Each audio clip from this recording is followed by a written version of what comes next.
I feel proud, frankly, I feel proud that the Cowboys have been a part of what sports talk, what sports is, through the ticket. The ticket, to me, is one of the reasons that I've come along at a great time to be involved as a sportsman.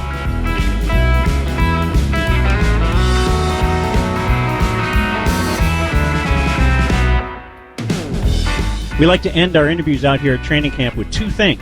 One is we go to the phones very quickly. So, hi, you're on with Jerry Jones, owner of the Cowboys. Good morning, Mr. Jones. I'm a big fan of everything you do. Everything you do. Do you know who this your is? Ownership of the Dallas Cowboys, and I love your GMing even more, though, I have to say. I have a Bravo Eugenia's worth of respect for you. And I think that the Cowboy fans are lucky to have you, and that's some real positivity there.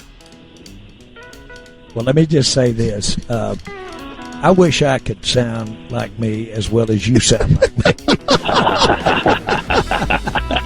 We're having fun. But I'd here. love to hear you. I'd love to hear you in some of those soft moments. When we're yes. Get somebody like that. Do you have that part of you? Mr. Jones, you know how to say, always. hey baby, this is what it's like to be with a man. Do you know how to talk like that? Try to see it my way. Giving you just 1 year to take us to the mall. Hey, Jerry, try to see it my way. We're now paying the price for you selling your soul. We can work it out. We can work it out. Good morning to you. Great. Thank you. Thank you. Of course, I'm actually a little bit under the weather myself. I'm in here getting a little treatment myself. Oh, really? What's wrong with you, Jerry? Well, I'm getting Coach Joe's lips removed from my butt cheeks. I think he's kind of the vulture circling for Dave Campo's job. And I'm also getting Mickey Spagnola removed from my back pocket. We got a tailor in here. Valley Range Command Center. That's Jerry. Oh, hey, Jerry, it's Dunham and Miller at the Ticket. Good morning, users. Good morning. Can we visit with you for a couple minutes? That is possible. Okay, great. Well, we just wanted to talk to you about this cover article, Sporting News, about the slide of the Cowboys, who killed the Cowboys. Yes. Number one, Paul Hatner, who wrote this piece for the Sporting News, can kiss my chicleted ass. Number two, we are going 10-6. I want Cowboy fans to know that. Okay. Number three, Cal Ripken is overrated. And number four, Gary Condit, he is as guilty of misleading the public as I am. Oh, gosh. Long live Bonnie Lee Bakley and Baby Arm, Baby Arm, Baby Arm. All right, that's enough. Still, at the same time, and I'm saying this without a smile on my face, with a smile on my face, and without it, What? that I expect us to win 2 Super Bowls this year. Pardon me? I expect a lot out of this team. I expect Deion's return. What? I Wow. expect Starbuck to come out of retirement, be our quarterback. Staubach? Manster's going to lead us in tackles. Because that sorry-ass Darren Hambrick ain't going to do nothing. I even expect Landry to coach over Campo through a medium. We need Landry back here because Campo blows. Through what medium? A spirit medium. Okay. And we've got some exciting things going on. We're in the process of getting Jerry World off the ground. Oh, yeah. In conjunction with the new stadium, or just... That's right. That Jerry World will consistency of a new stadium. consist of? We are going to have an amusement park and a restaurant row. It's going to be fun for the whole family. A place where the Cowboy fans can congregate. We're going to have of course, the amusement park is going to be a big draw. We have the Stephen Jones roller coaster we're building. The Barry Switzer shooting range for prizes. Right. The Leon Lett pot smuggler ride. Okay. There's no, you can't make a ride like that. The Troy Aikman retire early spindle top. And so all this is going to open when the stadium opens. So you're talking like 4 or 5 years down the road, right? Absolutely. We're going to get it done as soon as possible. We're having problems right now getting the zoning for the Harvey Martin Art Gallery. Yeah, you might have to fight some zoning issues on Right. that. We're trying to purchase several works of art right now. The finger paintings of Lincoln Coleman. The paint by numbers of Ron Springs. Uh-huh. So we're working on all that, and also, of course, as I know, as we know, that Cowboy fans know that these restaurants are very popular. Oh, you Very think popular. We're going to bring back all the failed Cowboy restaurants of the past. Really? Yes, of course, the Bill Bates. Oh, yeah. The Drew Pearson Sports 88. Yeah? The Randy Whites on 35 there. Primetime 21. We're bringing them all back. Boy, they have all failed, haven't they? That's correct, and we're looking at that. Yeah. Well, thank you for popping on with us, Jerry. It's always a pleasure. Sure. I'm glad I was able to come on here and set some things straight. You did. And right now I've got to go waste away a little bit more because I'm looking like Skeletor. Okay. Thanks for the call. All right. See ya. Good morning to you, sirs. Well, after all I've done for you, George, I gave you the PA job, I gave you the broadcast job. Yeah, I helped you bury a body on my property. I'd say I've done a lot for you. I know you have, and I have a lot of respect for the job that you've done out there, and I wouldn't, try to jeopardize that. But this is just a stupid segment on Tuesday morning. Is all it is. Hey. Let me put it this way. Do you enjoy doing those Desperados games? I hope you do. I hope you do very much. Hey, look, listen, you don't need to get so upset. I don't think Gene will. Listen, George, you me, I'll you harder, okay? Hey! I'll you till you love me, okay? Yeah, I don't think that kind of language is necessary. I really don't. It's not that big a deal. It's a stupid little segment that we do every Tuesday for laughs. Watch it. Listen, I'll kill you just like I have the hitman order to kill Campo. I get two for deal. Come on, don't say. Are you trying to make me laugh, or what are you trying to do? I don't understand this conversation. Okay, you open September 8th at Houston. Give us a loss on this one. We're gonna fall on our face right out of the box because I think we'll have jitters. It'll just be opening jitters. That's all it is. Okay. All right. That's 0-1. All right. Week 2, home against Tennessee. Wait, I thought that was Houston. Oh, no, Houston got a new team. Tennessee is the old Well, Houston. I think that'll really confuse our team, so give us a loss on that. All right, 0-2. Then you go at Philadelphia. Philadelphia. Well, we haven't won there since I had a face that looked like an alligator handbag. Gosh. They're a good team. That realistically, and I don't like to speak realistically usually, but give me a loss on that. Oh, wow. Okay. All right, got them 0-3 so far. At St. Louis. This is gonna be a good. Give me a Q. Q. Q. Give me a C. C. C. Give me an A. A. Give me an R. R. What's that spell? Q car. No, it spells loss. Give us a loss on that one too. Okay. All right, then you come home for a couple. In October, the New York Giants would be up next. Let's see. That's toughy. Is Coach Joe still my special teams coach? You sure? Yeah, I think so. Loss. Okay. Give us a loss. All right. Jerry's got him 0-5. How about home against Carolina that next week? Do I still have a hand-picked puppet for a head coach? Yes. Loss. Okay. At Arizona. At Arizona. Let's see. Well, are they playing us? Yes. Loss. Home against Seattle? Is Rowdy still my mascot? Yes. Loss. At Detroit. Has Q-Car blown out a knee yet? No. I hope not. Loss. At Indianapolis. Loss. Gosh. 0-10. Jacksonville at home. Win. Really? No. Loss. Okay. What about Washington at home? You own the Redskins. Washington at home. Let's see.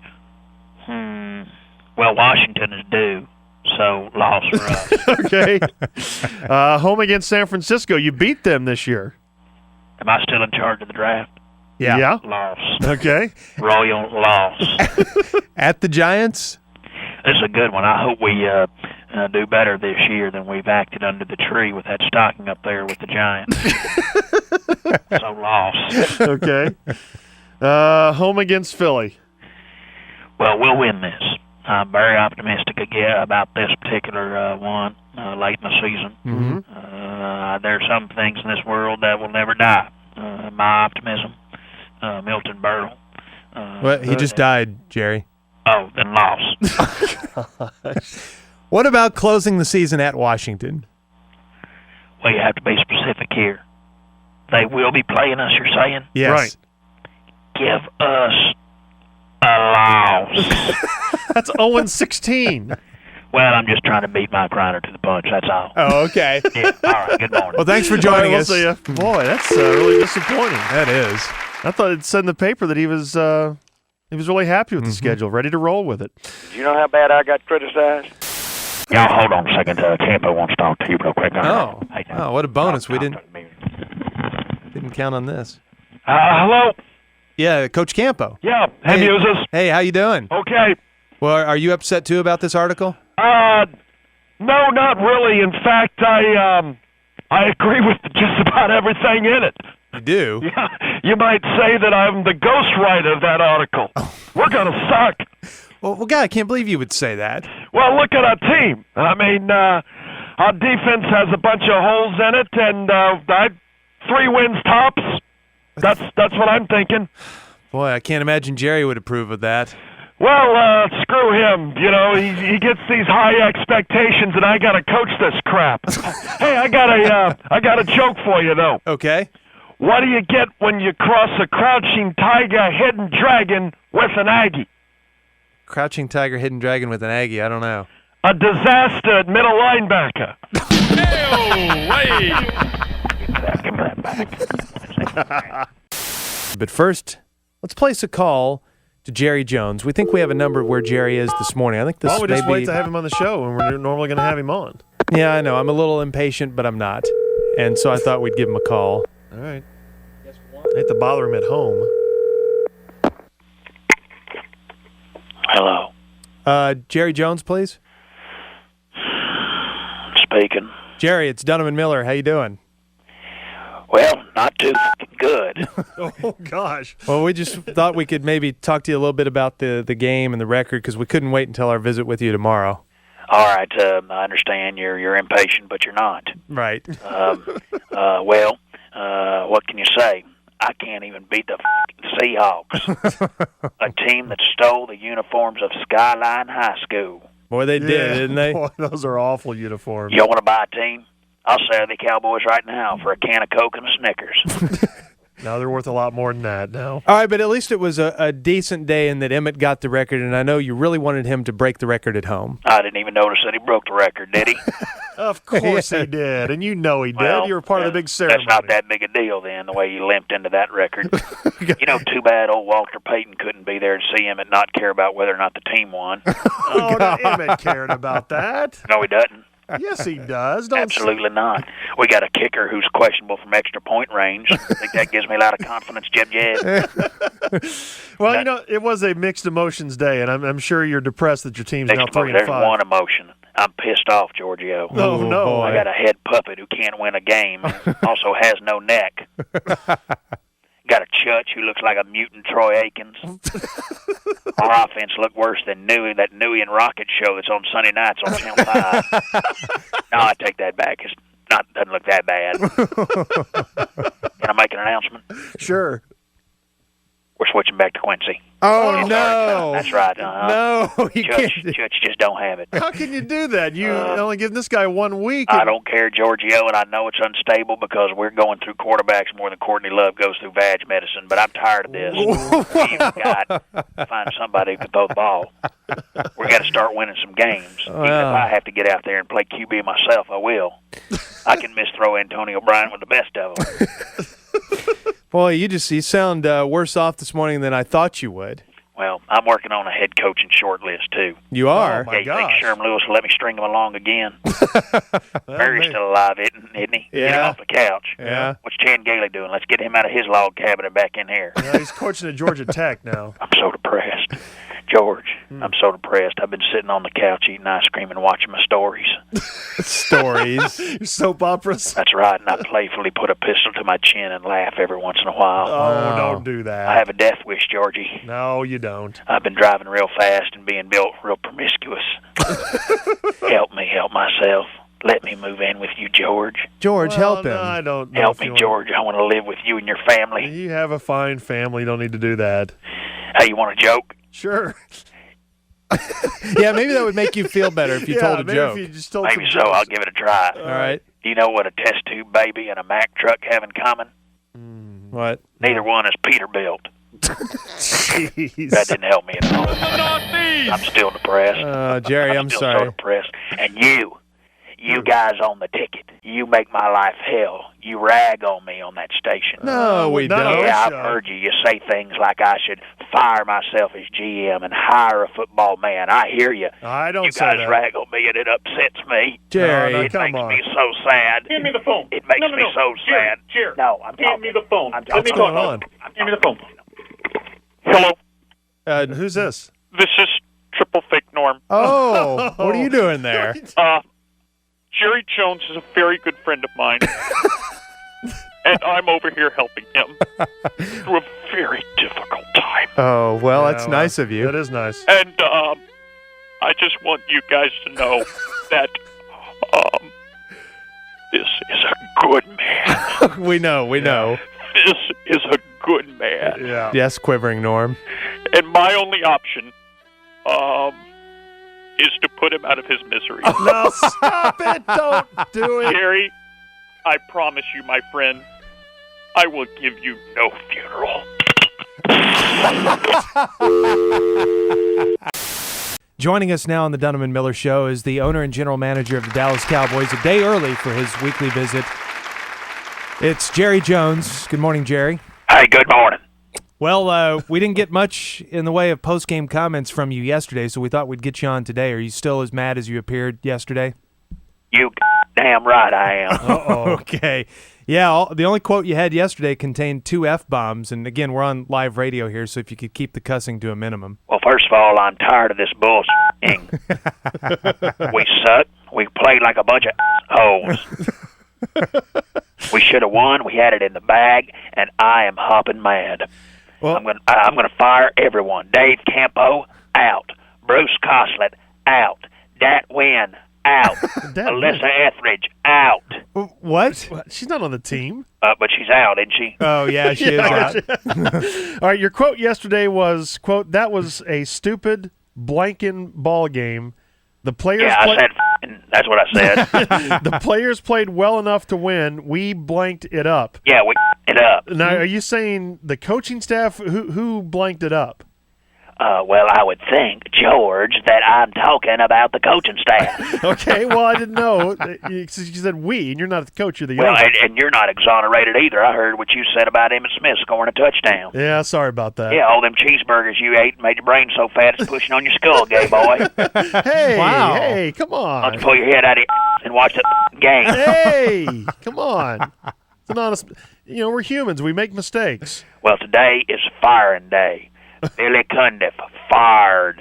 Rowdy, fired. Good. Crazy Ray, kicked to the curb. Joe Avazano, demoted to lawn care. Wow. That was the most pathetic mother game I've ever viewed from beneath the awning of my hairpiece. From what? The awning. George, Yep. what was I thinking? Why did I leave the oil business? I was so good at raping the earth of its natural resources. Why did I buy this team? Well, because you wanted to compete in the professional football arena. Is that it? Is that it, George? Yeah. You think so? Well, think- you, man. Hey, come on. Jerry. I'm just trying to help out here. Let's review my tenure here as Cowboys football man, okay? All right. I ran off Jimmy Johnson, hired Byron Switzer, fired Byron Switzer, hired Chan Gailey, fired Chan Gailey, promoted Dave Campo, Drafted Shante Carver, David LaFleur, Ebenezer Echabon, Dwayne Goodrich, Kavika Pittman, and Quincy Carter. Got a hairpiece, an eye lift, face tuck, and a speeding ticket in Highland Park that damn near landed me in jail. I had a coach took a gun through an airport. I had players running a whorehouse while I failed to clean house. I just sat back and watched it all. We had cocaine, Mary Jane, and I was insane to refrain from cutting their asses. I just sat back and watched it all. Playmaker becomes a haymaker, went through a trial, banged sluts, and made us the butts of every comedian's jokes.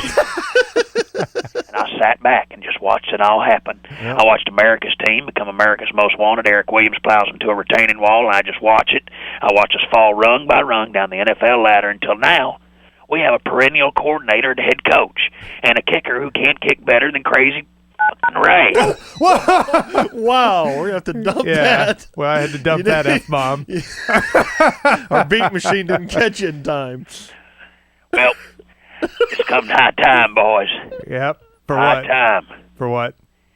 Well, you know, for the past few years, I've worn 2 hair pieces, GM and owner. You could just say 2 hats. Now it's time to blow off my GM hairpiece. Whoa!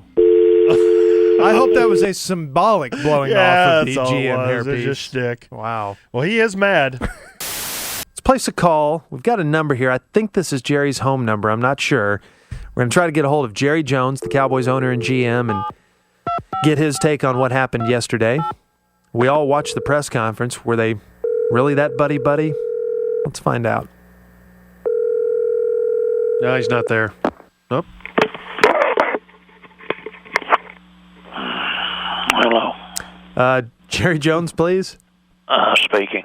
Hey, Jerry, it's the Musers at the Ticket. Sorry, I hope we didn't wake you up. We just wanted to talk with you. No, I'm awake. I just made rather merry last night, and so I'm a little hungover. You were celebrating? Yes, I was. What? Well, I guess it was my birthday. Oh. Yeah. Oh, well, happy birthday. But let me say, we on the air? Yeah. Okay, then I want to say that I'm very sad to see Emmett Deuce number 22 leave the Dallas Cowboys franchise. And I want to make this very clear.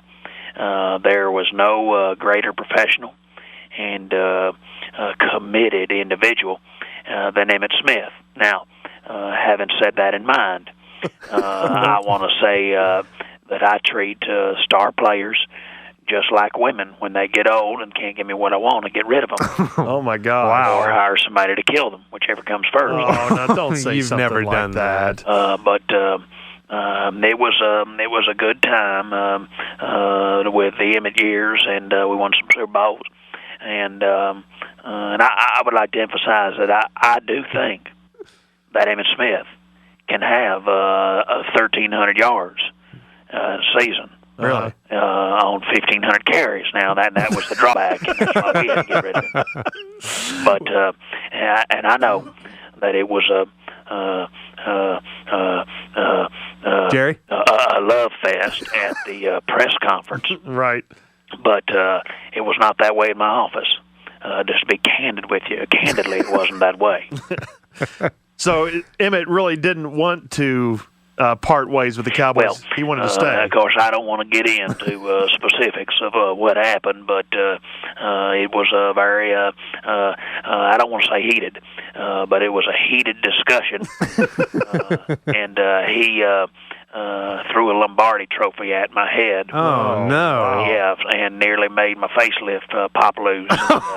God. So that, of course, that angers me. You get protective, and so I whizzed a coffee pot at him. No. Wow. And he hit me over the head with a 3-hole punch. You have one of those? So I grabbed him by the collar and ran his head into my aquarium and busted it, and fish and water came pouring out. Oh, wow. This is all right before it went out. And then he pulled my leg clean off. What? So I chased him and tackled him right before I was able to get out the door, and that's when I realized that I had made the right decision, because if a 60-year-old man with a bad hairpiece and one leg can tackle an all-time leading rusher, he's done. Well, thanks for not going into too much detail. Yeah. You're right. I don't want to get into what goes on behind closed doors, obviously. Right. You can understand that. Yeah, we completely understand that. Oh, is that George? Yeah. You know, George, I was thinking of you the other day. You were? I was down in my sex dungeon, and I had a shackle on my balls, and what? I was thinking, I got to thinking, yeah, this is special. It is, and George is real good at what he does. Well, thanks, Jerry. I appreciate you. I appreciate you giving me the forum. Well, yeah. So who's going to take Emmett's place now? Oh, that's a good question. We're looking at, of course, Purcell's will make the final decision on that. Parcells, huh? But we're looking at several quality running backs. Marcus Allen, John Riggins, What? OJ. If all these will play for the minimum, we'll get them. We should have just kept Emmett then if you want old guys. Yeah, those guys are older. That's a good point. Hold on a second. Marilyn, get Emmett on the horn. I got to go. I'm going to try to get Emmett back. Okay. Oh, wow. Wow, what a shocker. Boy. But right now it's time to place a call to Valley Ranch again, this time to the office of Jerry Jones, the owner and general manager of the Cowboys, as we go straight to the horse's mouth, try to figure out what the Cowboys will do tomorrow. We in could the have just draft. had Mickey transfer us. Yeah, He's that in would have that been a good idea. phone system out there. Jerry Jones. Yeah, hey, Jerry, it's the Dunham Miller Show. Oh, yeah. Hey, the receptionist just stepped out here, and I'm manning the phones. Oh, you are? Oh, wow. Well, hey, do you mind if we talk? Transfer you to Mickey? No. Do you mind if we talk to you for a couple minutes about the draft tomorrow? Okay, let's go ahead. Okay, well, All right. you guys have the 22nd pick overall. What are your thoughts Hey, before we do that, can I guess the dead celebrity? Sure. Is it that black girl that crashed her plane in the Bahamas? That was a couple celebrities ago, but Damn thank you though. Okay. awkward. Anyway, at number 22, what do you guys think you'll do? Well, I guess whatever Tuna says. I'll do it resentfully and hope it fails. No, you don't want that to happen. Well, if it succeeds, I'm going to take credit for it, of course. Mm-hmm. Well, this is just remember, and George, you know this because you work closely with our organization. But I've picked all the good ones over the past 15 years. The Troy Aikens, the Emmitt Smith, Michael Irving, Larry Allen, Shante Carver, Sherman Williams, Kavika Pittman, David LaFleur. I'm responsible for all the good ones. Well, I don't know if some of those are good or not.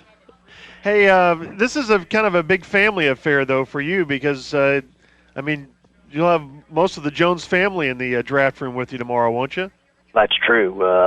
My wife, Jean, of course, always encouraged me to get the boys involved because they can't seem to hold down jobs outside the Cowboy organization.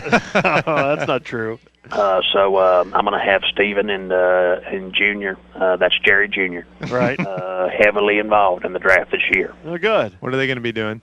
Well, Stephen is in charge of refreshments, and Jerry Jr. is going to get to wear the rowdy costume. Why does anybody have to? He won the coin flip this year. Oh, that's winning the coin flip. Right. And I have to admit, I am not as well versed in the draft this year as in years past because I've been busy having surgery. What's wrong? Surgery? Well, I had nothing's really wrong so much as I've had chin implants and I had my scrotum lifted. That sounds Why unnecessary. did you do that? Just because I'm on a plastic surgery binge right now. All George? right. Well, what are you looking at me for? I don't know anything about that. That sounds. Yes, you do, George. No, I don't.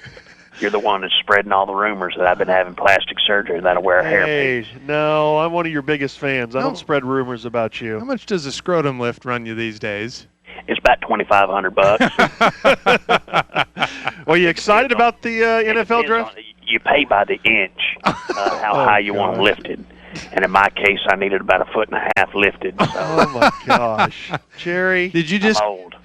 consider knocking them around and knocking them up in you? Or I'm sorry, Sorry, Jerry. Junior, I don't follow. I don't either. I don't know what that means. Yeah, they were just getting in the way, and I was stepping on them, and so I decided to go ahead and get it done. Oh, gosh. That's probably a good idea. Well, so you excited about this? We're at the eve of the NFL draft. This is a big weekend. I guess you're pretty pumped up about all this. Yeah, who are the big players this year?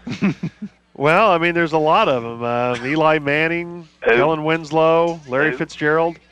Never heard of them. Yes, you have. Is Chutch in the draft? I'll take him. No. No, he's not in the draft. You've already got him. I'm sorry, boys. I got to go. Some other calls are coming in right now, and I've got to get out of here. I've got an appointment at 11. I'm getting some more plastic surgery. Oh, what are you having done this time? I'm getting wolf eyes put in. They're ripping out my eyeballs and putting in wolf eyes. I think that looks pretty cool. You seen Marilyn Manson? Yeah. Well, good luck with that. Look. All right, boys. See you later. Ladies and gentlemen, all the way from Valley Ranch, Texas, it's Jerry Jones! Thank you. Thank you guys so much. Thank you, Arlington.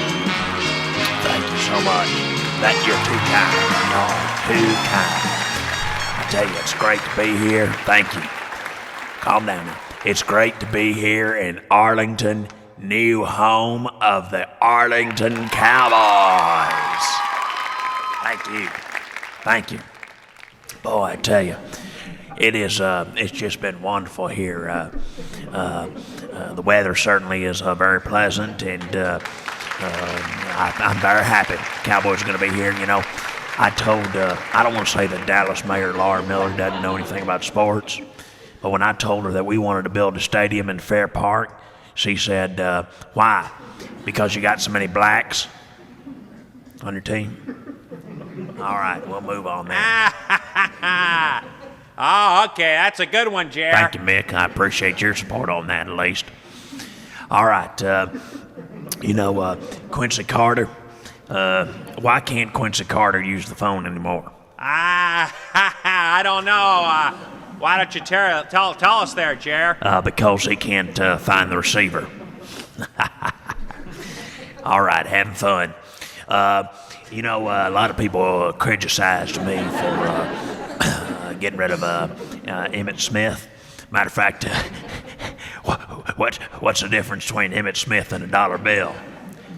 You can still get 4 quarters out of a dollar. God, y'all are a great audience. It's been great. All right, let's check in with our band leader over here, Mr. Randy Galloway. Randy, how are you? Doing okay, old Gunsmoke.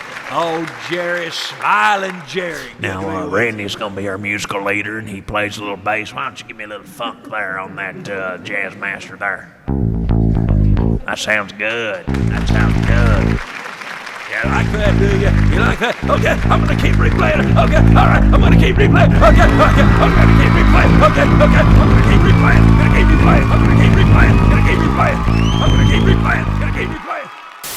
The owner and general manager, Jerry Jones. Good morning. Good morning. Congratulations on the win last night. Well, thank you. It wasn't a pretty win, but any time that you get a W on the road on Monday night, it's a good thing. Now you want to make it known that as you come in this morning, you want to take some phone calls, right? You want to talk to the P1 about this big win. Absolutely. I realize that I need to touch out to the fans more. I want the fans to know that I'm a people's owner. Super Bowl or bust for me, Giorgio. Right, I understand. This team to the Super Bowl for the fans. Mm-hmm. I want the fans to know that I showed that Jerry Jones wannabe that what owning a team was all about. That Daniel Snyder. Danny Snyder, yeah. Absolutely. So load them up, P1s. Let me hear it from you. All right, 214-787-1310. Departure for it is Jerry. Kind of strange. I've never known you to take phone calls. Or pound 1310. I'm doing something different today. On the singular wireless line. All right, let's see what the Cowboy fans have to say to Jerry Jones. Hi, you're on the ticket with Jerry. Hey, Gordon. Jerry. What's that? Seeing as you have problems at running back. You talking to me or Jerry? I'm talking to Jerry. I'm sorry. I got okay. Okay, now we got that straight. Would you consider bringing back Emmitt Smith or Tony Dorsett to fill your running back needs, and maybe for the secondary, Kenny the Shark Gant? Ooh, yeah. What about that? Oh my gosh, no, I wouldn't. I I'm very satisfied with what we have on the field now. I don't like to hang on to players just because I got name value. And Tony Dorsett's like 50 now. Tony Dorsett's like 50, and Eddie George, of course, I kind of got suckered in by his name.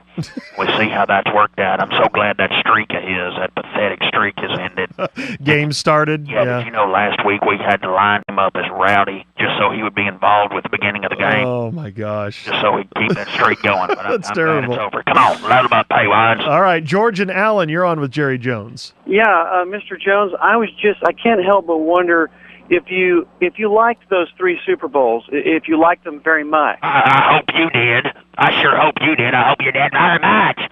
I'm sorry, I lost my temper. That's okay. It's all right. We all enjoy those Super Bowls. But yes, we had enjoyed fun those with Super Bowls, and I'm looking forward to bringing more to this community. And I'm also looking forward to bringing my new TV show. I understand that a lot of celebrity owners now are getting their TV shows. Yeah, Mark Cuban has one. Does he really? Yeah, called The Benefactor. Oh, damn, that's what I was going to name mine. Oh, no, really? Well, I guess I'll have to go with my backup name. What's that? The Anus Man. Yeah, let's work on that title. I think that Let's one. go ahead and work on that title. Casey and Coppell, you're on Sports Radio 1310 The Ticket with Jerry Jones. Yes, Mr. Jones. Hey, Casey, how are you? Good. How you doing, sir? Good. Hey, Good to with be all, with you. hey, it's no secret that you've had all this plastic surgery lately, and I was just curious if you had any work done on your sack. Okay, sir. There's no proof of that. It is a fair question. Listen to me. The day that I quit having plastic surgery and doing drugs to make my face mimic the look of a burn victim is the day I sell the Cowboys. Okay. Thanks for your call. Woody and Addison, you're on Sports Radio 1310 The Ticket. Hey, Mr. Jones, I have 2 questions for you. Yes, go ahead. The first one is, when will you be inducting Barry Bunch into the Ring of Honor? And the second question is, do you have bloody pants right now? Ooh, good question. I don't know who Barry Bunch is. He used to do traffic here on the ticket. Well, if he dies and Norm cries on the air, I will. And as far as the second part, the bloody pants, I don't understand. I don't understand that part of the question. But yes, I do have bloody pants. Randy and Dallas, you're on the ticket with Jerry. Hey, Mr. Jones, it's an honor to be on with you this morning. Hey, thank you for calling. Hey, I know we need a quarterback because Vinny Testaverde is getting up there, and I saw a picture of John Kerry playing quarterback a while back, and want to know if you've had any opportunities to, go after him or see what he looks like in a uniform. Yeah, you looking at that? Yeah, I'm looking at that right now. As a matter of fact, we are looking at that. I have no interest in entering politics. I think that I'm just going to stay away from the whole election thing. But I will say this. Go Bush. Okay. And, not the presidential candidate, if you know what I'm saying. Okay, well, hit and run there. Hey, I sure hope Gene isn't listening. Before the season, we never went game by game to get your prediction for the Cowboys. You're 2-1 now. What do you think you're going to go? Well, I'm very happy you asked me that. Of course, we're very excited about having Bill Parcells. He's made such a difference with this team. Sure. And we've kind of kept our egos in check. I know a lot of people thought we weren't going to be able to do that, but right. I always see it as you have to treat Parcells like a good woman. How's that? Make love to him until he stops breathing, and then put him in an equipment bag and hide behind the hot water heater while the feds crawl over the place. Jerry, I don't think that's any way to treat a woman, sir. I mean, just try not to fight with him. Try not to fight, okay. Yeah, but if you want to go down by a quick game by game, sure. All right, you're open next week, and then you got the Giants at home. When? Home against Pittsburgh. When? At Green Bay. Oh, at Green Bay. That's Lambert Field. Lambeau. Win. Home against Detroit. That's going to be a win. At Cincinnati. Win. Philadelphia at home. At Baltimore. Win. Home against Chicago. The Chicago one, I'm thinking that might be a win. At Seattle. Win. New Orleans at home. Win. At Philadelphia. Double win. Home against Washington. Triple win. At New York that's to finish up the season. Yeah, that's the New York one. That's going to be a win. So you guys going 15-1. I didn't say that. See, now you're putting words in my mouth. Well, you just said you're going to win all those games. That would make you 15-1. You're putting words in my mouth, and you're fired as a PA guy. Oh, don't do that. Good morning to you. Okay, see you later. That's Jerry. One quick question. Oh, sorry you didn't get that in, Gordo. You had a question for him? I had a question for him. That's all right. Oh gosh. Who is it? Hey, it's the Dunham & Miller Show at the Ticket, Jerry. What? Ooh, what do you mean? You mind if we visit with you for a little bit? Yes, I kind of do. Well, can we just squeeze But a couple I don't. minutes? Okay. Well, good. We'll spend a couple minutes with you then. Well, what do you think about the game yesterday? How upset are you? Attention, citizens of Arlington. We can go ahead and cancel that new football stadium. I don't have a team to go in it. Don't do that. Don't be that drastic. Oh, my Lord. Giorgio. Yeah. What happened? Well, I don't know. That's why we called you. We're going to ask you the same thing. With a team like that, we ought to be playing on Friday night, not Sunday afternoon. Yeah, that was embarrassing yesterday. Can I ask you for some advice? Okay. What can I do to get Parcells to give a damn? Well, I think he does. He works hard out there. No, he doesn't care. He's all show. He's all talk, no walk. Boy, you're really down on the BMT, aren't you? Hey, it's my fault. I was the one who hired him to coach this team. Yeah? The buck stops here. So does something else that rhymes with buck, but I like to blame Gene for that one. Oh, my gosh. Well, so where do you guys go from here? Do you start working in some of the young guys at quarterback, or is there hope for the season? You think I know? Well, I don't know. I'm asking. I'm the worst general manager in football. No, you're No, not. you're not. And you haven't been. I am. No, you're not, Jerry. Don't get that upset. But hey, at least I can give myself some general manager propers. At least I was smart enough to get rid of Emmitt Smith and Deion Sanders. Well, they did pretty well yesterday. Hold on there. And I was the one who passed on Randy Moss. And I was the one who ran off Jimmy Johnson. And I was the one who got an ill-advised facelift.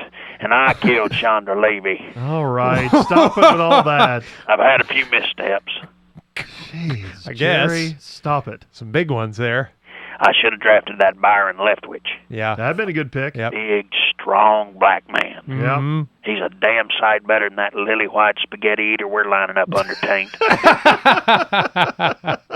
Well, Vinny hadn't been bad. Hey, I ignored the number one rule in football. What's that? Draft the black guy. Yeah, you did. I have never heard that as a number one rule in football. Hey, these days, the only thing big and black that I enjoy is that thing I pull out of my nightstand every night. Oh, my gosh. Jerry, what in the world? Jerry. Don't say that. Hi-oh.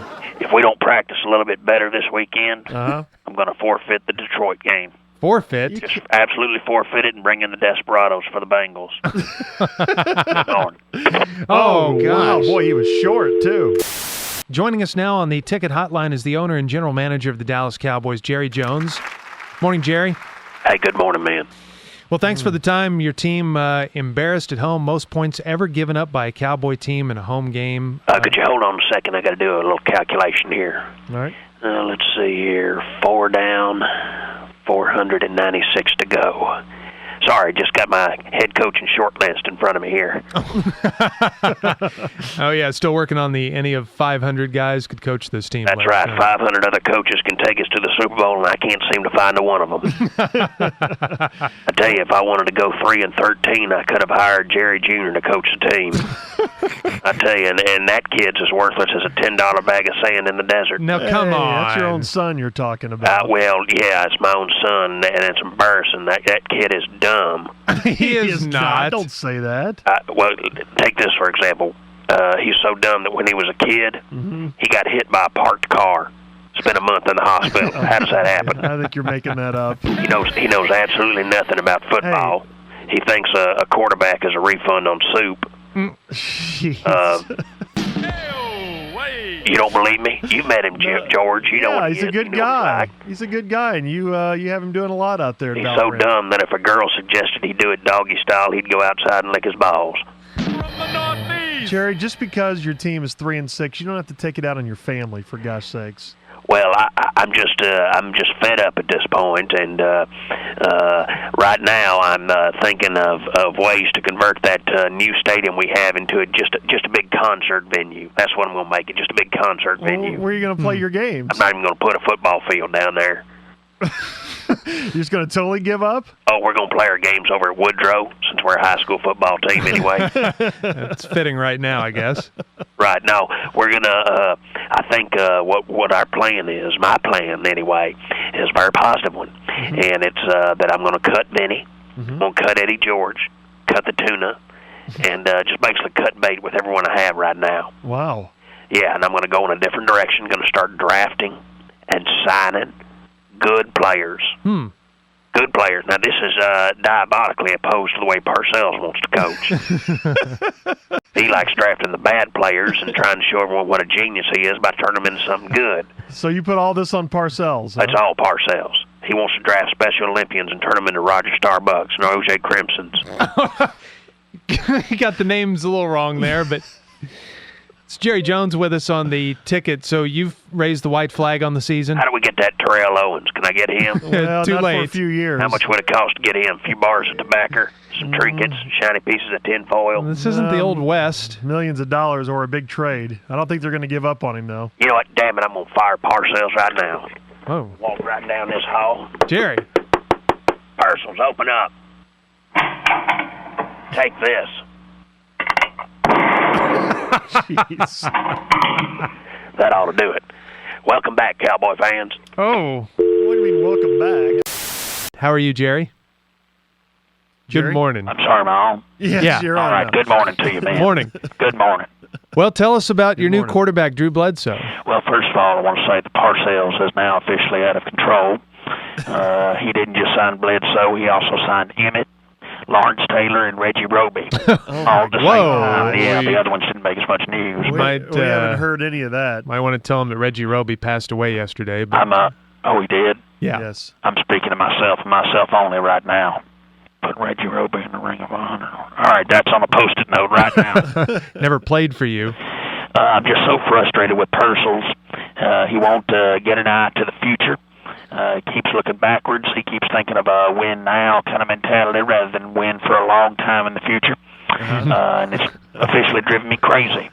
And so I just decided I don't care anymore. You don't care no, anymore? I don't care anymore, and I'm rich, and I'm just going to sit back and enjoy my money. But this is your team, and you like winning, and you like the whole Don't matter, competitiveness. too. I have a team. I don't even care. What is it? I don't know. Somebody else runs my businesses for me. You can't Jerry. give up like this. No, I give up. I'm just going to enjoy my money. I bought myself an iPod, and I've been sitting in my hot tub with my iPod on, listening to the sounds of poor people dying, and that always helps me finish. So, Finish what? so I've also taken up base jumping. You ever tried that? No. That's wild stuff, man. Well, you are cutting loose. Yeah, that's where you jump off buildings and things like that. Yeah. Last week I jumped off the Green Building downtown.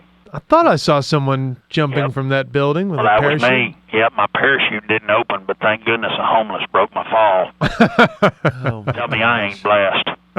I just looked down at her lifeless body, said whoops, threw down $100 bill, and walked off.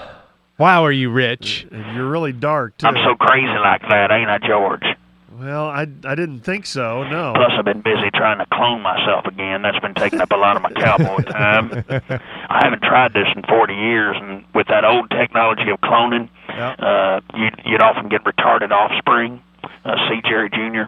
He is not retarded in any way. We're trying to perfect that now. So as soon as we get a good clone, I'm going to harvest all its organs and get a face transplant and live to be 200.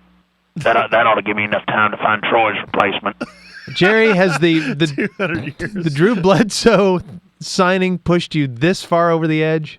I wouldn't say it's pushed me over the edge, but I will say that yesterday I cloaked myself in the skin of a gazelle and danced around in a carnival. Oh, my gosh. That is crazy. Doesn't sound like it's pushed you that far. And I've called some friends for advice on how to handle all this, and a good friend of mine recommended to me that I get my anus bathed in cognac. Y'all know anything about that? Yeah, I've heard another owner in this town recommend that. I got to go. I'm about to finish. Okay, All right. finish See you later. the conversation, I guess.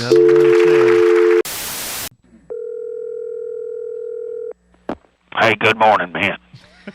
Yeah, Jerry. Hey, it's the Donovan Miller Show. How are you? Oh, I'm doing fine. How are y'all doing? Good. Doing great. Well, wondering if we could talk a little draft with you. Absolutely. This is going to be a kick-ass draft for us. You don't believe me, George? No, I believe you. You want to challenge me, George? I'll draft you. I'll put you to work in a whorehouse. What? A lot of guys like that pretty mouth of yours. What an odd threat. I'm just teasing. Oh, okay, good. Yeah, we are certainly looking forward to it. Jerry Jr. has been getting the war room ready for us. Really? I told him he could stock it with whatever he liked, so he's put a lot of punch in there and cookies and balloons. And he bought a big SpongeBob cake. He gets a big kick out of that. By the way, I have an announcement to make in advance of the draft. I have changed my title. It used to be owner and GM, and now I've changed it to Pope, owner, and GM. Pope? Yeah, because you seem to get a lot of media play when you name Pope. So we have named one, but the papers haven't really picked up on it. Huh. Yeah, I can understand. Thanks for giving us the story. Hey, what do you get when you cross a Pope with a Hitler Youth? What? A Joseph Ratzinger. You guys have been. Fact. Yeah, well, that's just a fact. Thought you may have been going somewhere else, but Hey, you want me to tell you something that I have? I know there's been a lot of speculation and procrastination about this draft. Right. You want me to tell you something that I've never told any reporter? What? Sure. I killed a girl in '73 and buried her next to a power plant. Why would you say something like that? No, I'm teasing. I'm teasing, but I'm not. What? Hey, you. Who said that? Baby, how you been? Well, Jerry Jones with us here on the tickets. So what are your plans for tomorrow's first round? Can you give us any insight? Well, I will tell you this. Every time I defer to a coach or a scout, I always get burned in these draft things. So I'm going to go on pure intuition. Intuition, and my gut tells me to draft Alex Smith. Oh, really? Unfortunately, my gut tells me to start him at defensive line. So, oh yeah, even if he falls down that far, he's not going to have a good NFL career. No, he's not a defensive lineman. Yeah, but no, seriously, in all honesty, I think I'm going to probably go ahead and draft Troy Aikman again. Okay. Do that. It worked for us in the past. It'll work again. I think he'll jump at the chance. From what someone told me, he's selling cars now, so he obviously is not doing too well. Well, I think he's doing fine. He owns the dealership. But my intuition is been doing pretty well lately. It's worked out sometimes. It hadn't worked out other times. One time it had worked out for me was when I bought the Cowboys. Great investment. Yep. Intuition told me to do it. Good investment. Yeah. Time that it hasn't, it's when I get my sons involved in the business. That hadn't worked out? A time that it has worked out for me, hiring Jimmy Johnson. Right. Time that it hasn't, hiring Jan Gailey. Yeah. One time that my intuition did work out for me was Barry Switzer won a Super Bowl with him. Yeah, you did. Time that it hasn't was hiring Barry Switzer. He ran the organization in the ground. One time that it has worked out for me was when an angel came and visited me and told me to get a facelift. What? An angel? Yeah. And a time it hasn't was thinking everyone wouldn't notice. One time my intuition did work out for me was figuring out a hooker was actually a male cop in disguise. Oh, so you avoided trouble. Well, time that it hasn't, thinking that he would be so turned on he wouldn't arrest me. Oh, my gosh. That's really seedy. I love you, George. George, Eric? I'm getting a little emotional here because every time draft time comes around, George and I always talk a lot and hang out a lot, and he gives me kind of the rundown on what the Sun Belt's doing.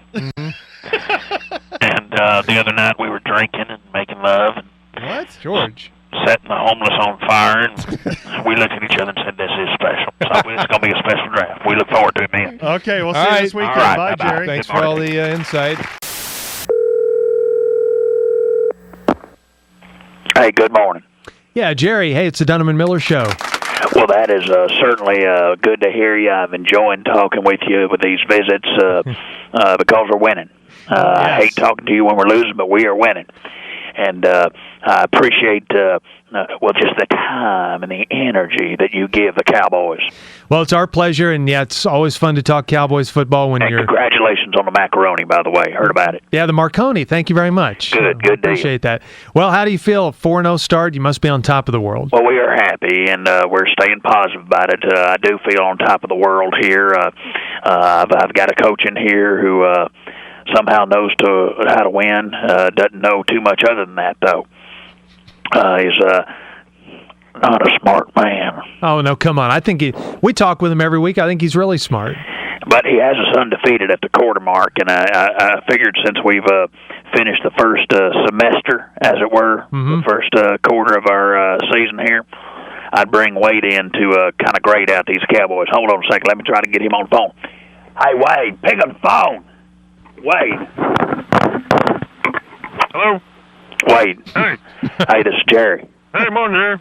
Hey, listen, we're on the air right now. What's that? How about them Cowboys? I'll tell you something else. Congratulations on that. I'm seeing you down the hall. Can you see me? I'm waving at you. I can see you through the glass down there in the coaching room. How are you? I'm doing good. What the hell is that you're wearing? Is that a Power Ranger outfit? Yeah, I'm wearing the blue Ranger outfit. I wanted to wear the red, but it wouldn't come in double XL. So Oh. blue. All right. Well, down here playing Lincoln Logs and having a good time, and just working on a little strategy. Oh, you're working on strategy. How you gonna beat the Bills next week? No, I'm working on strategy on this operation game. If I can pull out the funny bone, I can collect $300. Oh. Wait, hang on just a second. I'm gonna play it here. Hold on a sec. Oh man, Butterfingers. Okay, listen. Can we get to talk about football here? By the way, go ahead. Who you got in there with you?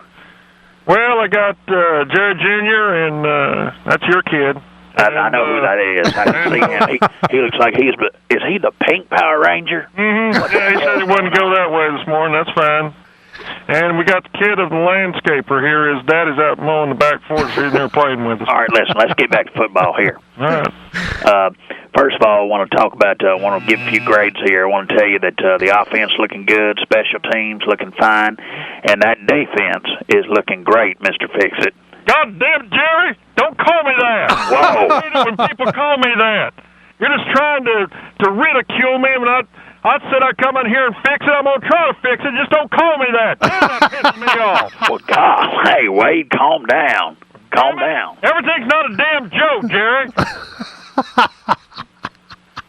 Stop it. All right. Well, let's grade some people here. All right. Go ahead. All right. DeMarcus Ware. Who's that? Which one's he? He's the outside linebacker. Well, I gotta tell you, I'm from Southeast Texas, and they all look the same to me. Oh. Who, blacks? No, outside linebacker. Wade. See that guy out there flying around making sacks? I like him. I give him an A. Good Lord. All right, Wade. Tony Romo. He's like that play yesterday, Jerry, we snapped it over his head. He did turn something good into that, didn't he? Yeah, I give him an A. I like him. I can't believe we got a Hispanic playing quarterback, but he's pretty good. All right, come on. God, what's going on here? What kind of son did Bum Phillips raise? Is unbelievable here. Well, runs 4-0. Well, we didn't have many penalties. I'm glad we were able to fix it. Damn it, Jared, stop it! No, listen. I'm telling you, I'm gonna come down the hall and shoot your dog. You say that one more time. All right, listen. I said I didn't call you anything. All right, listen. You're way too hot-headed today. Get back to your little operation game. It pisses me off when everyone's saying fix this, fix that. I never even said I was gonna fix everything. He just said fix it. I don't think he was. No, he's calling me Mr. Fix It again. Stop it! Damn it, that pisses me off. Damn jokes. Everything's just damn jokes. No. Hang up the phone. Wait, hang up. All right, I ain't happy. I'm not going to let you talk to me that way. Hang up the phone. Play your game. You see what I'm dealing with here? Yeah, I'm afraid we do. I'm dealing with a hot-headed, idiotic guy, but he can win games, so I'm all happy. You know, he came in the other day with a dead squirrel crying, saying he petted it too hard. Oh, no. Did he really? Yeah, isn't that odd? Very mice and men. Like a big white-haired kid. All right, Cowboy fans, we're winning for you, so keep praying for me, would you? All right, good luck, Jerry. Good morning. Thanks for the time. Joining us now on the ticket is Jerry Jones. I'll keep you down back there. Morning, Jerry. How are you? Hey, good morning, man. How are y'all doing? Just fine. Congratulations on a thrilling win. Well, thank you, and certainly we are certainly pleased about that. I got to apologize up front. Had a few celebratory drinks all night last night, and I'm drunker than Randy Galloway at an Irish wedding. Well, that's okay. If you don't mind, we'll still visit with you. We've been partying on the team plane. In fact, we took turns flying it on the way home last night. That's out of control. Hold on a second. Somebody's wanting to know where the beer is. What's that? Yeah, we got right over there. We got Coors, and we got rumors of Coors. Now, even though I'm drunk, which I acknowledge, so we still wanted to do the Wade Simmons show, or whoever he is. Wade Phillips? The coach, yeah, Wade Phillips. Uh-huh. So, Wade, you pick up the phone in there. Wade. Wade, you on the phone? Oh. Wade, this is Jerry Jones, and we want to do the Coach Simmons show on the ticket. I'm so drunk I can hardly see straight. How about them Cowboys? Yeah, how about them Cowboys? We did it, didn't we? We did it. 5-0. All right, now I want to ask you about this. First of all, this is certainly fun, being 5-0, riding high, right? Isn't it fun? Isn't it fun when you get off to a start like this? It's kind of like drinking buttermilk. You ever have buttermilk? Well, yeah, I have. Some of them crumple up some cornbread in it. That's a country boy milkshake. Woo-ha! Boy, both of them a little tipsy. Well, I don't know what that has to do with football.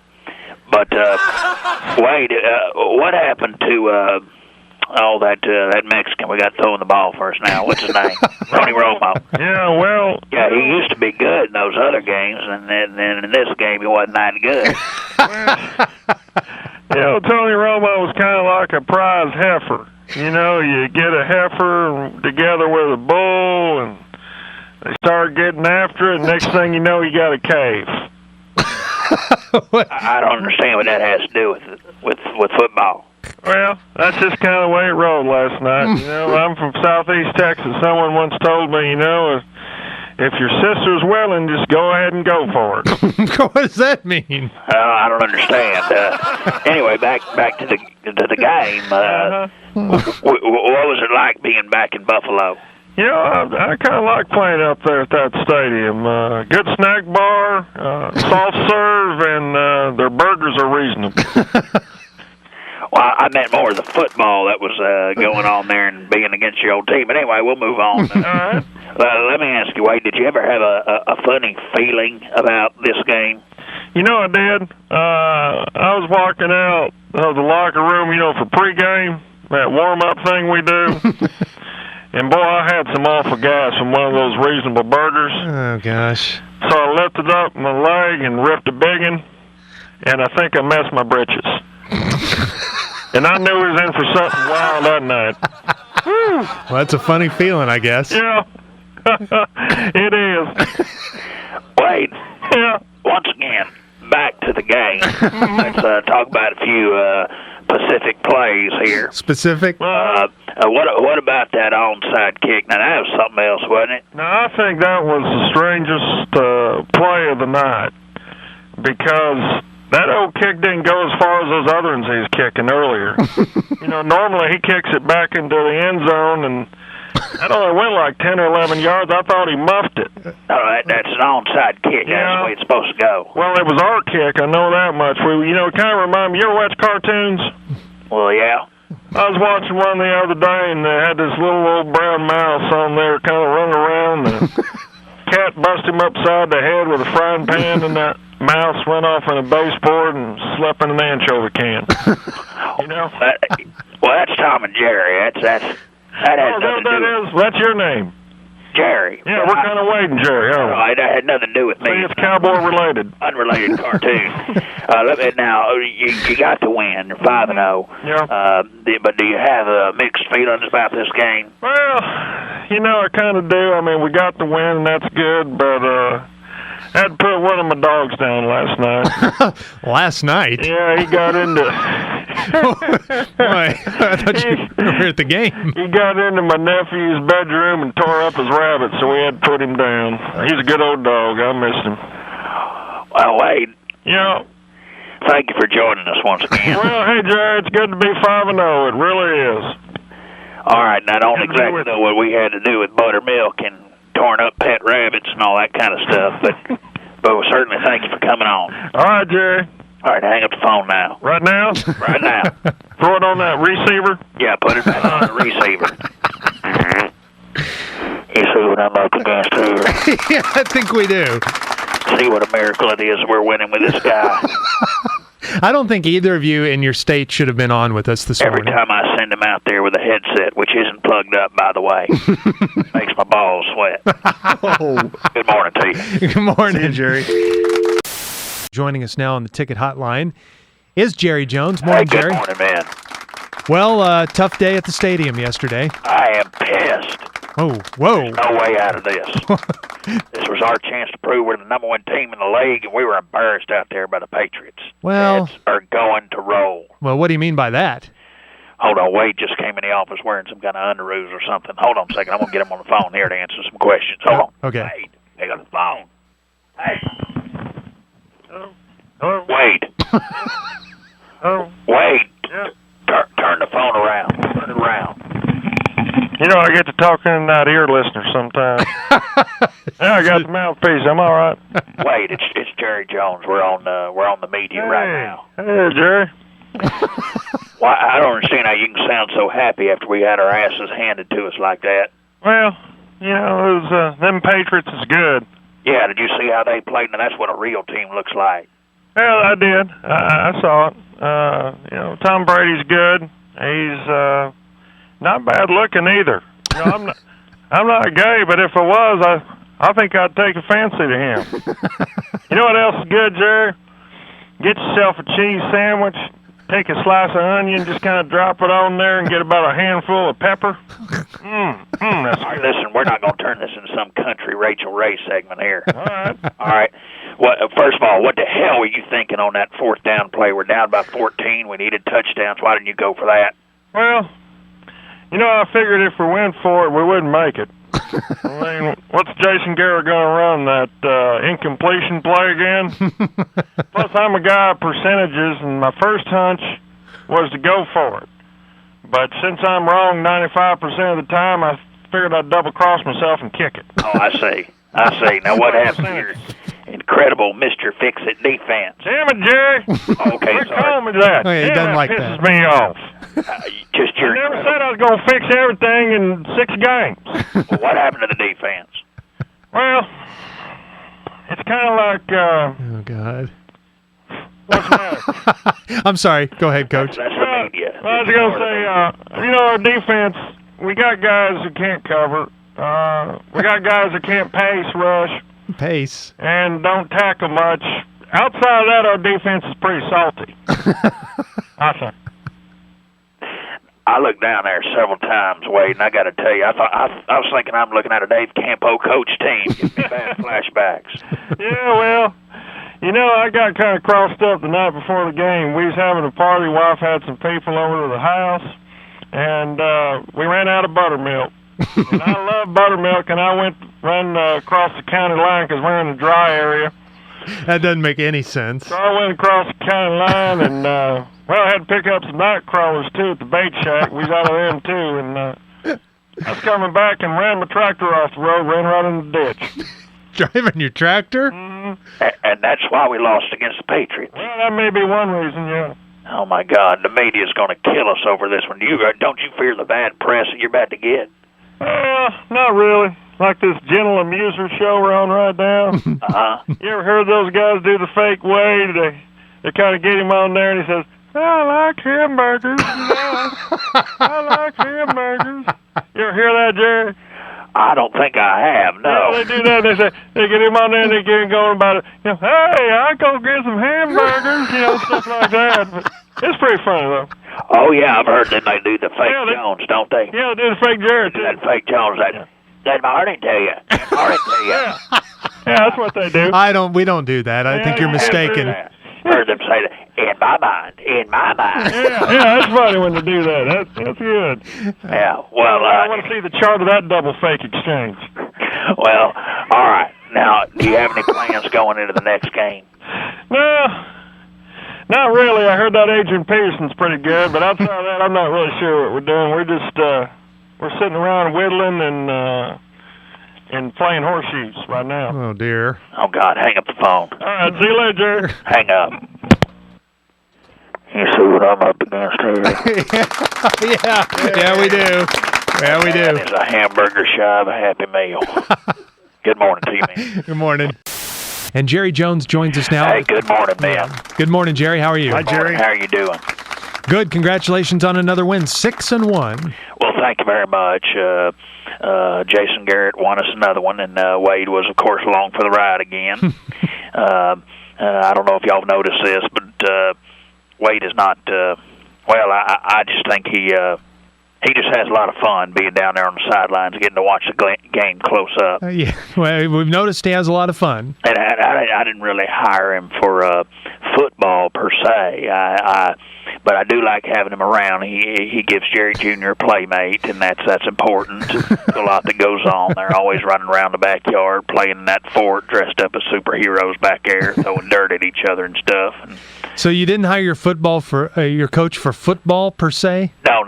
I interviewed him to be a playmate to my oldest. Okay, all right. Yeah. And of course, Wade wets his outfit from time to time, and I hear that back screen door slam and hear him coming in crying, yelling for Miss Jones. And, so Gene has to go out there and change him. But anyway, I thought that the game was a good game. I thought that we were pleased, although we came close to letting it slip away. But I was pleased that we came away with a victory. Yeah, you got to be happy just to get a win. I did. What? I'm sorry? Excuse me? Hey, listen, I'm going to get Wade on the phone here to pick up and tell us a little bit about what he saw as the game. These ought to be interesting observations here. Wade, pick up the phone. Which part do I look into? All right, first of all, you don't look into anything. All right, I got you. The chord part should come out of the talk part. Can you hear me now? Yeah, I got you. They're not a sponsor. Hey, Coach, how are you this morning? Hey there, Junior. Yeah, how are you? How you doing? Good.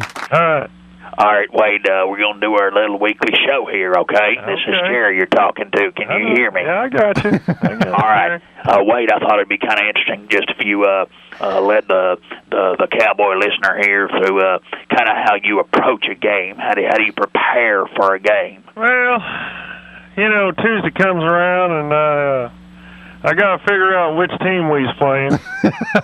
And I get on the Valley Ranch internet and study up on that Wikipedia. And then I see who he's playing. I watch some tape. I eat, and then I ride my bike and take it down to a friend's house. He lives down the way, and we get some good board games going. And of course, he's got a shed out back. We fired off some black cats in there last week. It's a good time. And that's how you approach every game. Yeah, that's about it. Well, Wade, the defense did a good job shutting down Adrian Peterson. Got to be happy there. Well, when you play the Vikings, you don't really want to mess around with AP. He's a good back. Cheap. He's really good. Cheap. What's different about that than anything else on this show? Anyway, hey, is that a shot at our show, Coach? Well, no, I wouldn't take a shot at your show. I hear you guys talking on there, imitating. Hey, you got the fake Wade on here and doing all that. But, no, Adrian Peterson's good. Of course, you know what else is good? You get one of them waffle cones and slice you up some bananas. Yeah. And get them down in there and then sprinkle on some maple syrup on top or maybe a spoonful of that strawberry quick. Now, that's good. I don't know where you're going with that's this. What else is good? So those are your comments about the defense. Yeah, that's about it. Yeah. All right. First of all, you're 6-1, but I still see some problems. The defense hadn't faced a good quarterback except Tom Brady, and when they did, they got torched by him. And the offense seems to be sputtering in recent weeks. Damn it, Jerry! What's our record? I thought we were 6-1. What are you complaining about? I may have delayed reactions to touchdowns on the sidelines, but I can coach, damn it. We're 6-1. Jeez. All right. Calm down. Man, that pissed me off when you say that. Oh, boy. Calm down. It's like angering a bear. Yeah. I don't want to do that. All right. Now, a little bit on the personal side here. Mm-hmm. I know your faith is important to you. Do you have a specific prayer that you pray before each game? Well, first off, I have a good luck charm. Well, I hate a good luck charm. I used to have a rabbit, but he up and died last week. I'm sorry to hear that, Coach. My coon dog got a hold of him. But, yeah, I say a prayer. I mean, don't we all before, an athletic endeavor? Mm-hmm. Well, would you share that prayer with us? Well, it's kind of personal, Jerry. Well, I'm your boss, so share it. Well, it goes something like this. Dear Jesus God, thank you for my family. It strengthens and nourishes me. Yeah. I've been a good boy. I like one of them Cabbage Patch dolls and a red fire truck that you can pedal on. Amen. And then we go out and start playing. Well, that sounds a little bit more like a letter to Santa. Yeah, you got to drop a hint every once in a while, don't you? I guess so. And you say that same prayer before every game. Every game, except for the Patriots game. Look what happened. Oh, really? Yeah. Yeah. Well, all right, Wade. I thank you for your time once again today. And all right then, Jerry. All right, now hang up the little phone there. Hey, Jerry, enjoy your bye week. That's childish. You see what I'm up against there? Yeah, I guess we do. Oh, boy. I guess we do. Good morning to you. Good morning. Joining us now on the ticket is Jerry Jones. Hey, good morning. Good morning, Jerry. Good morning. Congratulations on a 7-1 start. Well, we are very pleased, and we're humming along. I just wish we could get this regular season over with because I'm ready for the Super Bowl. Well, it's looking more and more like a reality these days. I know it, and it can only get worse from here till then, so I just want to hurry up and get there. Mm-hmm. I can understand that. I got Wade on the line here for our little coaches talk that we do every Monday morning. Wade, you there? You want me to put it on speakerphone? No. Just keep it where it is right now. All right. Morning, Jerry. Good morning, Wade. Now, how about this, Wade? We're doing it. We're really doing it. Aren't you excited about this? You know, I am excited about this. I was thinking back on the plane ride last night. I haven't been this excited since I was about 12 or so, and found a baby coon in the hollow of a tree and took it home, nursed it, raised it, and put it in a shoebox. You know, that's my favorite pet of all time, that old coon. Oh, really? But I don't know how that relates to football, but whatever happened to that old thing? Well, it grew big and jumped out of the box one night and tore up my daddy's face while he was sleeping. And Daddy got so mad he blew it to Kingdom Come with his 12 gauge. And while that old coon was cowering in the corner of his closet. Of course, you know, it was my pet, so I had to go clean it up. That was a mess. Had a bucket and SOS pad, and had to take the blood water out and put it in cattails. And anyway, that was a mess. Bum did that? But, yeah. Well, if we could get back to football here, Wade. Mm-hmm. Now, I like your approach. It obviously is working a lot better than old Purcell's. Yeah, well, you know, he's kind of tough on the team. You know, discipline and running and stuff like that. You know, we just try to have fun. You know, I'm all about having fun, Jerry. And I know. I got the team. Well, we log roll, we chicken chase, monkey balls. We play a little cornhole, and what's all of course, that? we play some horseshoes. And I got a little trouble at one time. I threw that horseshoe through Jerry's Mercedes or BMW, some kind of foreign car. Alarm went off, and everyone went nuts. I remember that. Yeah, it was fun. But I can forgive you with that 7-1 record. But you know what else, Jerry? What's that? I can eat a whole can of biscuits for breakfast. Put a mess of honey on there, and it's good. Anyway, Wade, you gotta be happy that Tony didn't let that money go to his head. Yeah, you know that's a lot of money you gave him, Jerry. That's true, but I think he's worth it. Well, I think he is too. He's a good player, real good player. Mm-hmm. And you know, money can go to someone's head, though. I seen it happen to a friend of mine. He got a bunch of money. We invented a new type of grain feed, and he went crazy. He bought a Cadillac and a Sea Lily ice cream shop, and he ended up getting shot dead from messing around with a doctor's wife. Whoa, it didn't turn out well for him. No, you never know what's going to happen when you get that money. Well, let's hope that doesn't happen to Tony there. Oh, I guess not, Jerry. I guess not. Well, Wade, thank you for the football insight again. Hey, we 7-1. That's good, isn't it? That is good. Now, what do you got lined up? What are you doing right now? You in meetings or something? No, I'm just selling my winter peas. Hey, you know what else is good? Is when you take a vine ripe tomato and take out your pocket knife and just slice it up and put a little salt on there. That's good. All right, you can hang up the phone now, Wade. All right, Jared. All right. Talk to you later. Right now? Yeah, hang it up now. Okay. You see what I'm up against there? Yeah, I guess we do. Oh. Joining us on the ticket now, as he does after every Cowboy game, it's Jerry Jones. Hey, good morning. Good morning. How are you? Hi, Jerry. Doing well, doing fine this morning. Very excited, very happy that we've come this far, and we're just pleased with our team. Tony Romo sure has come a long way, hasn't he? Mm-hmm. $67 million now. That's a far cry from when I found him as a baby in a dumpster in Guadalajara. I don't know if you've known him that long, but Known him quite some time.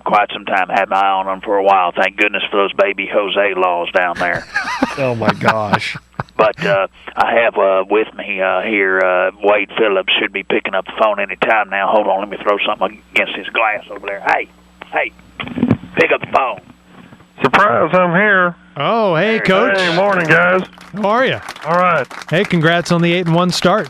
Thanks, Greg. It's Craig. Craig. Wade, did you ever think that you, Wade Phillips, the son of Bum Phillips, who never had much promise, would ever be this successful? Well, when I was little, I just dreamed of someday being a feed salesman or running my own smokehouse or maybe work for the county, irrigating rigs or something like that. I never really dreamed of being the coach of a good football team, but it's fun. It's fun, but we can't rest on where we are right now because we still got a long way to go, and I haven't even bought a house here in Dallas. Really? Really? So what are you renting or something like that? No, I'm camping. I'm squatting on a little patch of land up there by Bachman Creek, and found a stretch of trees that blocks the north wind. And, last week I fell a tree so I could cross the creek, and dug me a latrine and planted some corn, and I eat what I catch, and them animals come around dusk, and I trap them and use them for their pelts. Wearing a possum merkin right now. Coach, you're making a lot of money. You can do better. And the catfish are biting, too. Oh, they are? That's good. Yeah, you gotta come on down here. I don't know if I'd eat anything out of Bachman Creek. Yeah, it's a little iffy, but it ain't so bad. Well, good deal. A little silty. What's that? It's a little silty, but it ain't so bad. Romo. Yeah. Talk about Romo. He's doing good, isn't he? He is doing good. He really is. I'm proud of him. And told him that after the game. Real proud of him. Good. You know what else is good, Jerry? What's that? Is when you get some ground meat, some green onion. Oh, boy. Turnips, catfish, cornmeal, a couple handfuls of flour, beets, dillweed, handful of Johnson grace. Throw it into a rain barrel and get your fire going now, and then stir it up with a 6-foot dowel rod. And boy, that's good. Now, I may give you the runs, but it sure is tasty. I don't even know what we're talking about anymore, Wade. Well, we're just talking about what's good. Well, I know, but that's not just a segue to talk about anything. We're talking about specifically Tony Romo. Well, by the way, Jerry, hey, thanks for all the money you're paying me, too. I appreciate that. Well, I wish you would use it to get yourself 4 walls and a roof over here. I'm just saving it up. Been putting it away in my kid's box. And a kid's box? Like a shoe box? Yeah. Yeah, and sooner or later I'm gonna buy me a bush hog and get control of that back acreage. All right, well, Wade, anything you doing in specific to prepare for next week's game? Well, we got a game of horseshoes going, and dang, that Jason Ferguson's good at it. But, will you please start working this team a little bit harder? You think so? Yeah. Well, we winning, though, ain't we, Jerry? I guess so I can't complain. That's Hang right. up the phone, would you, Wade? Enjoy the ride, Jerry. All right, I'm trying to. Still here. Well, hang up the phone. Okay, see you later. Okay. You see what I'm up against? Yeah, we do. There he goes. I'm sorry, did Wade say he was cooking in a rain barrel over an open fire? I think so. Joining us now on the ticket hotline is Jerry Jones. Good morning. Good morning, Jerry. How are you? Doing well, doing fine this morning. Thank Congratulations on getting to 9-1. you. It is. It is. Congratulations. We are. I already have Wade ready to go on the line, I think. Oh, great. Wade, you ready? Surprise, I'm here. He's already here. Hey, Coach. Hey, morning, guys. Congratulations. Thank you. Well, Wade, it was a big win yesterday. You got T.O. going there, and that was positive. Well, it was. I was field dressing an old gray squirrel last week, and I realized, we hadn't run that touchdown play to T.O. in a while. So I put that in the playbook. We've got one. I've never read it. I'm not much of a reader. But it was a good one. It worked yesterday. Yeah, it did. It's not like a regular book, though, Wade. I mean, it's not... It have pictures in it? No, well, yeah, it has a few illustrations that you'd find interesting, I think. Yeah, I kind of lose interest. Now, I forgot why you're field dressing a squirrel. Oh, yeah, that's right. You're living out by Bachman Creek. Is that right? Yeah, that's right. It ain't bad. Weather's been good. We've had kind of a Indian summer, kind of, It ain't bad. Now, you got big week coming up here. You got the Jets this week. Well, yeah, but it's also Thanksgiving. That's what makes it a big week for me. That's my favorite holiday. Oh. And, I think we should all give thanks and think back to when the Texans sat down with the Mexicans and had tamales in San Antonio back in 1836. Well, I Plymouth think Rock. Or that's not what Thanksgiving is. Oh. Yeah, you're confused on that. I know it means good food.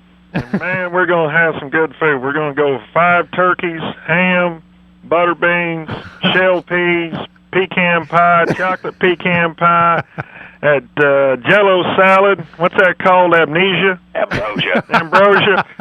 Green beans, taters, sweet taters, yams. Is that the same thing? Sweet taters and yams? I think so, yeah. Tater tots. We're going to pick him up on Wednesday from Sonic. Hamburgers, bum burgers. That's the kind Daddy makes. Daddy gets out there and gets some ground beef and puts a little pepper in there, and I think wasp spray or something like that. But it's going to be good. All right. We don't need everything that you're going to be having for Thanksgiving. Let's get it back to football here, Wade. All right. Can you tell the fans what was going on with those bad snaps yesterday? Well, it's actually kind of a funny story, really. I want to let you in on something, Jerry. You may get mad at this. We have what we call a relaxed atmosphere, that Jimmy Johnson makes fun of. Yeah. Well, it's so relaxed now that all that was just a big prank. We played a prank on Andre Gerard. we soaked the footballs in bacon grease. Where do you get bacon grease from? Well, I keep some in a coffee can by my skillet. I pour it in there, after I cook my morning breakfast. And we soaked him in there, and he snapped it over Romo's head. We was over there laughing, and finally we let him in on it and said, all right, let's start, playing straight. But it was fun. If I may, that sounds a bit risky during an NFL game to play a prank like that. Well, kept everyone loose, We was all loose and having a good time. Yeah. Well, it worked out. Yeah, it did. Still there, Jerry? Jerry? Unfortunately, I am. Wade, yeah. All right, listen, are you going to be changing your routine this week? No, I don't think so. Routine stayed the same. Wake up, crack a dawn, run my trot line, and dig a hole and drop a deuce in it, cover it up with leaves before the coons get into it. Head on to Valley Ranch and I'll probably hitchhike or catch a ride with the landscaper or something like that. And if I don't ride in like that, I'll probably ride my. Is that called an incumbent that I ride on? What's that called? Recumbent. Yeah, recumbent. I ride in on that. That's fun. You do? Why do you ride that? What's that? Why do you ride a recumbent? Well, it's fun. I got some prostrate troubles, that I have to look out for. And then I get to Valley Ranch and turn on UHF channel and catch that show with that. What's that show, Jerry, with that mouse and that cat? Tom and Jerry. Yeah, Tom and Jerry. I watch a little bit of that. And hey, by the way, is that about you and Tom Landry? No, has nothing to do with me and Tom Landry. All right. Well, I like watching it anyway. That was a good question. And the word is prostate, not prostrate. Oh, okay. Well, Thanksgiving, big week for us, Wade. We got big doings. Of course, it's a big national stage for us. We got Kelly Clarkson at halftime. Oh, yeah. Yeah, that's big. She wants to sing that, I Think We're Alone Now. No, that's Tiffany. That's Tiffany. Yeah, that's who that is, yeah. How do you remember that? Well, I don't know. That's just no song from the 80s, I guess. Well, anyway, it is a big week, and we're going to be ready. I told Tony Romo to get ready, and he promised me he's going to hit it hard. On the practice field? No, Kelly Clarkson. Oh, boy. He likes celebrities. Hang up the phone, Wade. I'd see you later. Hang it up.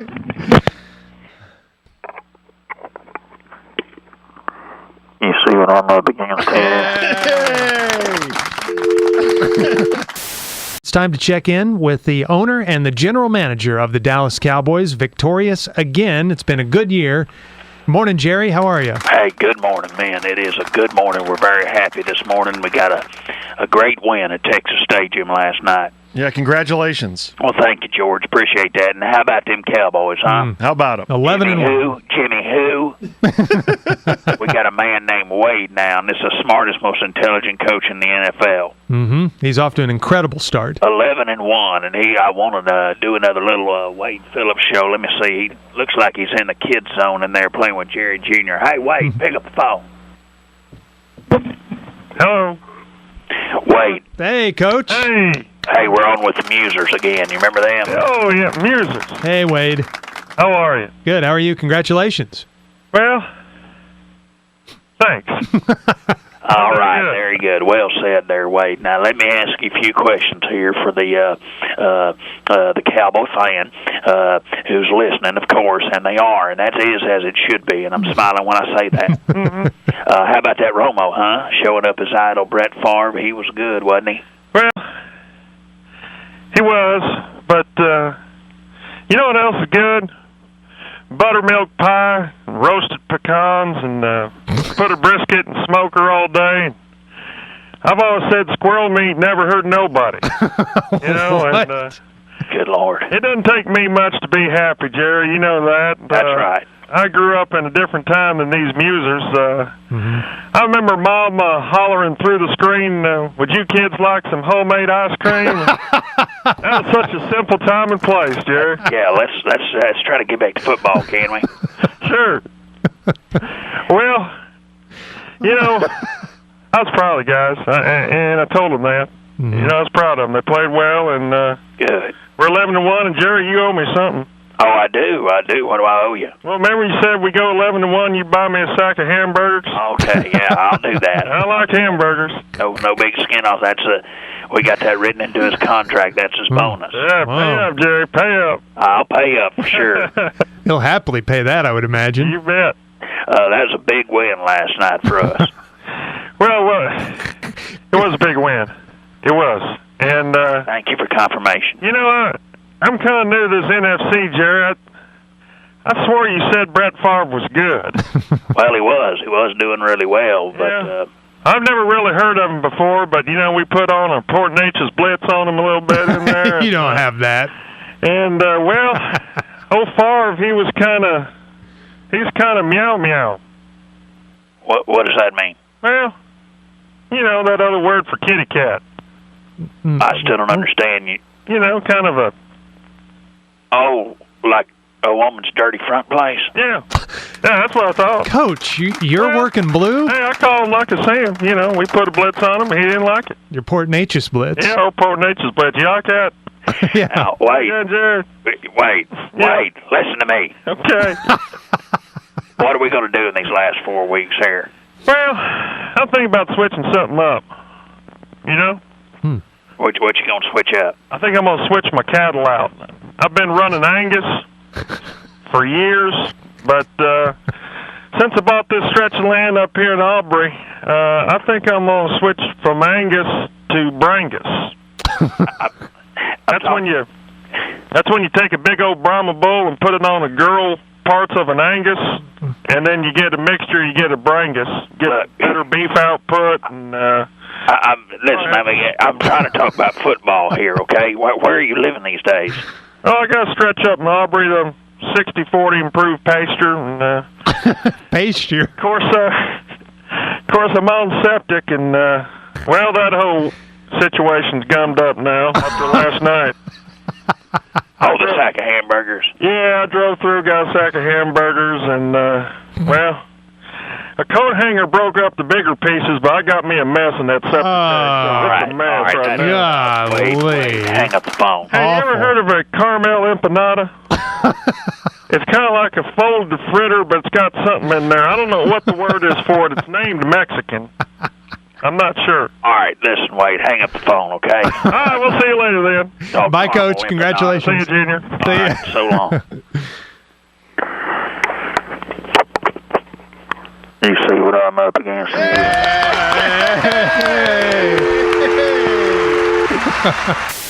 And also there was the owner and general manager who joins us now here on the ticket. It's our weekly visit with Jerry Jones after the Cowboys game. And Jerry, good morning. How are you? Well, good morning. We are certainly pleased to be on. Congratulations. Congratulations on another win. It was congratulations that you just gave me, and we, it was closer than we really wanted it to be, but in the end, it's a W, and it helps us on our way to the Super Bowl. And so once again, I'd like to bring on my head football coach, Wade Phillips. Wade, pick up the phone. Wade, you there? Surprise, I'm here. Hey, Coach. Hey, morning, guys. All right, Wade. First of all, we're talking with the Cowboy fans here, so watch your language. All right. And I wanted to ask you, first of all, are you excited? Well, yes. Don't sound it, but... Hey, Jared, could you tell that baboon story again? No, we're not going to get into that. Was it the mama or the daddy baboon that bit it first? I can't. It was the daddy baboon tore up the baby baboon. Okay, that was a good story. I enjoyed it. You did? Yeah. It's not really a children's story, Wade. Oh, well, it was funny anyway. All right.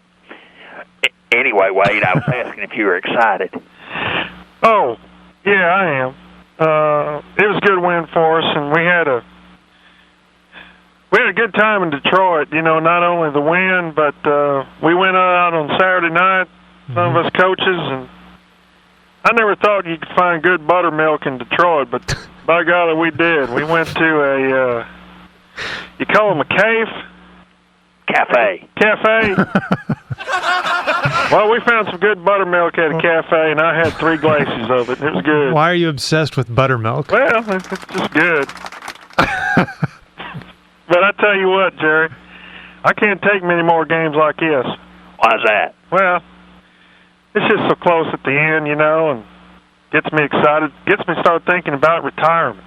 Oh, wow. Yeah. You think about retirement. Well, the best season you've been a part of. I'm getting up there, you know, and, it's about time I start thinking about retiring, maybe at the end of this season. But at the same time, I'm kind of worried about retiring because if I do, I'm afraid I'm going to get out of shape. You know, this job keeps you fit and looking young. And right. I really don't look a day older than I did when I started as an assistant coach for my daddy 30 years ago. You mean when you started, you looked 70 years old? You look like an old Rush Limbaugh. Oh, that tickled Wade. Yeah, that's funny, Jerry. Do you know who he is? Yeah, he's Jet's assistant. Yeah, I didn't think you knew. Let me ask you this, Wade. Were you disappointed when Witten fumbled on the one? You getting worried there? Disappointed? Well, yeah, I was disappointed. Of course, I've known disappointment before. When I was young, I had a baby possum I raised myself. Kept him in an old hush puppy shoebox underneath my trundle. I used to sleepwalk a lot. And, well, sorry, I'm getting emotional talking about it. That's okay. It's okay. I must have kicked that old box, and he must have got out because I woke up to the screams of my daddy in the other room. Bum? Yeah. I went in there, and sure enough, that possum's spread eagle on my daddy's face. He wrapped himself around my daddy's face like a starfish. The old possum's on there just clinging for life, and yeah, my daddy didn't get his 410 and just blow him right off there. Oh, that's terrible. Blew my possum a bloody mess into the wall, and so I guess what I'm saying, Jerry, is I know disappointment, you know. Yeah. Somehow, can we get back to football here? Well, I want to say one other thing. He blew a possum off his face with a shotgun? Yeah. Sounds dangerous, doesn't it? does. You know, Jared, I love this job. I know you do, Wade. And The other thing about retirement, and this is what makes it so tough, Jerry, I don't know if I can retire because I could eat steak every minute of the day. I mean, every minute of the day. I mean, as it stands now, I have to take football breaks, you know? From eating steak. So I can't eat steak all day, but if I retired, I think I'd eat it all day, and I think I got to tell you my favorite steak is hamburgers. I'm sorry? Y'all ever had hamburgers? Your favorite? Everybody's had hamburgers, Wade. Well, what you do is take a piece of meat, Yeah. put a hunk of bread under it, and then you chunk another piece up on top of it. It's like a sandwich, but it's pronounced hamburger. I think Wendy's sells them. Oh, yeah, we know that, Wade. Well, anyway, that's the story I want to tell you. We're 12-1, Jerry. Congratulations. Okay, hang up the phone, Wade. Right now? Right now, hang it up. You see what I'm up against here? Morning, Jerry. How are you? Well, not too good, as you can expect. Mm-hmm. Very disappointed. I'm sick about this loss. Sicker than Lindsay Lohan at a New Year's party, I tell you. And I thought I'd bring on my hated head coach, Wade Phillips, who I'm thinking about firing this week. Wow. So don't be surprised if you're going to hear a breaking news sounder sometime during this week, and then we've called a press conference. Hold on a second. Wade, pick up the phone. Pick up the damn phone. Morning. Well, Wade, I can barely stand to hear your voice. Well, sorry about that, Jerry. I want you to get on here and explain to the Cowboy fan how you couldn't get a team ready to score more than 6 points against the Eagles. Well, I guess I was a little out of sorts yesterday, too. Jerry, I thought we was off this week. And I get a call about 2:45 saying, "Hey, Wade, coming to the game?" And damn, I jumped in my dually and hauled ass. And, by the time I got there, balls in the air, so I was kind of out of sorts, and it was a bad day. I'm sorry about that, Jerry. I thought this was that bye week you were talking about. Are you on a bad phone or something, Wade? Well, I don't think so. I hear some static. I think it's going to be okay. Yeah. All right then. Well, first of all, you're fired $10,000 for being late to the game. Yeah, that's fair, I guess. Yeah, I'm sorry. This doesn't bother you at all? No. How about I make it $100,000? Yeah, it's your team, Jerry. You do what you want, I guess. It's a lot of money, but... What's wrong with Romo? What's going on with him?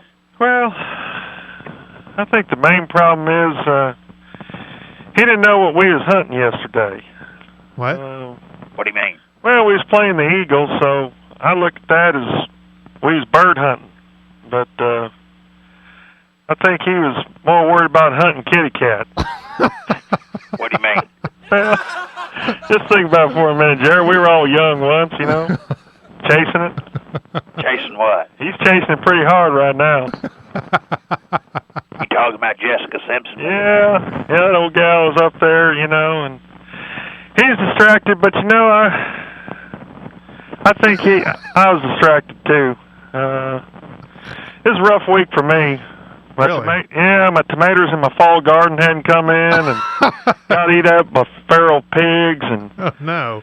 Well, my skunk farm business just stinks.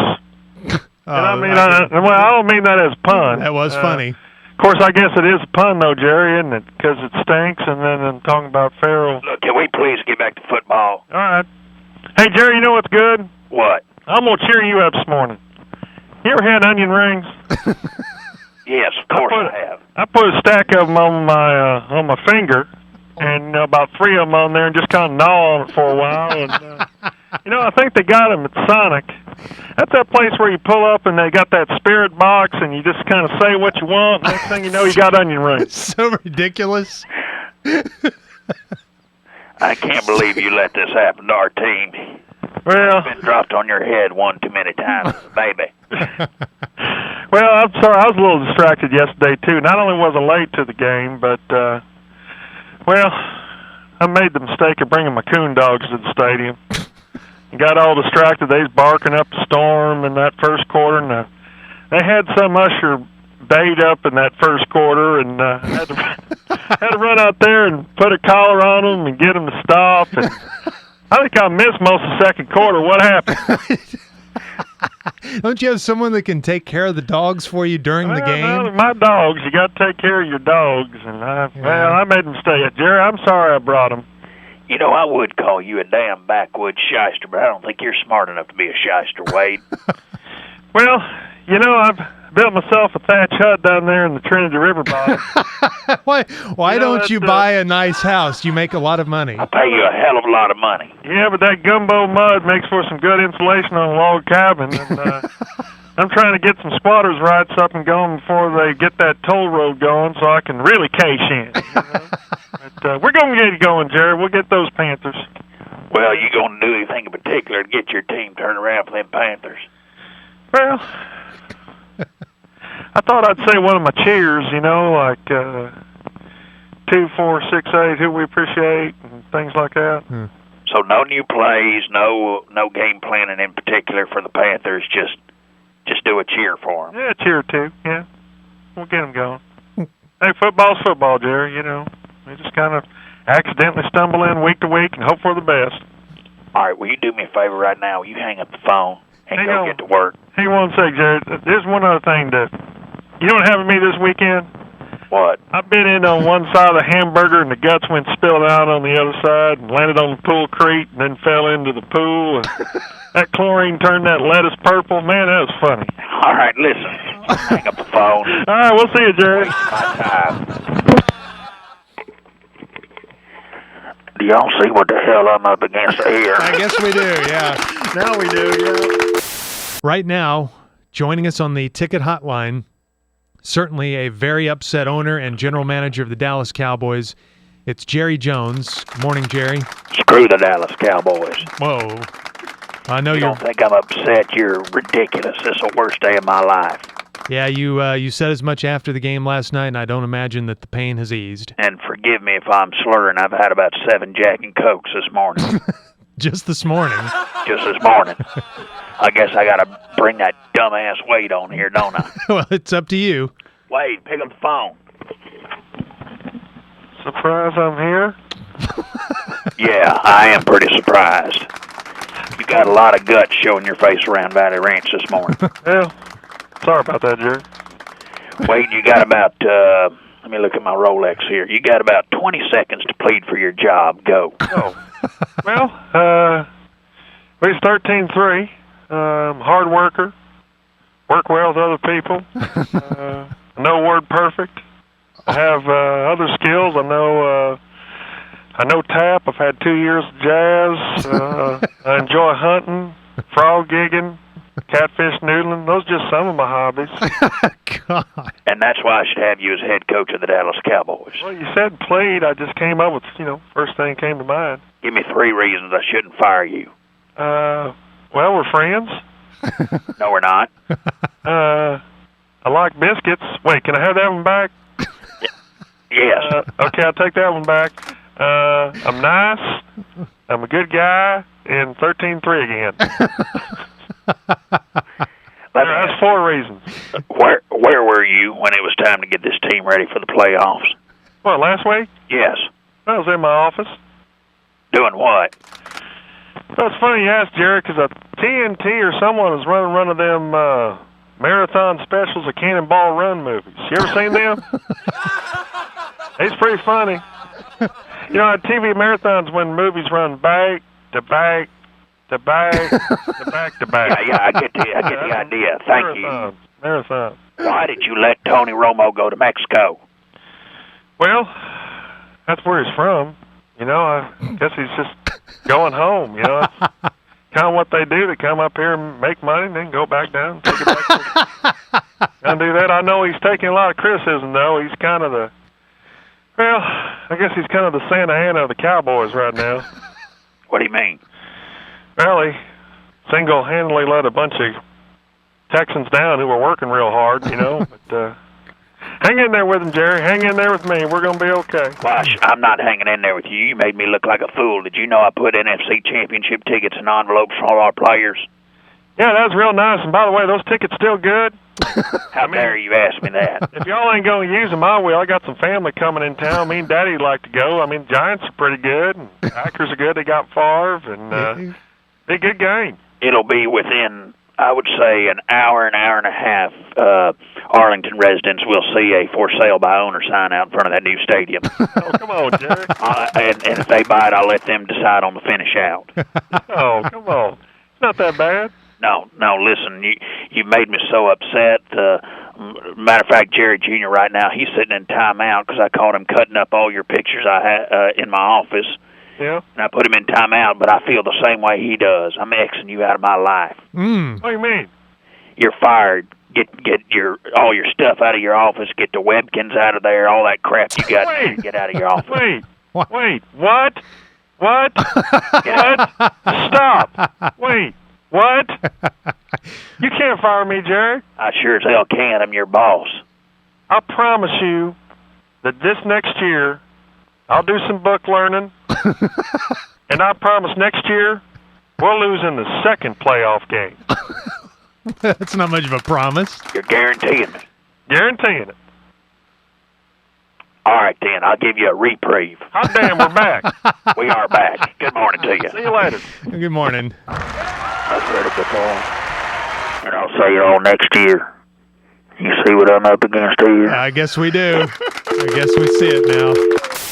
But joining us now on the ticket hotline in response to a segment we had last hour about Cowboy ticket prices at the new stadium is the owner and general manager of the Cowboys. Jerry Jones joins us. Good morning. Good morning, man. Doing fine this morning.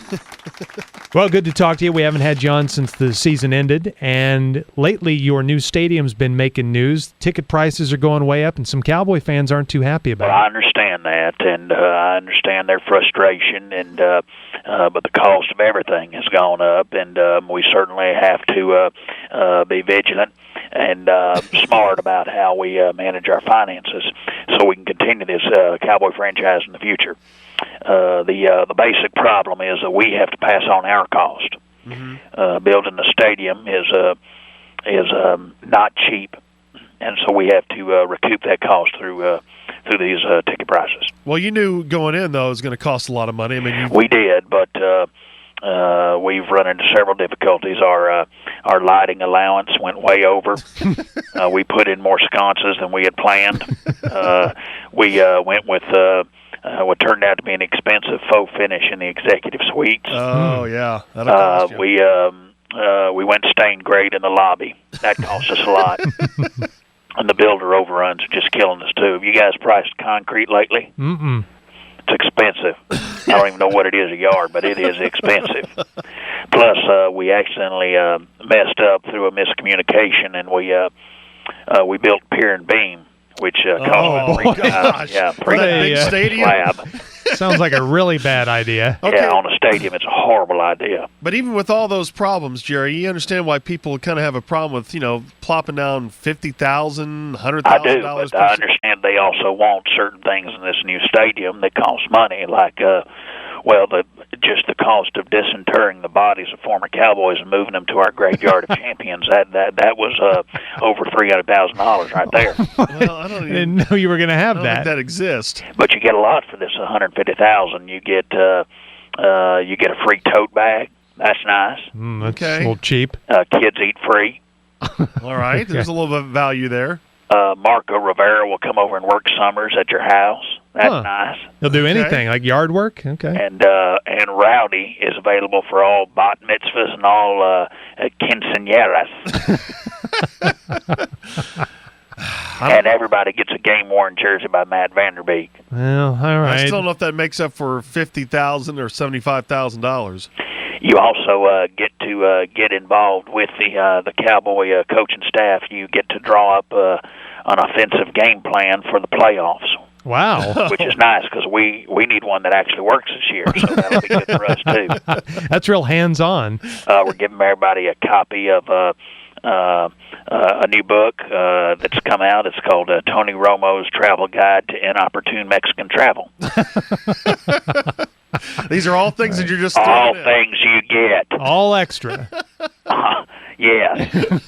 You also, a few lucky fans will get to stand next to Wade Phillips and help him understand what's happening on the field. Oh, come on. You know, cue him when to celebrate and that sort of thing. He doesn't need that. And you also get to call a game with Brad and Babe. Wow. That'll be an improvement. So, you know, those are just some of the things. Jerry.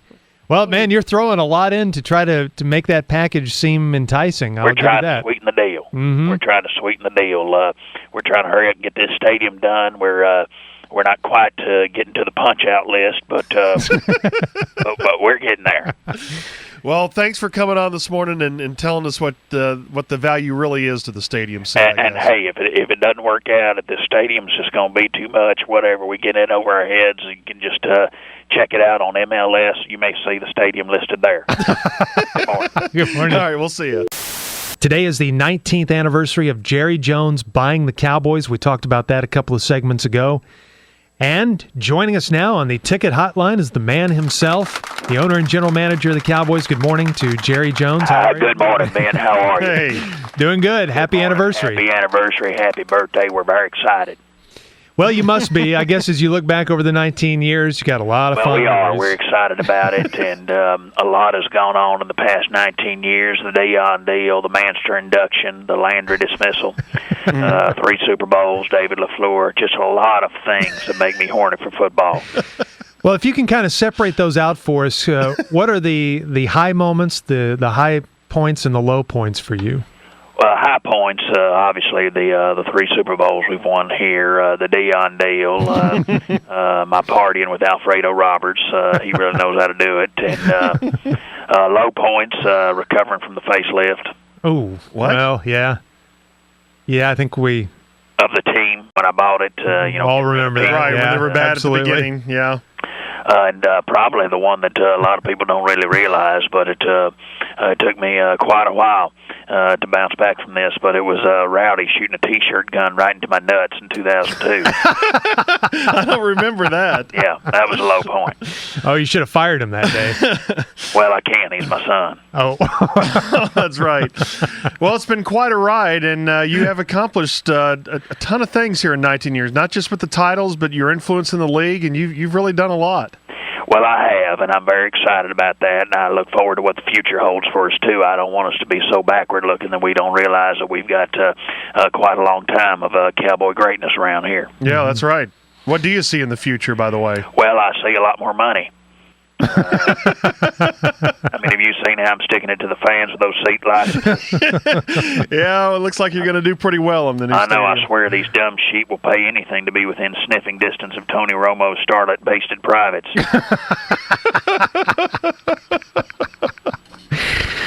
Yeah, I think you've got a lot of years ahead of you, and a lot of good years, too. Well, that's what I hope. A lot of people wonder how long will I manage the Cowboys, and I'll tell you, it's until my will is executed, as I've heard it reported. I predict I'll be managing the Cowboys for at least 3 years after my death, as these kids fight over my wealth. But I know that everyone's saying, Jerry, why don't you just enjoy your retirement? And I would love to enjoy my retirement, but you think I want to turn over this thing to these 2 no-good sons of mine? Oh, I think they do a fine job. They ain't never bounced a checkbook in their life. Well, I guess happy anniversary. Are you okay, George? Yeah, I'm fine. I'm Sound just like a you're little about to choked die. up. No, I'm fine.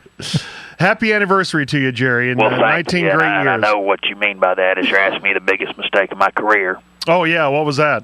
Hiring Campo back about a week ago. Don't know how that one got approved. I think he somehow snuck his resume into HR or something and put a different name on it. Are you okay? I'm fine. Okay. Sound like you're about to die, and we're going to have that last will No, executed. we're looking forward to it, and we're, of course, very disappointed the way the season ended this past time, but we're going to get back on top. And I know when I fired Jimmy, I said there were 500 coaches who could win a Super Bowl, and so far I've only been able to find one of those coaches. But hopefully Wade's another one. Well, hopefully so. All right. Well, have fun. Okay. Have a big party day. I'm sure you got big plans. We are. I'm celebrating. I'm going to be hiring a clown for Jerry Jr. just to keep him distracted where I can get drunk by myself in my study. All right, Jerry, have a good day. We have the NFL owners meetings going on in Palm Beach, Florida. And joining us now on our ticket hotline is the guy who's there representing the Dallas Cowboys, the owner and GM. Good morning, man. How are you? Good morning. Jerry Jones. How you doing? From Jerry the meetings. From the meetings, yes. Can't even get his name out. Hi, Jerry. How are you? Well, we are certainly doing this very well, very excited, very positive, and very NFL. So we got some new stuff to look forward to. This, the meetings have been going well. A couple of new rules changes. We're allowing a helmet with a radio on the defense. Right. We have had it in the past. On the offense. Right. With the guy that throws the ball. Quarterback. Right. And so now we're going to have a guy on defense able to have a radio in his helmet. And, of course, your quarterback will be tuned to his offensive coordinator. Mm-hmm. And the defensive guys will, of course, be tuned to, probably K104. But that won't do him any good. We've also debated this no long hair coming out of the helmet. Mm-hmm. Right. So that's a new rule. We're talking about no long hair coming out of the helmet of the black the football player. Right. Of course, I'm a little sensitive when it comes to talk of hair. Oh, why is that? Because you have such a bad toupee? Greg. No, I'm talking about a 7 Marion barber on the team. What the hell are you talking about? I'm sorry. I was thrown off. Actually, speaking of Mern Barber, Mern Barber, I'm thinking of getting some Mern Barber hair extensions to update my look in the coming year. I don't know if that'd be a good look. So it will be like gray for the first 3 inches, and it'll be just big old black hair extensions. That'd be wild. Big old thick, long black. Yeah. Yeah. Okay. We get the idea. Yeah, and but we're also I know a lot of Cowboy fans, as well as fans of Cowboys, are curious about the Pac-Man Jones issue. Yeah, Yes. we were going to ask you, what's the latest on Pac-Man? Well, I know that a lot of so-called NFL teams would be iffy about taking on Pac-Man Jones. That's should he be reinstated? Right. I want to make that clear. Right. Should he be reinstated? Right. But I think he would go well with our defense. I would love to see Pac-Man out there with old, Donkey Kong Newman, as I call him, or I've never heard him called that. Centipede Anthony Henry, or Hubert James, or the Sims Ware. I never heard these nicknames. Or Asteroids Williams. But because I think that although Pac-Man's had his problems in the past, I think that pairing him up with a strong head coach like we have in World of Warcraft Phillips, that he would really do well and flourish in the Cowboy system. So you think the Pac-Man thing is going to happen then at some point? What's that, George? You think the Pac-Man thing... Did you just say you loved me? Yeah, I think a lot of you, Jerry. I think that the Pac-Man thing will occur. Okay. And I know that, I guess people who've read Wikipedia probably know this, but I would look forward to bringing my son here to play for the Cowboys. He's not your son. I had one wild night. I don't want to get into it.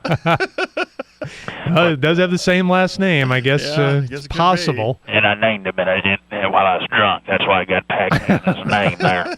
But the new stadium is great. We're working on that. I'm going to get that finished up for the Cowboy fans, as well as the fans of the Cowboys. And work is kind of slowed of late because I pulled some of the guys off the job to do some work at my house. So, did you? Yeah, some drywall out there, and I'm installing one of those same roofing systems. Oh, wow. Cool. A retractable roof at the house. Yeah, that's kind of a little classy Arkansas thing I'm doing to my own house. So, anyway, you guys take care, and I'll keep you abreast or a memory, as it's also called, of what's going on here at the NFL meeting. Good. It's called that. Thanks, Jerry. Good morning to you, sirs. All right, we'll see you. Their first conversation after drafting Felix, and we understand he was pretty excited. Mm-hmm. Jerry and Wade were pretty excited. So why don't we give this a listen and see how things went?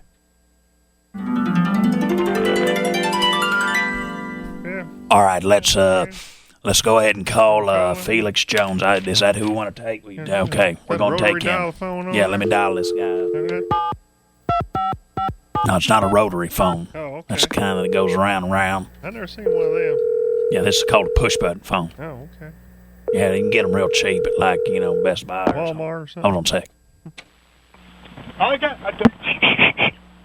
This Felix Jones. Felix. Yes, sir. Felix, this is Jerry Jones. I told you! He's louder than that. Can't believe it! I can't believe it! Who's this again? Jerry Jones of the Dallas Cowboys. Oh, damn! I thought this was the Raiders. I thought I was gonna get to play with Darren again. Well, Anyway, I'm sitting here with Darren Woodson doesn't play. with Wade Phillips, and I just wanted to congratulate you. We're taking you at number 22, and that's got to be real exciting for you. Yeah, sure it is. Yeah, I'm really excited to be playing up in there. That's good. Well, Felix, I'd like you to meet the brains of our operation. I also have our head coach here. The great Wade Phillips is with us. Wade, I want you to meet Felix Jones. Hey, Felix. Hello, Coach. How you doing? Well, good. Looking forward to getting down there and drinking some bar. Yeah, okay. Some what? I think you said Burr. Yeah, your name's Felix, huh? That's Yes, kind of sir. an unusual name. You ever heard of Felix Cat? Yes, sir. Remember the old Felix cartoon? He was a cat. Mm-hmm.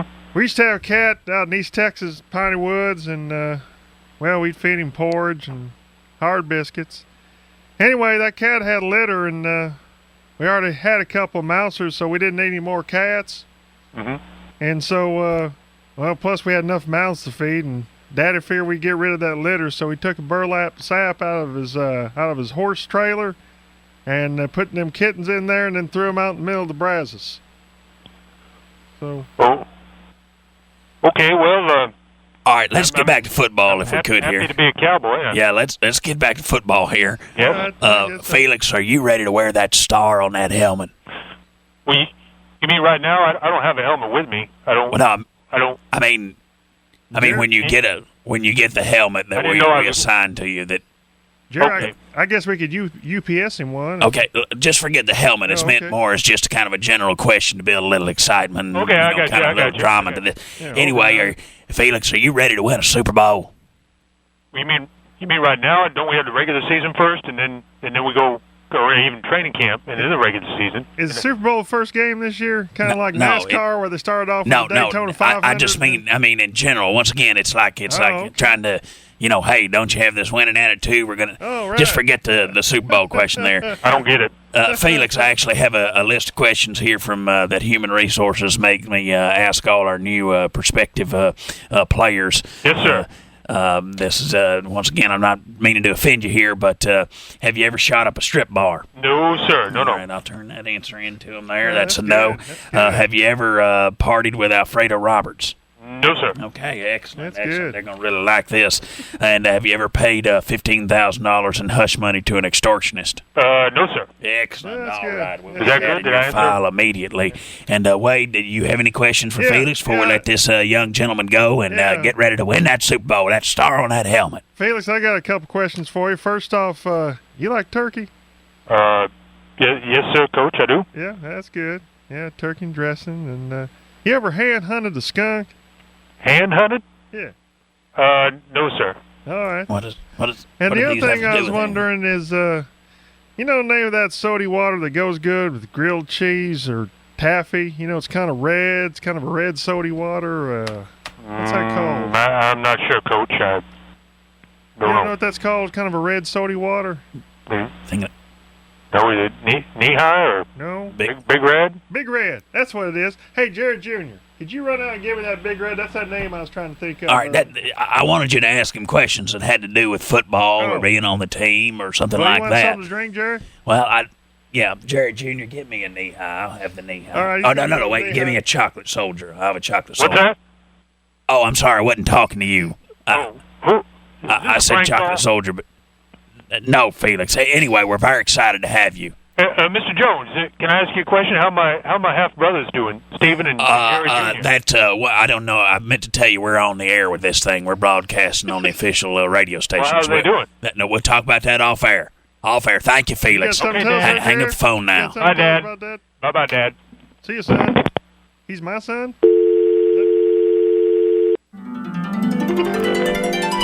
Wow, that was shocking.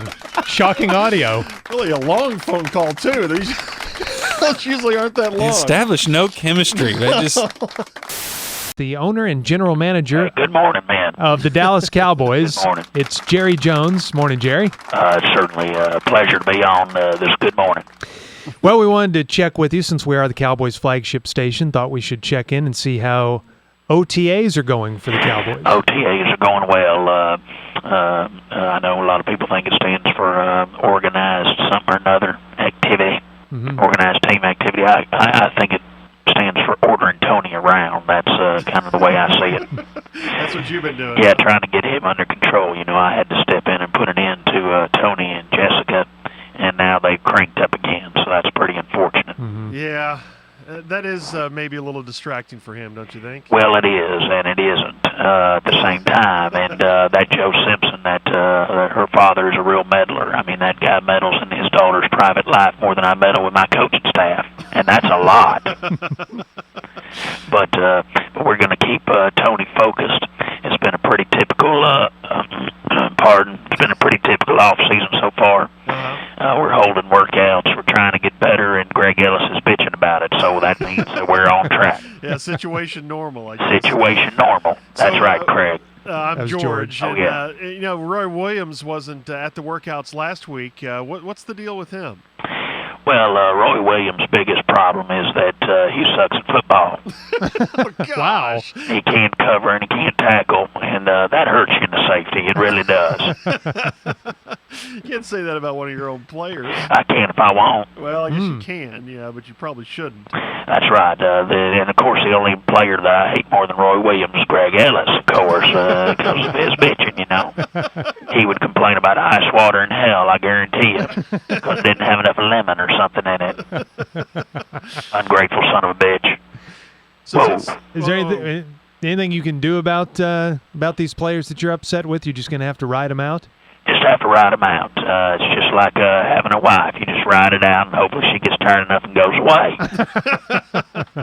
But Wade is doing pretty good. We're pretty happy about him. Oh, is he? What's he up to? Well, he got a new bike, and he's taking it to practice every day. Well, that's good. Yeah, got a basket on the front, got a tall orange flag. It's one of those three-wheel bikes. Okay. And we're trying real hard to make Pac-Man bona fide. Yeah, now what's the latest you can give us on Pac-Man? Well, we're trying to get him cultured.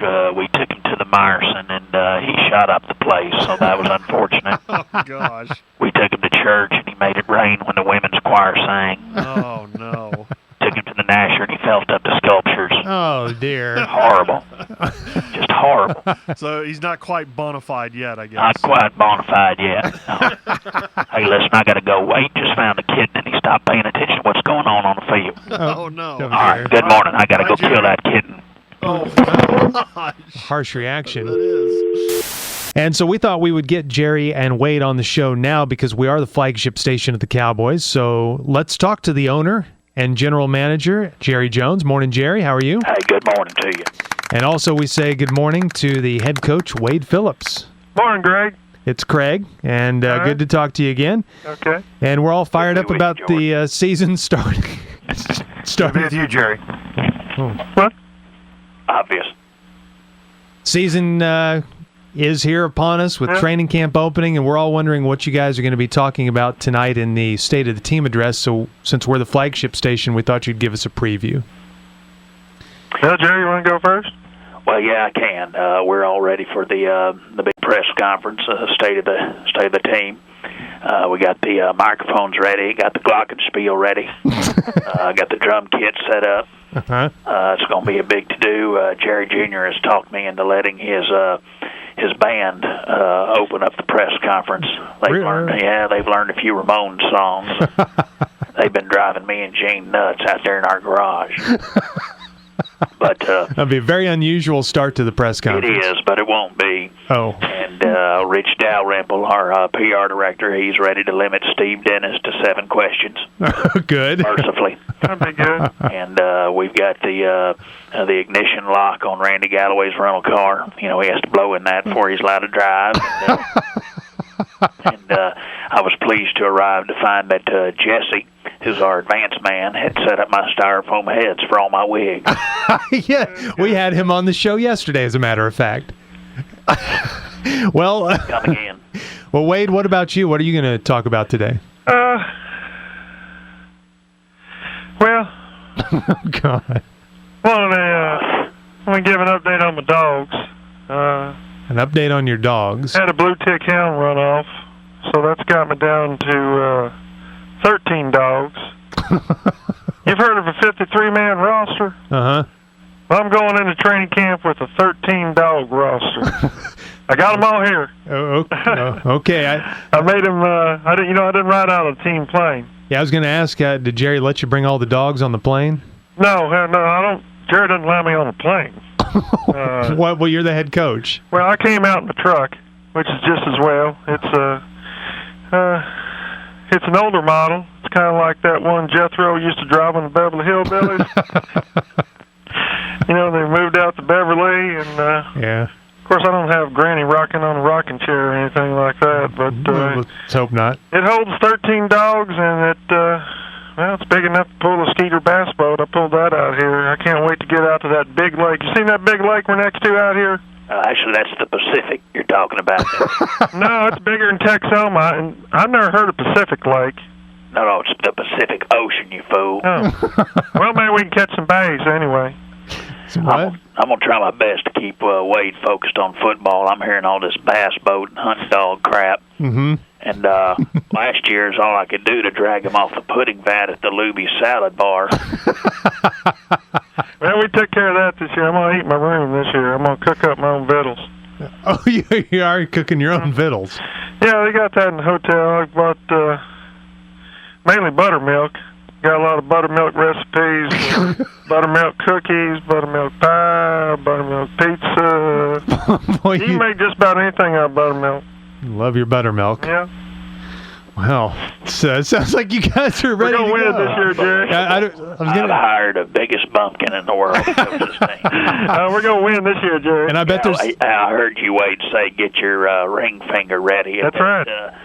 I just want to remind you that I'm the only one allowed to put undue pressure on this team with Super Bowl or bust attitudes around here. All right, that's fine. Well, thank you guys for, I guess, previewing what we're going to hear tonight in the State of the Team address, and we look forward to catching up with you here in a couple of days when we get out to California. Yeah, welcome. All right, now, Wade, that means you need to hang up the little talk piece now. On the receiver land? Yeah. And calm down off the telephone pole. Good morning to you. All right, hang on. There they go, Jerry and Wade. Yeah, this is a hidden microphone that is in Jerry Jones's office, and apparently Jerry was a little bit perturbed to the way that Wade came off during the Hard Knocks show. So he calls Wade into his office, and they have a discussion, and this is raw, unedited tape. Okay, so hopefully you can hear everything that's going on. All right.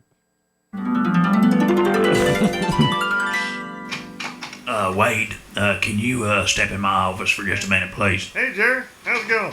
Well, it's not going well. Yeah, well, you want some pralines or peanut brittle? I just made a Stuckey's run. I'm loaded up for training camp. No, and you shouldn't want any of that crap either. I'd expect these athletes to take you seriously when you're built like the Stay Puft Marshmallow Man.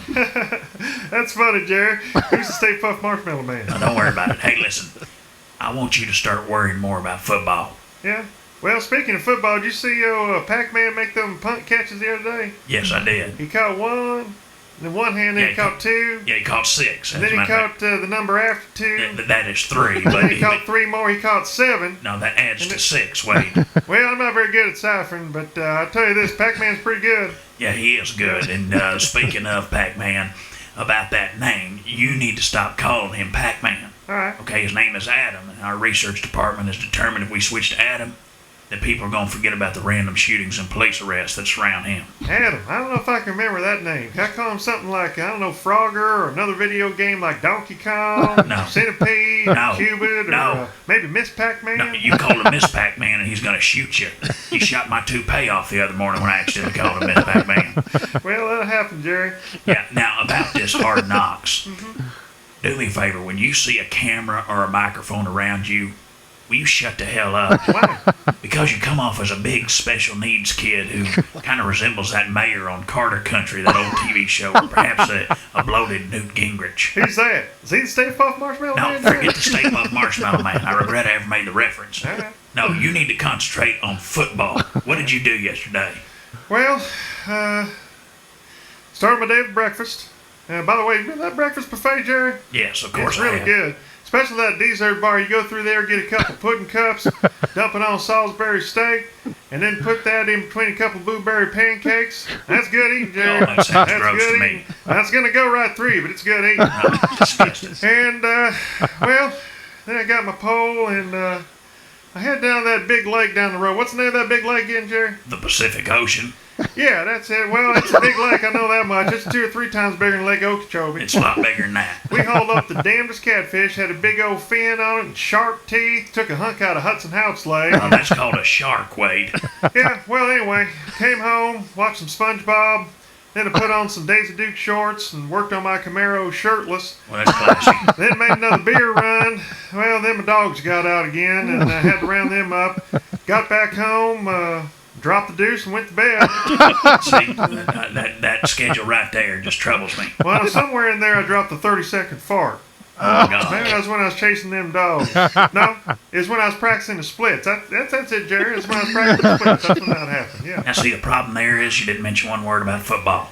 Now, wait. I take that back, Jerry.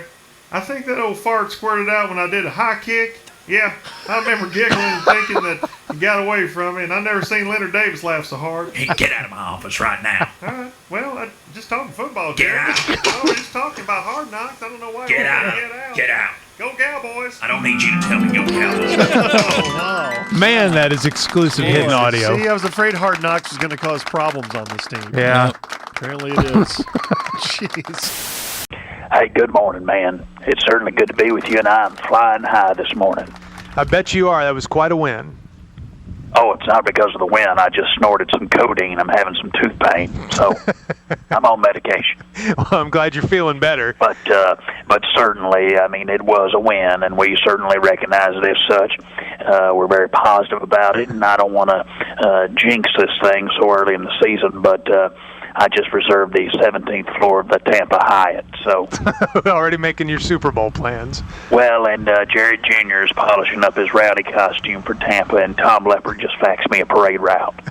Oh, no, you better keep that under wraps. That's not a good idea. Yeah, I know. We don't want that to get out, and I certainly wouldn't want you to tell that to your listeners. But okay, we won't. And I don't want to get cocky, but I want us to be humble about this victory, and I want to tip my toupee to our opponent, the Cleveland Browns, who apparently decided to go out there and just let us walk all over them like an abused spouse. So that was fun. Oh, my God. Well, it's nice of you to honor them. Yes, that's a way to honor them. It is, and it isn't, but we do and don't at the same time with you today.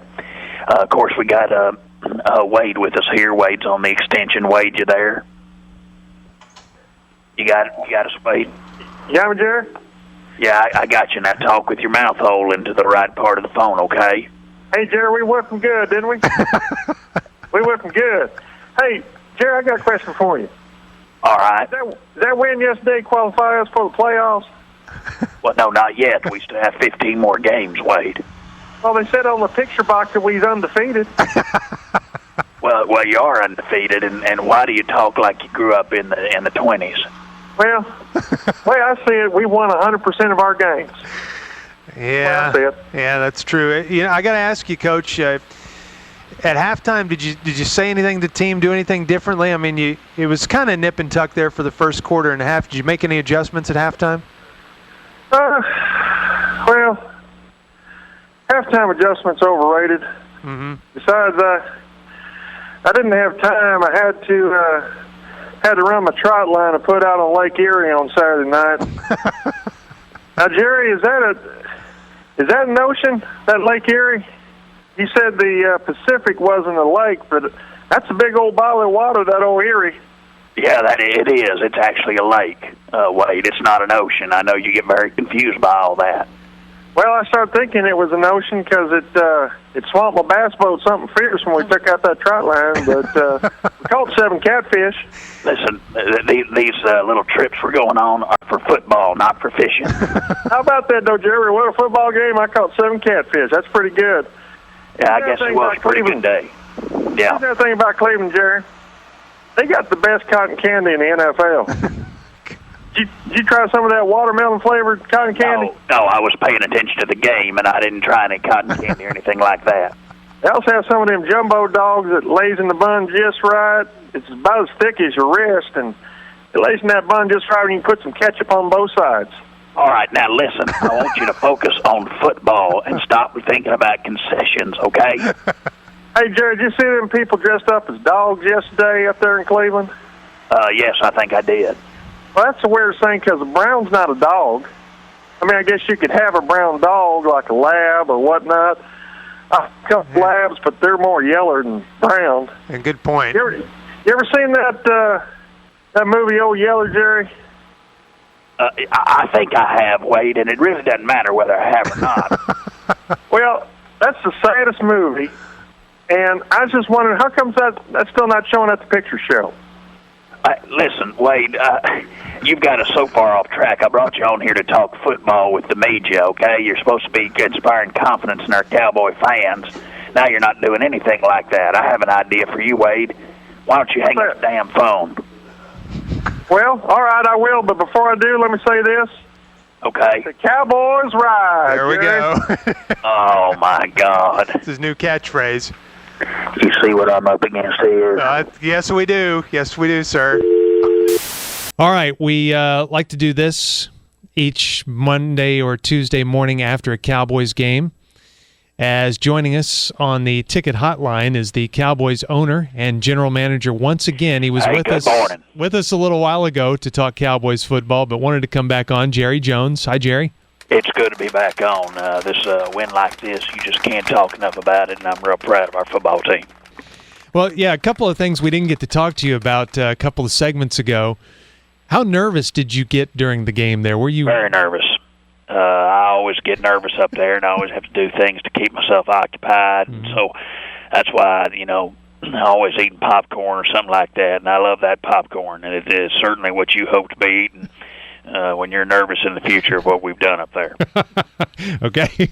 I think I follow you, but all in all, you couldn't be happy. You bet. And, it was a good win, and we just hope that we can keep doing it throughout the season for the Cowboy fans. Okay. Now, I also, of course, want the Cowboy fans to have a chance to talk to their head football coach and hear from him, as it were, in the day that is following the one that came before. And that's why I want to bring on Wade right now. Wade, you there? Breaker 19, you got me, over? It's not a CB. It's not a CB. It's a telephone. You got a pork chop here. What's going on? That's right. That's your old handle, isn't it? Yeah, come back. That's right. Well, we got him last night, Jared, didn't we? Well, yeah, you and I have already talked about the game. This is kind of where we're going to be talking on the ticket about the game and let the Cowboy fan hear from their head coach. Hey, did I hear you're eating popcorn up there, Jerry? I sure was. That's kind of the thing that you want to be eating when you're nervous and with the future up there. Well, I like popcorn. You know what's good? So when you take that popcorn and dip it in ranch dressing. Gross. Man, I love ranch dressing. I like it on popcorn, steak. Hell, I'd eat a boot if you gave me ranch dressing with it. You like ranch dressing, Jerry? I do, Wade, but that's not what this telephone call is about. Hey, Jerry, you see me running down the sidelines chasing old Felix? That old root hog running for that touchdown, you see that? I sure did. I hadn't run that fast since I got excited when the good humor man came down the street. Well, or maybe when Buttermilk went on special at the IGA.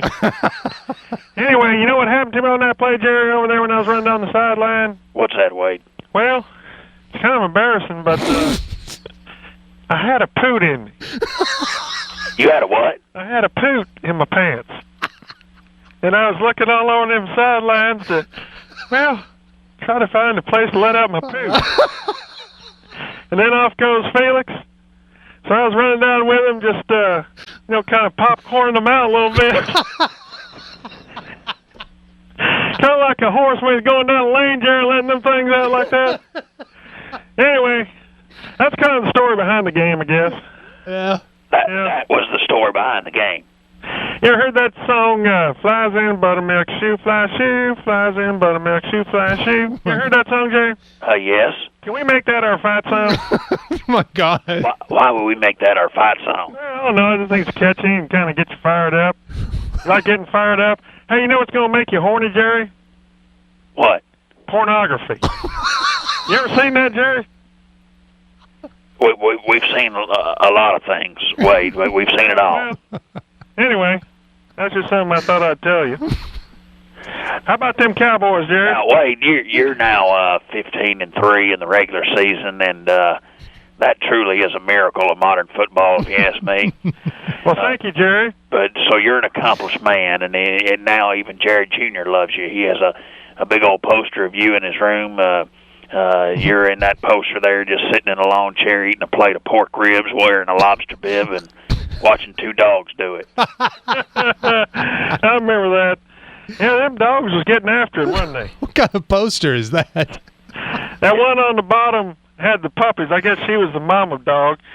Anyway, Jared, thanks for the sideline pass last night. That was fun watching. You're our coach. You get that every game. You're our coach. So. Well, it's fun being on the field. That's what my daddy used to do. Yeah, I know. I'm aware of that. And our Tony Romo sure is good, isn't he? Oh man, I love old Tony Romo. He is something else. He played well, and how appropriate is it that Tony Romo wins on Hispanic night at Texas Stadium? Yeah, I thought that was kind of funny. That was a really nice evening we had last night, celebrating our diversity, and I took a lot of our domestic help to the game. They got to sit with me up in the owner's box. That was nice. Well, that's nice, Jerry. I appreciate you letting me be on the sidelines, and I got one thing to say. What's that? Let the Cowboys ride. There you go. You see what I'm up against here? Yeah, I think we do. Breaker 1-9. But it's working out. Jerry Jones joins us now on the ticket hotline. Good morning, Jerry.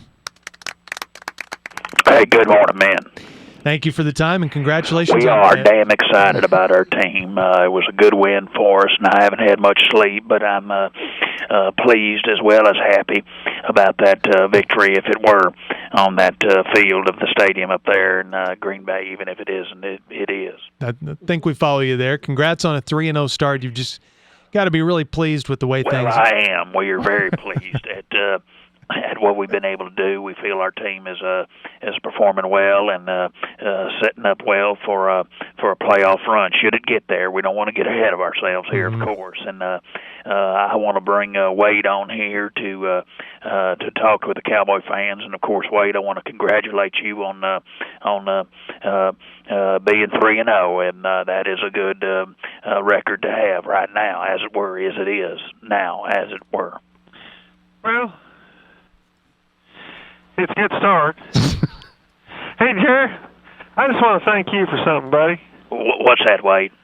I want to thank you for, taking me on the trip and the airplane ride and getting to stay in that hotel. You know, during that hotel, they had a deal where you pick up the phone and you call them, and then they bring you a mess of food. Oh, yeah, that's called room service. Well, it's good anyway. You take such good care of me, Jerry, and you get me those good seats on the sideline and give me the good music to listen to. Wait, just to clarify once again, these are not vacation trips we're taking you on, and these are actual football games where you are our head coach, and you shouldn't be listening to music on those headphones like you just said. It's good, though. You pop in that George Strait, and I listened to an entire Miley Cyrus CD. Miley Cyrus? There's something about a frog singing about a rainbow connection, and about that time I saw we scored, and, did that hand pump in the air, real quick. It's fun, though. We won the game, Jared, and so you're saying that your hand pumps are coming late because you're listening to music and you only respond to what you see out there. Yeah, I get a little distracted with the music, and then I look up and that that soccer field, and then all of a sudden we get the touchdown and get the jumping around and all that. That's a football field, Wade. Football field. But those musical earmuffs, they work real good. Musical earmuffs. Oh my God! Well, enough about that. Let's talk football, Wade. All right. Hey, we're 3-0, Jerry. Does that put us in the playoffs? Not yet. We still got a few more games to go here. It's a 16-game season, by the way. You know, I looked up in the stands, Jerry, and there's a guy with a big old wheel of cheese on his head and a little old piece cut out of it. And I've never seen so many people love cheese more than I do, because I love cheese. Well, that's just a decoration. They're called cheese heads up there, and that's a little foam helmet thing that they wear to show spirit. That's styrofoam? Yes. I ate 3 of them at halftime. Oh my God! No wonder I'm so backed up. Well, I am backed up something fierce, Jerry. Damn. Well, anyway, it's pretty good eating. Hey, Jerry, when are we going to have a parade? Well, not yet. We want to make sure we don't jinx ourselves by planning a parade, but we already have. I'm sorry? I think I follow that. Hey, here's another question for you, Jerry. What's that? You remember on Hee Haw which guy was picking and which guy was grinning? No, I don't. I don't really know what this has to do with anything. Speaking of Hee Haw, could you come into the locker room and say, we'll say, "What's for dinner, Grandpa Jones?" And you say, "Butter beans, okra, mashed taters, grits, and catfish." And then we'll all stand up and say, "Yee-haw!" What do you think about that, Jerry? What would that accomplish? Anyway, users, let me tell you what a special head coach we have here. Okay. In Wade. Uh-huh. I was driving down the street with Wade after the Cowboy win last night, Mm-hmm. and we saw a dog that was limping down one of the rougher streets of the city. Mm-hmm. And Wade made me stop, and he got out and went out and picked up that dog and brought him into the car. Oh, that's nice. And tried to feed him grass and crickets to nurse him back to health. Mm-hmm. And then he told me that he was going to keep him because he thought he was a nice dog. And isn't that just a special thing? That's great. Really kind individual. Of course, Wade didn't think it through and realized that we had just picked up an injured, frightened pit bull in our car and were force-feeding it crickets. So that dog went nuts and tore me to shreds. Yeah. And he shredded my hairpiece. He shredded my hairpiece, and it looked like a possum had been fed through a box fan in that car. Yeah, I'm sorry, Jerry. I had no idea that thing was basically an alligator with fur. Yeah, you didn't think it through, but that's what we love about you, Wade. You got a good, kind heart, even if you can't think 2 minutes into the future. And Jerry, that's another thing. I appreciate you letting me keep my coon dogs at Valley Ranch. I appreciate that. God. Well, he's 3-0, Jerry, and I think we're going to go 16-0. We are. We're 3-0, and despite our differences, we're winning football games. And isn't that what's important? We did it, Jerry. We did it. All right, hang up the phone now, Wade. Bye-bye. See what I'm up against here. I guess we do. Thank you both for joining us. Joining us on the ticket hotline, as he does after every Cowboy game, win or lose, it's the Cowboys owner and general manager, Jerry Jones. Morning, Jerry. How are you? Morning. Could be doing better, obviously. This was a very disappointing loss for us, but these kind of losses are to be expected in rebuilding years like this. Well, I didn't think this was rebuilding. I thought it is now. It is now. We're looking forward to 2012. Wow, that's a long way down the road. It is, but it isn't. So we're looking to get what we can from this group of non-executing players and see what we can come up with. Okay. Well, that's big news. Jerry says it's rebuilding time. I have to say, I am sorely disappointed in my coaching staff. We can't even limit ourselves to 11 men on the field. We try to run 12 out there just to stop them Redskins. Yeah, it's just pathetic. Bad moment. But those of you who are commuting from Arlington may have seen that I've already put a for sale sign out in the front lawn of that new stadium. Oh, no. And the good news is that if you buy it now, you can determine the finish out. So you get to pick the carpet and the fixtures. I'm afraid to ask what the price is for that. I don't want to know. Well, because of all this subprime mess, I'm letting this thing go for about $900,000. Wow. You know what? I'll take it. Yeah, it takes a special kind of buyer. Of course, a lot of people don't need that much square footage. But I want to bring on my my quote unquote head coach Wade. Okay. Wade, you on the phone there? I'll ask it again. Wade, you on the phone? Wade should be on the phone there. Wade? we're going to try to reestablish Okay. some contact with Wade. And I tell you, this is about what it's like every time I talk to him. Oh my God. What's going on? I think Wade needs to call back. I never seem to be able to establish a good connection with that gentleman.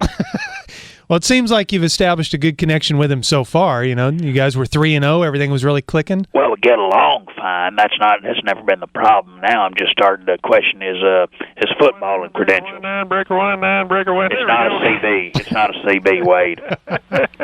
No. Morning, Wade, Coach. I have a lot of serious questions to ask you this morning, but I'm going to give you first crack. What's your first question for me? Well, Jerry, you like hamburgers with cheddar or pepper jack? I'm cooking up a mess of them right now. No, I'm talking about football. I want to talk football with you. All right. Now, I don't know if you noticed this, Wade, but we have 2 running backs on this team. Why the hell did you not use Fijo more?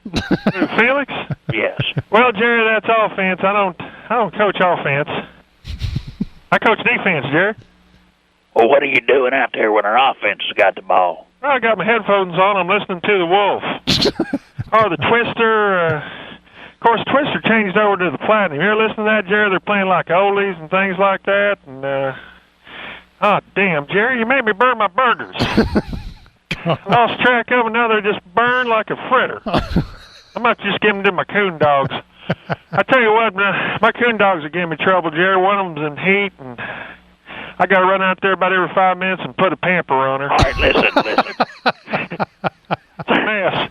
Listen to me here. Forget about the offense. Let's talk about defense. How did you let 12 men on the field at such a crucial time? That was just a killer penalty. I'm glad you brought that up. I want you to answer me this question, Jerry.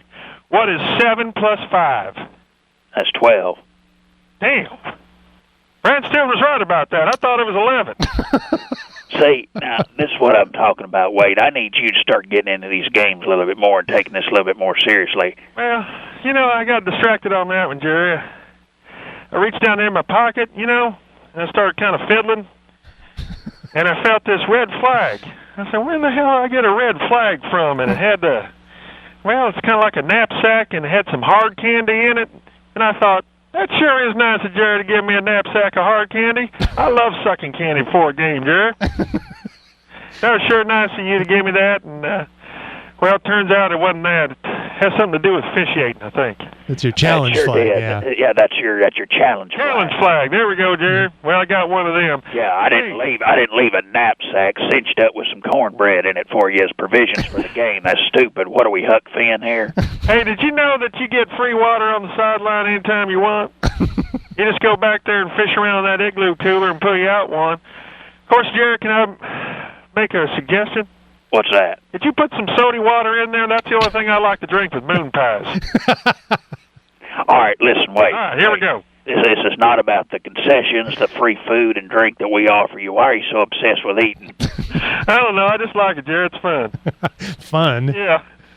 Well, you've lost a game now, Wade. Now things have changed. I kind of put up with your hick ass for a while because we were winning games, but now the tables have turned. So you got to start taking football seriously, okay? Okay, well, you do too. Let me tell you something, Jerry. What's that? Why don't you get your ass off the sidelines? That's for players and coaches only. Well, then why the hell are you down there? Well, that's a solid question.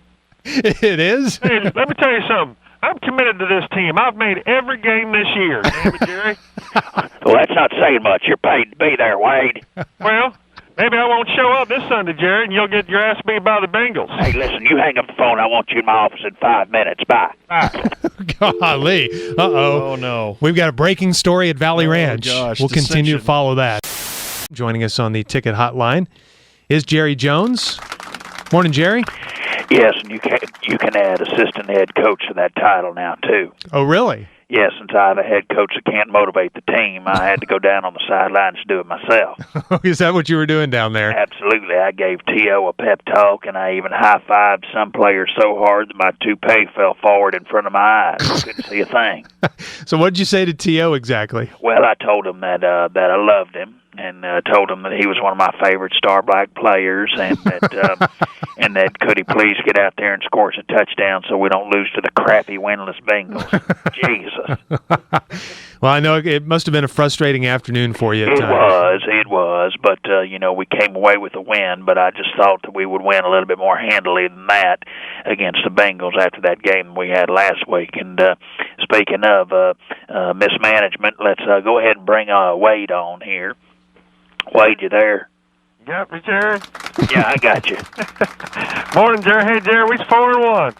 How about that? Well, yeah, let's not celebrate this one too hard because it was a little bit too close for comfort for me. Well, I know I've asked you this before, but we're a little further along in the season now. Does 4 wins put us in the playoffs, Jerry? No. All right. Well, You're so confused. I've tried to get Jason Garrett to explain this to you over and over again because I don't pretend to understand it myself, but I know it's more than 4 wins we need. well, I think we're pretty good.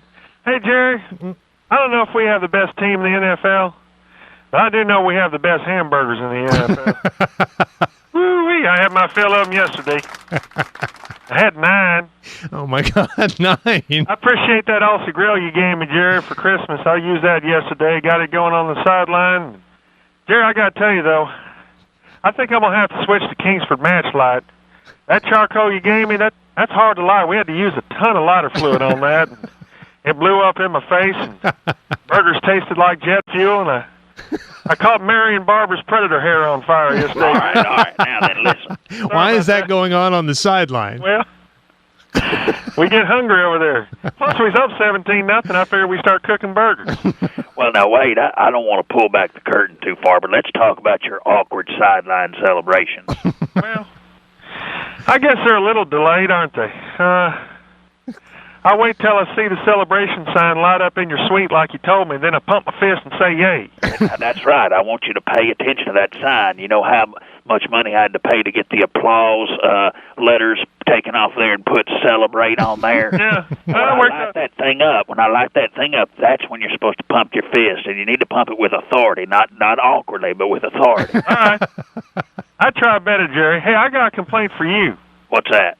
I know we're closing down Texas Stadium, and, we're kind of cutting costs and things like that. Can we get our dog kennels up and running again out there? I told you we don't need dog kennels at Texas Stadium. Well, I do. I mean, I showed up yesterday. I had 4 of my coon dogs with me. I didn't know where to put them. I just let them run in the parking lot. I got out there after the game. I couldn't find them. So, went home and did a little porch sitting. And I'll be damned, Jerry, here come them dogs. They smell like skunks, though. Skunks, I think they did some creek romping. They smelled terrible. They smelled worse than them burgers. And one of them had an old mallard just deader than a mackerel in his mouth. They found their way back to your house. Them dogs are smart, Jerry. What kind of mallard? Was it a hen or a drake? It's Drake, yeah.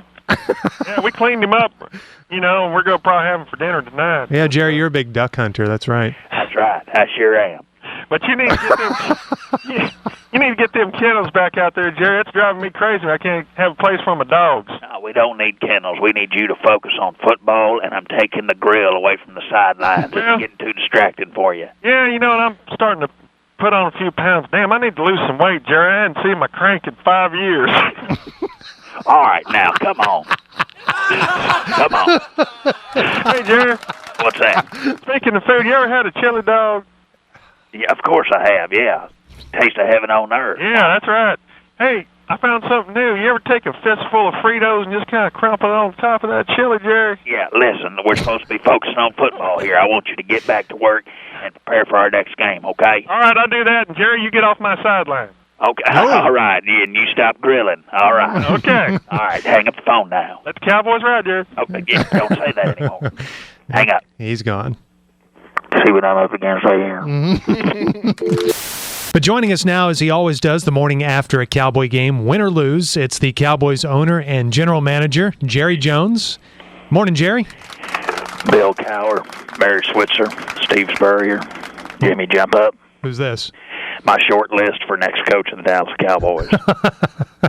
Already looking in that direction? Well, I am, and I'm really getting really close to getting rid of Wade. I think he's lost this team. I think they look at him as a jolly old simpleton. who doesn't know how to properly celebrate or complain on the sidelines. Well, I mean, you're 4-2, and he's got a pretty good record so far. Wouldn't it be drastic to make a change? He does, but you know what? These are desperate times, and I get desperate very quickly these days. You can just see me on any Friday night at about 2 in the morning how desperate I get. But we don't want to go into that on the air. I thought we'd bring on Wade right now. Wade, you there? Yeah, I'm here. Damn it, Jerry, what you so mad about? Well, I'm very concerned about the direction of this team, and matter of fact, you were lucky I was watching the game from my skybox, or I would have strangled you yesterday. Stephen had to restrain me from putting on my jetpack and flying down to the field to bless you out. Damn, you got a jetpack? Hey, look, I don't know what you're so mad about. We got second place. Anytime you finish in the top 2 in the NFL, I think you've done a pretty good job. I don't think there's a college team that could have done what we did yesterday, or high school, or of course then you get into junior high, and then you go below that, I guess it's Pee-wee. All right, that's enough. Finishing top 2 in an NFL game isn't saying much, Wade. That's last place. Well, I like to look at it as second place. By the way, Jerry, you ever notice my voice kind of sounds like a muted trumpet? Stop doing that. All right. Stop doing that. Well, he is on the edge. We're in danger of losing the coach. Yeah, you need to loosen up a little bit, Jerry. I think we're going to be all right. Look, I know you're trying to be positive and everything with this second place BS, but it doesn't matter to me whether you get a silver medal in an NFL game, okay? Well, it was kind of nice getting that silver medal up on the podium yesterday. Well, you didn't. Okay. You didn't do that. Hey, look, no one wants to win more than I do, all right? I want to turn this team around. I don't want to end up like Dave Campo. Good God. He should be the head coach of this team, Jerry. You turned him into a water boy. Well, he asked me for a job, and I helped him out. I mean, he's real nice and everything. I mean, he's, come over and eat out of your hand, as long as you don't spook him or anything. And I keep a satchel of deer corn, and I feed him over there all the time. I feel bad for him, though, Jerry. Well, you're acting like he's some sort of wild animal. Well, he's domesticated, he's nice and everything, just it's over there and eats deer corn with me, but I like deer corn, Jerry, but I don't want to be a former head coach of this team. All right, well, I wouldn't even give you that distinction of being a water boy. I don't know that I'd have you around anymore. Oh, Jerry, you'll always have me around. We're going to turn this thing around. We're going to be fine. We just got to get our quarterback going, that's all. What's going on with Tony Romo? Everybody wants to know. Well, Tony's been depressed lately, I think. He says he's got girl problems, so I guess that means he got his period. I don't know. Jeez. I don't know. What do you think, Jerry? I don't know about that, for sure. Maybe that means he's having problems with Jessica, actually. I think that's what he's talking about. Maybe some arguments or something. Yeah, that boy doesn't seem quite right, though. Our team doesn't seem quite right either, Jerry. No, and listen, you've got a few days here to turn this thing around. I want to see this team looking smart in practice, and I want to see these special teams doing better too. Hey, speaking of special teams, is Coach Joe still available? I mean, I know he's hard to understand and all, but I think he coaches them special teams real good. No, I think he's writing a column for some sort of sports page or something. Oh, okay. Hey, Jerry, I know it's not the best time to ask. I know we're disappointed, right, that we're 4-2? Very disappointed. Even though that is a pretty good record, Jerry. 4-2. We won twice as many games as we lost. That's not bad. I hate to ask you for this, though, but can I get a new coaching shirt? Why's that? Well, I've about outgrown the one I got on, man. I've been gaining weight like a state fair hog. Speaking of the state fair, Jerry, you know they have fried lattes this year? Yes, I do, but that's not the point. How does that work? Do they put the coffee cup in deep fried? No, that wouldn't work because you got to eat the cup. I don't know how they do that, Jerry. It's not important. Listen, you need to focus on football. Can? I want you to hang up this phone and focus on football right now. All right, see you later, Jerry. Bye. See you, Junior. Okay, bye, Coach. See, we don't look against right here.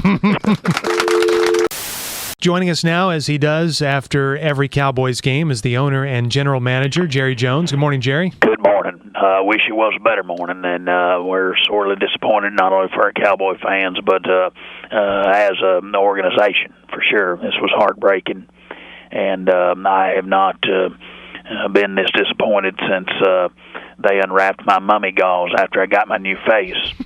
and I laughed maniacally into a hand mirror for about 12 solid minutes. Okay.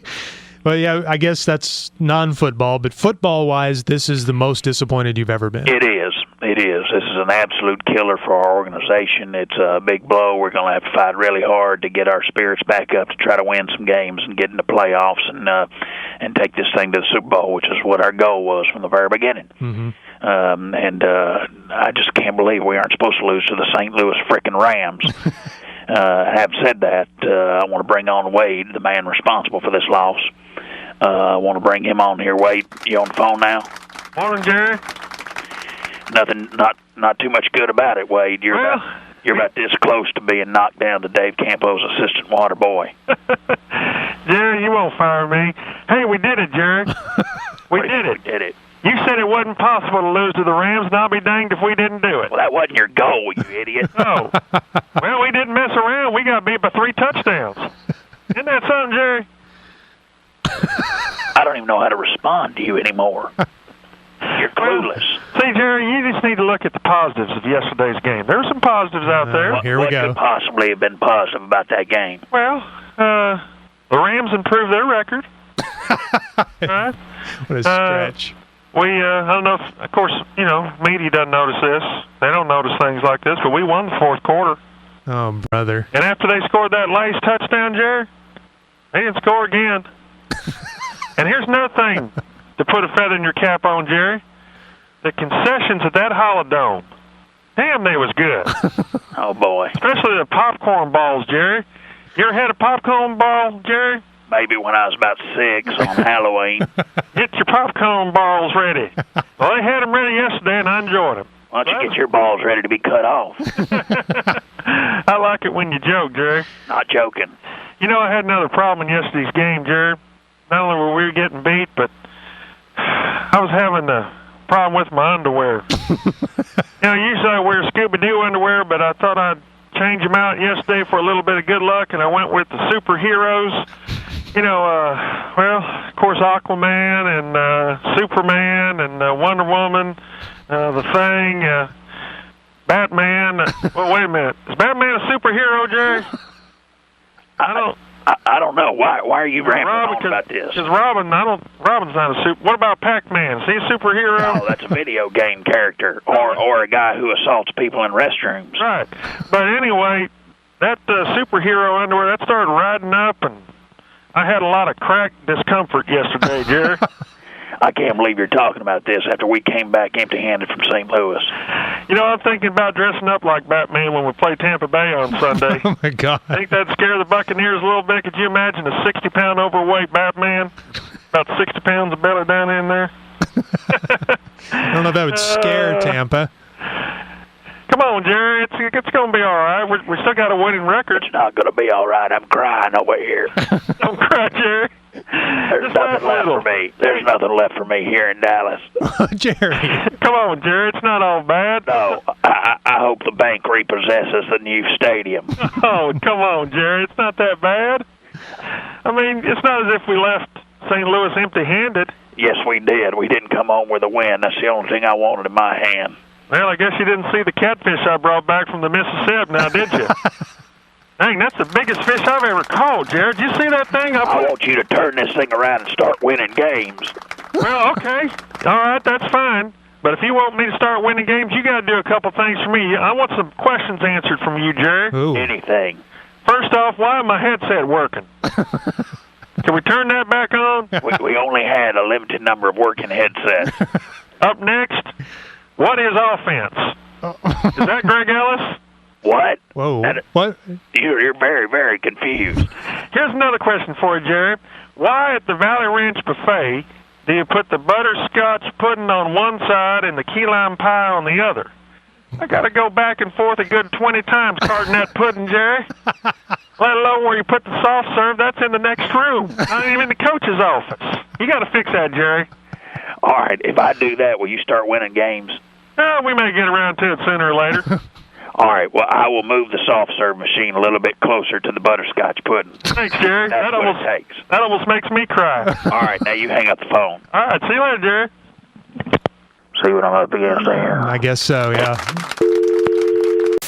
This is a Monday morning tradition. The Monday morning after a Cowboy game, win or lose, we talk to the owner and the head coach. And joining us now on the ticket hotline is Cowboys owner Jerry Jones. Hello, Jerry. Good morning.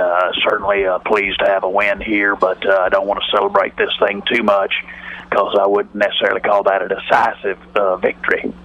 Well, but it was a win, and at this point of the season, you'll take it. That's true, and that's the risk you run anytime you got a quarterback out there who's the same age as the owner and general manager. But we were certainly pleased to get a W there. But like I said, we still got a lot more work ahead of us, and I just don't want us getting too excited or cocky about this victory. And I know Wade tried to do a few changes to the team, and certainly in the defensive play call, and I know that's been talked about a lot. So I figured I'd bring Wade on here and let him talk directly to the Cowboy fans. That's here. a good Wade, idea. You with us? Yeah. You with us, Wade? Hey, Wade, how are you? Good. Hey, we're district champs, Jerry. We did it. Well, yeah. Yesterday. Yeah, you did win, but it wasn't by quite the margin of victory that I would have liked to have had. Well, win's a win, Jerry. Hey, I'm feeling kind of radioactive this morning, Jerry. You know what I'm thinking about doing? What's that? Putting my old weed eater up on that radio on Thursday. It's gas operated. It's out of string. You may have to use twine or dental floss on it or something, but it works good. What do you think about that, Jerry? All right, listen, we don't have time for you to play radioactive. You're supposed to be addressing the Cowboy fans right now. Oh, well, how about them Cowboys? Let the Cowboys ride. There you Jerry. go. Okay. No, we want answers. We want answers, Wade. We want to know what you're doing to get this team righted, how you're getting them moving in the right direction, that sort of thing. Well, first off, Jerry, can we stop with the noon kickoffs? That really interferes with my dinner plans. That's when I eat dinner, my big dinner at noon on Sunday. Well, listen, hey, this is your primary job, this football thing. You need to concentrate on that and concentrate a little bit less on what kind of food you're eating and when you're eating it. Well, luckily my wife packed me a lunch pail full of stuff. We had some cut-up catfish, and she put it on a piece of white bread.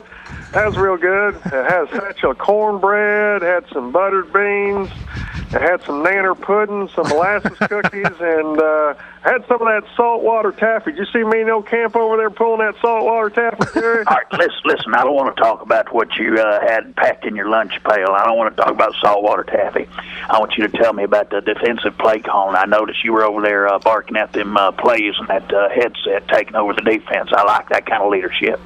Oh, well, I wasn't talking into the headset, Jerry. I was trying to get that saltwater taffy out of my teeth. You know how it gets caught up there in your teeth, Jerry? I hate that. And I lost 3 fillings yesterday eating that taffy, and I was looking all around for it. And you know where that taffy was, Jerry? What happened there? Keith Davis had picked him up and got himself a new grill. I said, damn, Keith, when you change your name to Wade? That's what I had on them, my feelings, and he put them across his front. He got him a new grill out of my feelings, Jerry. Wait a second. Your fillings have the letters W-A-D-E in them, even though they're not in the front of your mouth. Yes, if I spell it with 2 E's. Wow, I never knew that. Yeah.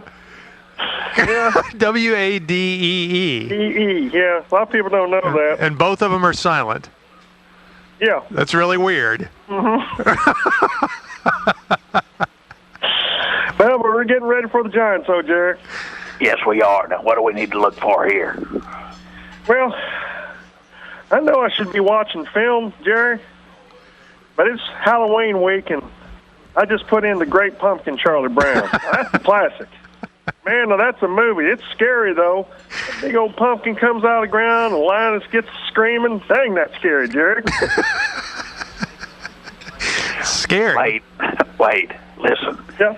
The Great Pumpkin, Charlie Brown is meant for about 6-year-olds, okay? You are paid a lot of money to watch NFL film, okay? You need to watch NFL game tapes, and you need to prepare for our next opponent. Well, Jerry, we got problems on our football team. We got a lot of injuries. You know, our record's not that great. And I think the biggest problem we got this morning, Jerry, I am backed up something fierce.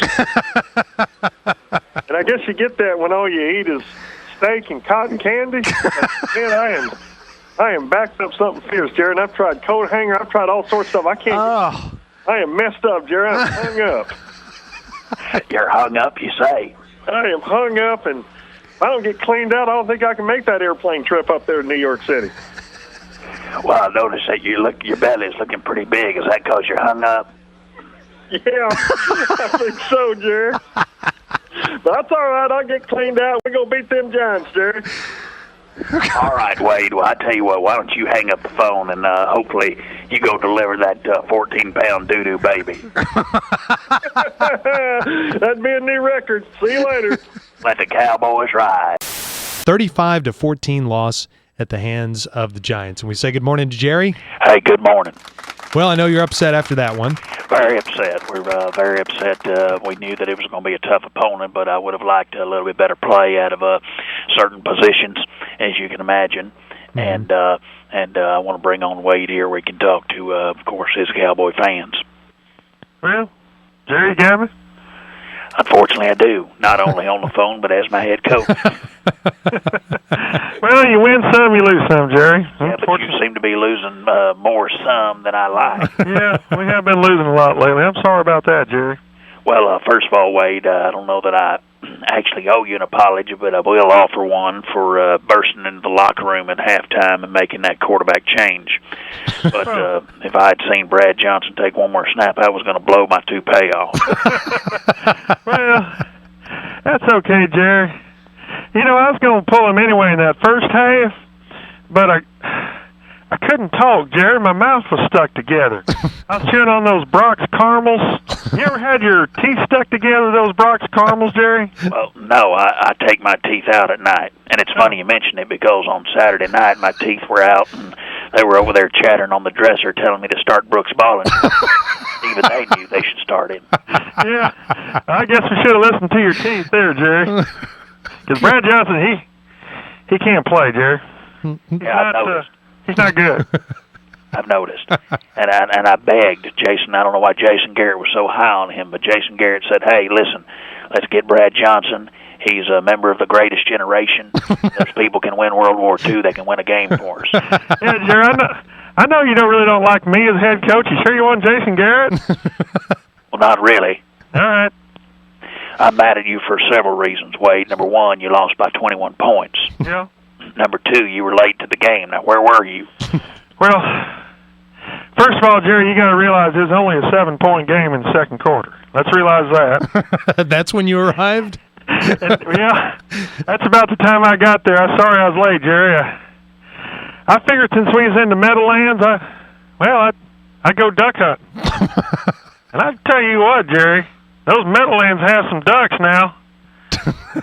I knocked down 2 teal, and of course I got my dumb dog with me. You only let me take one dog on the plane this week, and I messed up and brought my dumb one, and he can't hunt too well, Jerry. He went over there, and instead of fetching that duck, he started humping it, Jerry. Me and Hudson Houck, we got to laughing, and well, I had to put that dog down, Jerry. Oh my God! Let's officially put it down as lead poisoning. But I had to put him down, Jerry, because some dogs just won't hunt. Well, I tell you, dog won't hunt. That Mike Jenkins, he won't hunt. Yeah, he kind of turned it down a little bit there. I want you to fire him today. Fire him? Yeah, I want you to fire him. I want you to fire him today and get him off this team. Well, Jerry, we don't have anyone else put in. We're out of corners. Well, then you're going to have to play cornerback then. How fast can you run the 40? I used to play defense back in my day, Jerry. I don't know, but you better time me with a sundial. And I guess it depends on how loaded down I am. Do I have a gunny sack with me? Am I carrying my lunch pail? And how are we doing? Lunch pail? Now listen, Wade. Yep. You got the week off this week. Hot damn, a vacation. I'm going to go to Mexico like Romo did last year. No. I hope I don't get diarrhea like I did last time I went to Mexico. Listen. You ever get diarrhea, Jerry? Shut up. Listen to me. You ever hear that diarrhea song? When you're sliding into first and you feel a big burst, diarrhea. Shut up. Diarrhea. Shut up. Going into third and you got a lot of... I mean that you don't have a game this week. You're still going to come into work. We got to work to prepare for the Redskins, which are playing next. Oh, we're playing the Redskins, Jerry? Yes. Hot damn, Cowboys and Indians. Can I dress up as an Indian this week, Jerry? No. Okay, you dress up as an Indian, I'll dress up as a cowboy. No, listen. Gotcha, Jerry, dead. You don't know how true that is. We're dead. Goodbye. Oh, well, bye, guys. How did the Cowboys brass spend their bye weekend? Well, joining us now on the ticket hotline is Cowboys owner and general manager Jerry Jones. Morning, Jerry. Doing fine this morning. Well, how are you? Well, we're doing well. It was very restorative, the week that we had off, and I took a little time to get to know Wade a little bit better. You know, it's been tense between us, having some losses that we didn't want to have, and just trying to keep this team on track. And Wade's on the phone with us now. You got me, Jerry? I got you, Wade. Morning. And, Morning. So I had some activities planned for Wade, and during the that off week there for he and I to kind of bond a little bit, and I wanted to take him out in the deep Arkansas woods to do some hunting with me. And he wisely suspected something was up because I was the only one with a gun, and I made him carry the shovel. I still don't get that, Jerry. I just didn't think it sounded like much fun. Well, just don't worry about it. But the first thing we did after the aborted hunting trip was play some one-on-one football at our indoor facility at Valley Ranch. Oh, really? Now, that was fun. That was a lot of fun. Just me and Wade, shirtless, with regulation football and 100 yards of freedom to just kind of explore each other. Yeah, we played one-on-one football. That's I got to tell you, one-on-one football is a lot more tiring than playing one-on-one basketball. Yeah. I'm sore, Jerry. I'm really sore after playing that football game. I bet you are. I won 86-5. Really? Yeah, Jerry's a lot faster than I am, and of course I did kick a field goal, and I'm the second best one-on-one team at Valley Ranch now. I can say that, and well, I registered a safety. I sacked old Jerry in the end zone, and wow, you had a pretty good pass rush. yeah, we got the rolling around, wrestling, and then it just got kind of weird. Jerry started tickling me and told me he's going to show me the meaning of the bye week. I don't get it, Jerry. But congratulations on the win, anyway. Well, thank you. And, some of that stuff was private, and we keep it private. Yeah, okay. I told you if you told anyone, I would kill you. Oh yeah, I forgot about that part, Jerry. You forgot that part? How did you forget that part? Because it's so much fun. Well, of course, after our one-on-one football game, we took my private jet out to Lubbock to watch Tech play because I wanted Wade to see what winning football looked like. And unfortunately, we forgot to put our shirts back on, so it was a little awkward sitting up in the stands shirtless with Wade. Yeah, can't believe the cameras didn't find you guys. Well, it's fun, and Jerry's nice. He let me do some face painting and bought me some cotton candy. I sure did. Wade, I told you, though, Wade, you're supposed to get your face painted up like, Tech colors and just kind of, half black or half red or something like that. And instead, Wade got the face painted. He wanted to be a butterfly. Yeah. So he got his butterfly face painted up like a little princess butterfly. It's not very football. It was real sad last night, too. Well, of course, Sunday night's bath night, and I had to wash it all off. That was a sad moment. I'll tell you what, though, Jerry, that Texas Tech football, that's crazy now. Their quarterback had more yards in the first quarter than Brad Johnson had in 3 weeks. I think you're right. But I guess that's how you win. That's right.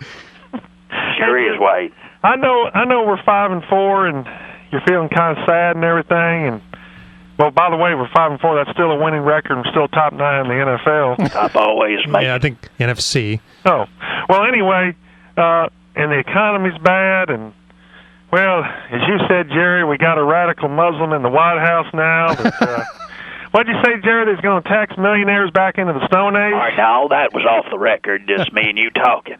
And I also think you said something about your daddy rolling over in a grave if he knew a black man was in the White House. Once again, that's off the record. We're very excited about the breakthrough that Barack Obama has made. Well, I just want to tell you this morning, Jerry, thanks for the weekend. It was fun. Cotton candy, the one-on-one football. We got 7 games left, Jerry, and dang it, I'm going to make you proud. Oh. I'm going to win one more game, and we're going to get in the playoffs. I don't know about that now. I don't know if that's the way it's going to work out. I want you to win every game from here on out. Well, let's take it one at a time, Jerry. Just hope we can get one. How about that? That sounds good to me. One at a time. Just win this next one, and then we'll talk about the next one. And then we'll be done, right? One win and we're out. No, not done 7 yet. more, yeah. Tell you about speaking of done, I got to take Wade to Malibu Speed Zone and then have a party at Chuck E. Cheese, and then we're done with this little fun weekend we had. Then back to work, huh? Yeah, then we're moving on back to work. It's going to be fun, though, Jerry. It is. Just don't go up and try to talk to the mechanical mouse that's up there singing at Chuck E. Cheese today. That's my favorite band. I know. You've got all their one record. You know me too well, Jerry. All right, put your pants back on, Wade, and then we got a team meeting here. Okay. See you later, Jerry. Bye-bye. Pants back on. See what I'm up in there for. So the Cowboys get the big win to go 6-4, perhaps a season salvaging victory. And joining us now on the ticket hotline to talk about it is the Cowboys owner and general manager. It is a good morning, and I'm excited. Jerry Jones, good morning, and congratulations on a big win. Well, good morning to you, and we're certainly excited about our positivity. And I have sensitivity to that, and I know that we are certainly coming off a meaningful win for us and our organization. And let me say this, and saying this as it should be, that I am indeed as well as confident that we have turned this around and that we are going to get into the playoffs despite Wade. Speaking of Wade, he's going to join us on the phone right now. Wade, pick up the phone. You there? Wade. You got me, Jerry? Yeah. We You there? did it, Jerry. We did it, Jerry. We did it, Jerry. Morning, we Coach. Did it, Jerry. We did it, Jerry. Calm down, Wade. Calm down. Morning, Greg. Hey, it's Craig. All right. Hey, Jerry, who are we going to play in the playoffs? Well, we're not in the playoffs next. I mean, we got to win some more games here. We're not San Francisco? Is that who we're playing, Jerry? San Francisco? No, that's our next game. What about Pittsburgh? No, they're in the AFC. What are you talking about? What about Michael Jordan? We going to play him? That doesn't even make sense. Who are we playing, Jerry? Listen, you just calm down. You did good this week, and I'm very happy that you got to stay on the sidelines while we won a game. And thanks, Jerry. And I'm gonna give you another game ball, okay, Wade? Oh, damn! I need another game ball. You know, I lost that last one you gave me. Me and Skip P without playing catch with it, and it went down the storm drain, Jerry. You're not supposed to play with game balls. No. Well, we, wanted to play some catch, and I went after that thing, and I could almost reach it down that storm drain, and, Jerry, I got stuck. Oh, no. I was in there for 40 minutes before the paramedics got there, and, Jerry, I've never gone 40 minutes without eating. I was famished at the end of that thing. I usually have a roast or something within the 40-minute period, but, no, they butted up my handles, and I got out of there okay, Jerry, and I still couldn't get that game ball, so I appreciate you giving her a game ball, Jerry. I really appreciate it. Did you just say that the paramedics buttered up your handles? Yeah. Yeah. That's how they got you out? That's how they got me out there, Jerry. But you know something else, Jerry? What's that, Wade? I learned something this week. What'd you learn? You can't cut corners. You just can't cut corners. Good lesson. In this league. I made some cornbread this weekend, and I was out of buttermilk, so I used some half and half. I shouldn't have cut that corner.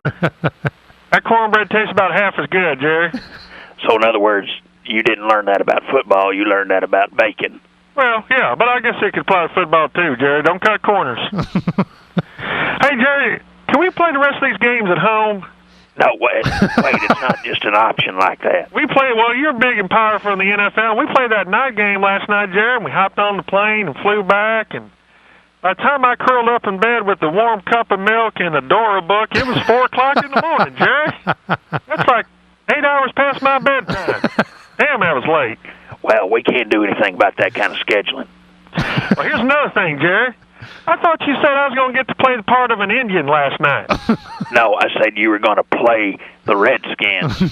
Oh. Well, I brought my costume and everything. I got my big headdress on. I was going to be the chief, and you told me to put it away in the pregame. Why is that, Jerry? Because it's just not appropriate to have the coach of the Dallas Cowboys dressed as an Indian while we're playing the Redskins. Never happened. Now wear it this week against the 49ers? Maybe in the fourth quarter if we're leading. I'll either put that on or maybe a gold miner's cap or something like that.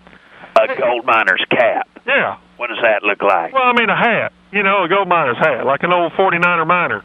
Oh, like a coal miner. Well, gold miner, since we're playing the 49ers. Hey, Jared, did you do any sightseeing over the weekend? Where are we going with this? Good Lord. Can we talk about the No, I game or didn't. anything? I was focused on the game. What, did you go around D.C. or something? Yeah, I went to see that Lincoln Memorial. You ever been there, Jared? I've been there, yes. They got old Abe Lincoln up there in a chair, and I guess they used some plaster of Paris or something to kind of seal him off in there sitting on that chair. Boy, he was a big old boy. That's just a sculpture. That's not really Abe Lincoln's body in there. I'm surprised one shot could drop him with a pistol. I figured you'd have to use like an elephant gun to drop someone that big. That's not the actual size of Abraham No, Lincoln. not to scale, Coach. You know, Jerry, I'm surprised you didn't do some sightseeing. Weren't you saying something about the White House having its name changed now that Barack Obama got elected? That was off the air. Hang up. Hang up. Bye, Jerry. Bye, Coach. Good Lord. You see what I'm up against here? And joining us now on the ticket hotline, as he does every morning after a Cowboy win or loss. Good morning. It's the owner and general manager, Jerry Jones. Well, we did get a win, and we're very excited about that. And it's great to be here to talk to our Cowboy fans. Well, it was one of those games where you were expected to go out there and win, and you did. And we did, and it was good for us, and we're very, very positive, looking forward to the future, and hopefully we can get in those playoffs and get all the way to the Super Bowl. And I know it's a hard task, but we look forward to doing our best, level best to do that. And I know Thanksgiving week you're always excited about hosting. Always excited to host the game on Thanksgiving week. That is true. Absolutely. And I thought I'd bring on our head coach, Wade Phillips. Wade, pick up the phone. Surprise, I'm here. Well, Wade, we got to win. We got to win, Jerry. Hot dog, we got to win. Speaking of hot dogs, when you going to make chili dogs an option at Texas Stadium, Jerry? Well, pretty soon, because that's a piece of heaven on earth. Yeah, it is. You been sucking on chili dogs outside of Tasty Freeze, Jerry? Now, that's just a confusing and disturbing lyric by John Cougar Mellencamp. You call him John Cougar or you call him Mellencamp? I call him John Cougar. Well, speaking of Mellencamp, I went to Mellencamp when I was a kid, Jerry, out in East Texas.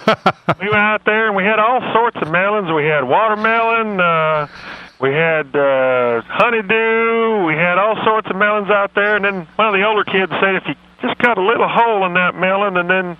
All right, that's enough. We don't need to talk about that. All right. Mellencamp, huh? Yeah. Let's get back to the game and the win. We were happy about that, and we're positive looking forward. Let the Cowboys ride, Jerry. I was so excited yesterday. I don't know what I was more excited about, T.O. catching the touchdown pass for the first time in a year, or that field goal kicker for the other team missing the field goal. You know, I like to get excited, Jerry, and that other team missed the field goal. And I was jumping up and down, and Jerry, I think I pooted in my pants. I think I had poop pants, Jerry, and I kind of had to open up that back flap and let it out a little bit. All right, now, Wade, listen, you shouldn't be celebrating them missing a field goal the same way, even more than you're celebrating a win. Well, it's fun, though. It's funny when they miss the field goals. And then Alan Rossum got hurt fielding the punt. That was funny, too, Jerry. Funny? Yeah, we got the ball at the 1 yard line, so I over-celebrated that, too. Well, you shouldn't celebrate somebody getting hurt. Well, that's true, Jerry. Hey, listen, Wade, I want to do something that I haven't done in a long time. All right. I want to invite you, the head coach of the Dallas Cowboys, to the Jones family Thanksgiving celebration. Oh. It's real nice. We hole up in my mansion. Yeah. And we have a big food spread. Uh-huh. We have turkey. Yeah. And we have dressing. Chili dogs? We have cranberry sauce. What about chili dogs? We have pumpkin pie. With chili dogs? We have pecan pie. Nana pudding? And we have nana pudding. That's good, Jerry. And we play some categories, and then Jerry Jr. puts on a Thanksgiving play with all his little buddies. Ooh, can I be a part of that play, Jerry? I can play a mean ninja pilgrim. I'll slay every Indian you put in front of me, Jerry. All right, I don't think you understand the Thanksgiving story. First of all, there wasn't such a thing as a ninja pilgrim. Yeah. And secondly, the Thanksgiving story is about them getting along. It was peaceful. Oh, yeah. They had a meal, didn't they? That's right. and then the slaughtering began. No, there was no slaughtering of each other. Where's the part in that Thanksgiving story, Jerry, when Davy Crockett comes out and kills all the Indians? Well, first of all, your timeline's wrong. And secondly, Davy Crockett wasn't known as a huge Indian killer. Oh, yeah. That's right. He killed Mexicans. Now, which one's that, Easter? All right, Wade, listen. I'm going to let you go here. Go ahead and hang up the phone, all right? All right, Jerry, let the Cowboys ride. All right, we'll try to do that. There he goes. You see what I'm moving out there? I believe on one of the lines now we have the owner and general manager, Jerry. Well, that is true. I am here, and we are certainly happy to be talking to you and talking to the Cowboy fans. This is Jerry Jones. Good morning to you, Jerry. Good morning. Well, how was your weekend? Well, we got a win, and that makes us happy, and we're pleased as not only as Cowboy fans, but as Cowboy owners and GMs, too. Okay. And we had quite an explosive weekend. I took Wade hunting up in Arkansas, and Wade joins us now. You there, Wade? You got me, Jerry? I got you. You talking into the phone there? Yeah, I'm talking into the mouthpiece like you told me to. Well, Wade, did you have fun going hunting with me over Thanksgiving weekend? I did, Jerry. It's about time after all the hunting I do when we go on the road. It's about time we hunted together. That was fun. I know you spend so much time on our road trips, not focusing on football and focusing on wild game, that I figured I'd take you and show you some proper hunting, but I just wished it went a little bit better than it did. Yeah, Jerry, I'm sorry about your truck. You know, that squirrel got to skidding around that truck, and I was trying to shoot that squirrel, just to get us off to a good start, Jerry, when we're going hunting. I didn't mean to blow all four of your tires out trying to shoot that squirrel. Yeah, those were $500 a piece, too. Well, I'm sorry about that, and Jerry, I'm really sorry about that last shot that hit the gas tank. How big was that fireball, Jerry? About 40 feet in the air? 40 or 50 feet, yeah. We blew that thing sky high, Jerry. The game warden estimated 50 feet. Well, that's the same game warden that blamed the entire forest fire on us? That's right. As you and I had to run out of the forest together. Yeah, we was running side by side with Bambi. Hell, at least we scared some deer out of there, Jerry. Yeah, we did flush them out. Unfortunately, we didn't have our guns with us anymore, did we? No, we left those back next to the Ford F-150, and they got a little hot, too. Jerry, I didn't know a gun would really fire once it got hot like that. Well, yes, of course they will, and imagine my surprise when that .30-06 bullet took my toupee off. Yeah, it's kind of funny, Jerry. I'm sorry about that, but you recovered. You took the pelt from that skunk that I trapped and put it on your head. And by the way, a note on trapping skunks. I don't mind you trapping animals, but just don't trap them in the cab of my F-150, would you? Oh, well, sorry. Jerry, I hemmed him up in there. He was following my trail of corn nuts that I set out. I think it's them same corn nuts that squirrel was after. But anyway, he got up in that truck, and I slammed the door. And, animals love corn nuts, Jerry. I love corn nuts, Jerry. You like corn nuts? I do like corn nuts. But anyway, that was real MacGruber of you to put that skunk pelt on your head, Jerry. Well, first of all, that's MacGyver, so you're thinking of. MacGruber is the character from Saturday Night Live that shot a ping pong ball out of his butt. Oh, yeah. That was funny. I shot a ping pong ball out of my butt before the Rams game. That was a weird motivational speech. Well, I got down on my back and put my legs up in the air and shot the ping pong ball. Unfortunately, that wasn't the only thing that flew out. Oh, gosh. I forgot I had enchiladas the night before, Jerry. Oh, that's an awful visual. That's just horrible. Awful. But hey, Jerry, what to say? Well, anyway, Wade, we did get a win. Yeah. We destroyed 2,200 acres of wildlife forest. Yeah. But and I lost an F-150, but I'm glad we got a win, and that's what's important. That's what's important, Jerry. We're 8-4, and we're in the playoffs. Well, that's not a sure thing yet. Oh, okay. Well, we kind of look like a playoff team anyway. We got to work on the next game here, Wade. So I want you to hang up and get the game planning. And we're playing University of Pittsburgh. No, we're playing Pittsburgh. Right. University of Pittsburgh. Hang up the phone, Wade. All right, see you later. Hang up the phone. See what I'm looking at. Oh, no, we can't even understand that anymore. Joining us on the ticket hotline is the owner and general manager of the Dallas Cowboys, Jerry Jones. We visit with him each morning after a Cowboy game. Morning, Jerry. Doing fine this morning. How are you? Well, fine. That was a disappointing loss. It was. It was very disappointing, obviously, and we'd really hoped to get up there and get a win in that cold weather, and, of course, that didn't help us out any, but I'm not making any excuses, but I am. And, I thought I'd go ahead and bring Wade on here because I'm sure people want to hear his explanation for why this team did so poorly. First of all, Wade, you there? Yeah, I'm here, Jerry. Second of all, Wade, you're fired. No, I'm kidding, but I might not be. Trying to see your reaction before I tell you whether I'm kidding or not. What's your reaction? Well, I don't know, Jerry. I'm still trying to wake up. I'm all snuggled up here in bed. And I hadn't thawed out yet, Jerry. Dang, it was cold yesterday. I still got all my footy pajamas. I used one of them hot water bladders last night, Jerry. A hot water bladder? Yeah, put that up in my bed underneath the covers, keep me all warm. Isn't that 1800s of me, Jerry? That's very 1800s of you. Well, what happened in the game, Wade? Well, I'm sorry, Jerry. I'm sorry we lost that game. I thought we had it, and you were so nice to me before the game. Got me that new outfit for Christmas that I wore, and my big jacket. It's so good and so comfy. And did you like the way Gene sewed those mittens onto the sleeves? Yeah, that was real nice. That was a nice personal touch on there with my initials on there. And I kept so warm yesterday, Jerry, but you know those mittens? Now that you mentioned it, kind of made it hard to hold them charts. You know, that was kind of hard to do, and I'm not really sure what's on those charts, Jerry. Well, I told you, those are your defensive plays and your two-point conversion charts. You're supposed to learn those things, study them. Well, I didn't know what they said in the first half, so I just threw them in the locker room and colored some good pictures and took those back out there. Colored Barney and Baby Bop. Oh, my God. I didn't have a green crayon, Jerry, and I made Baby Bop purple, too. You think that's all right, Jerry? All right, listen. You mean to tell me the whole second half you were just holding two colored pictures of Baby Bop and Barney? Yeah.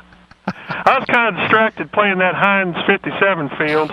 You know, you can put Heinz 57 on just about anything, Jerry. Hot dogs, hamburgers, French fries, steaks, butter, bratwurst, spaghetti, ice cream, Captain Crunch. You can put it on just about anything, Jerry. You put Heinz 57 on Captain Crunch? Oh, yeah. You gotta try it sometime, Jerry. It's and ice cream? You put it on ice cream? All right. You're from Arkansas. You'd probably like it. And you put Heinz 57 on just straight butter and then eat it? Yeah. I got to tell you, I was distracted by that, the fact that it's, Heinz Field, and I was distracted because I could just see that warm cup of buttermilk waiting for me in the locker room, Jerry. Dang, it was cold out there. Boy, you love buttermilk, don't you? Now, let me ask you. I do, Junior. Love buttermilk. Yep. Yeah. In the third quarter. Yeah. I'm sitting there and I'm making my Super Bowl plans. I even called up down there in Tampa and booked the biggest suite they had in Tampa. And now I'm going to have to cancel that. Well, yeah, I'll go ahead and cancel that too, Jerry. I don't think we're making it. It doesn't look too good. We still got Baltimore and New York and Philadelphia. It don't look good at all, Jerry. And well, I wish you'd be a little bit more concerned about it while these games are going on instead of standing down there on the sidelines like the Michelin Man or something yesterday. Well, I felt bad. You know, I was all warm and toasty, but I felt bad for the players that didn't have sleeves, including Tony Romo. And dang, Jerry, that's my fault too. I left that bag of sleeve shirts at DFW Airport. You mean you were in charge of bringing the sleeves? Yeah, and I left the bag there. I was in line to get some pizza and hamburgers at the terminal, and I just left it there. And I'm sorry, but I did realize how much I loved hamburgers. Too much, I'm afraid. Well, you're half fired for that. Well, half fired. And I'm also sorry about that fourth quarter, too, Jerry. That was horrible, that fourth quarter. What happened? You giving up big plays? You got turnovers happening? Yeah, but that wasn't the biggest problem. The biggest problem is about 10 minutes left. You know, we're up by 10. Things are going well. And the only problem is I had to go tinkle, Jerry. And I was dressed up in that outfit you gave me, and I got my big jacket on, my mittens, my snow pants, my long underwear, and there's no way I could get all that stuff off, Jerry, during the timeout and go tinkle. So what'd you do? Wet in my britches, Jerry. Oh, my God. But you know, it wasn't so bad. That's why he couldn't show up on television. It froze, Jerry, in about 30 seconds. It's kind of funny, really. Ain't that something, Jerry? You can freeze your tinkle on the sideline. You mean to tell me that while our team's out there losing at the end of the game, you had a tinkle sickle in your pants? Yeah. Ain't that something, Jerry? That's a dangest thing. Well, I guess we'll get ready for the Giants now. Well, you better, and I'm telling you, I'm about thinking that you hoodwinked me into giving you this job. And I need to tell you, I didn't just be born on the turnip truck yesterday. Hey, speaking of hood, who was that guy over there that was in that movie? Was it Blade or Demolition Man? I didn't know that actor was the head coach of the Steelers. Wesley Snipes is not the head coach of the Steelers. Oh, that's what I thought that was. No, now hang up the phone and get ready for the next All right, game. see you later, Jerry. See you again, Do we say good morning to Jerry Jones? Yeah, maybe we don't have him. All right, let's see. Jerry on line 1 or line 2? Well, I'm here. Hello, good morning. I'm here too. Oh, okay. Well, we got both of you. We're all here. Well, good. It's Jerry and Wade, and congratulations to both of you on a big good morning. win. It's certainly a good morning. Thanks, George. We are. Craig. We're very pleased. I thought our team. Shut up, Wade. All right. I thought our team played pretty well. I felt pretty confident about this game. Oddly enough, I had 25 large riding on it. Whoa, really? And just kind of a little extra, juice on the game, kind of get me all excited. I don't think Roger Goodell wants to hear that. Well, he's not going to listen to this, is he? This is kind of a local deal. Yeah. Romo and the boys really came through for me there, and before the game, I don't know if they showed the footage of this, but I leaned down and told Marion Barber through clenched teeth that I was done with him. Finished. Is that what you said to him? That is what I said to him, because I got this here People's Choice who runs like the wind and works for half the pay. And I'm also glad that T.O. got a few catches, because he personally threatened me that if Romo didn't throw it his way, he was going to blow the lid off some questionable money I'm using to finance that new stadium. And shut up, Wade. All right. And I can't have my kneecaps broken again. So again? Yeah. Okay. So during the game, I pressed my communication button, the one that's marked Cowboy quarterback helmet, and I ordered Romo to throw T.O.'s way. Okay. Good job, Jerry. Shut up, Wade. Jerry, what you mad about? We did it. We sure did. Jerry, we did it. We're world champs, Jerry. We beat the world champs. No, that's not the way it works. We still got 2 more games, Wade. Oh, yeah. That's right, we do. We've got the Pro Bowl. And what's the other game, Jerry? No, we still got 2 more regular season games. That wasn't the Super Bowl last night, Jerry? No, Wade, it wasn't. You sure were acting like it. Well, I was pretty excited. Well, it was, Jerry. It was a good win for the team, especially after all the distractions we had last week. Yeah, could you comment on the dissension and the distraction? Well, I think the biggest dissension we had was that old guy I ran into at the Dairy Queen. I got so mad at him. First off, he cut in line at the soft serve. You just can't do that, Jerry. No, I meant I want you to talk about the dissension between Witten and Romo and the T.O. Yeah, that's all fabricated, Jerry. I don't know anything about that. All I know is the guy cut in front of me at the soft serve at the DQ, and then he was trying to pass off this ice cream sandwich as a deli bar. That's not a deli bar. It's a damn chipwich, Jerry. God. Made me so damn mad. Well, what about the distractions? Was that whole controversy a distraction to you? I'm talking about the T.O. Witten thing. Well, the only thing I was distracted by, Jerry, is knowing that Pioneer or Western Sizzling or Bonanza, they had them someday buffets for $7.99, Jerry, and that was going on while we was playing yesterday. You were thinking about that. Yeah. I mean, I like meat, but you know what I really like about them buffets, Jerry? What's that? Pudding. All you can eat pudding, Jerry. And I gotta admit, I laid a little bit into my pockets on my way out. Your pockets. Yeah, it's all you can eat, right? So I just put it in my pocket and eat a little bit later. I don't think you can take that stuff to go, though, Coach. Well, I take advantage of it because I think all you can eat's all you can eat. It was a good win for us, Jerry, and boy, I gotta tell you, I've been eating like a Brahma bull lately, Jerry. Grandma Wade's been cooking up some good pies.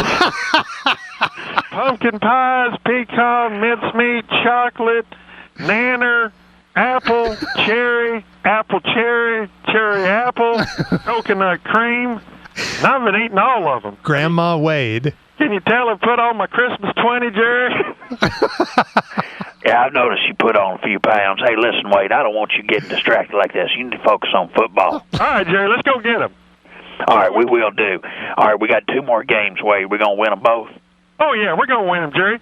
You like the way we're playing defense, Jerry? Playing that sick 'em defense. I just let them smell leather and say, sick 'em, boys. Well, I know. I wished I could have seen more of the game, but the whole second half I basically missed because Stephen and Jerry Jr. got to arguing over who'd get to sit in the front of our box up there. Yeah. And they were fighting like cats and dogs up there, and Stephen had one of Jerry Jr.'s Matchbox cars. So they were fighting over that, and I couldn't see a damn play in the second half. I tell you what, Jerry, I know you love them, but those are spoiled kids. You need to take a switch to them. A switch? Did your daddy switch you? Oh, Bum used to whip me something fierce, Jerry. That's what those kids need. And you consoled yourself and comforted yourself with food, did you? Oh, all the time, Jerry.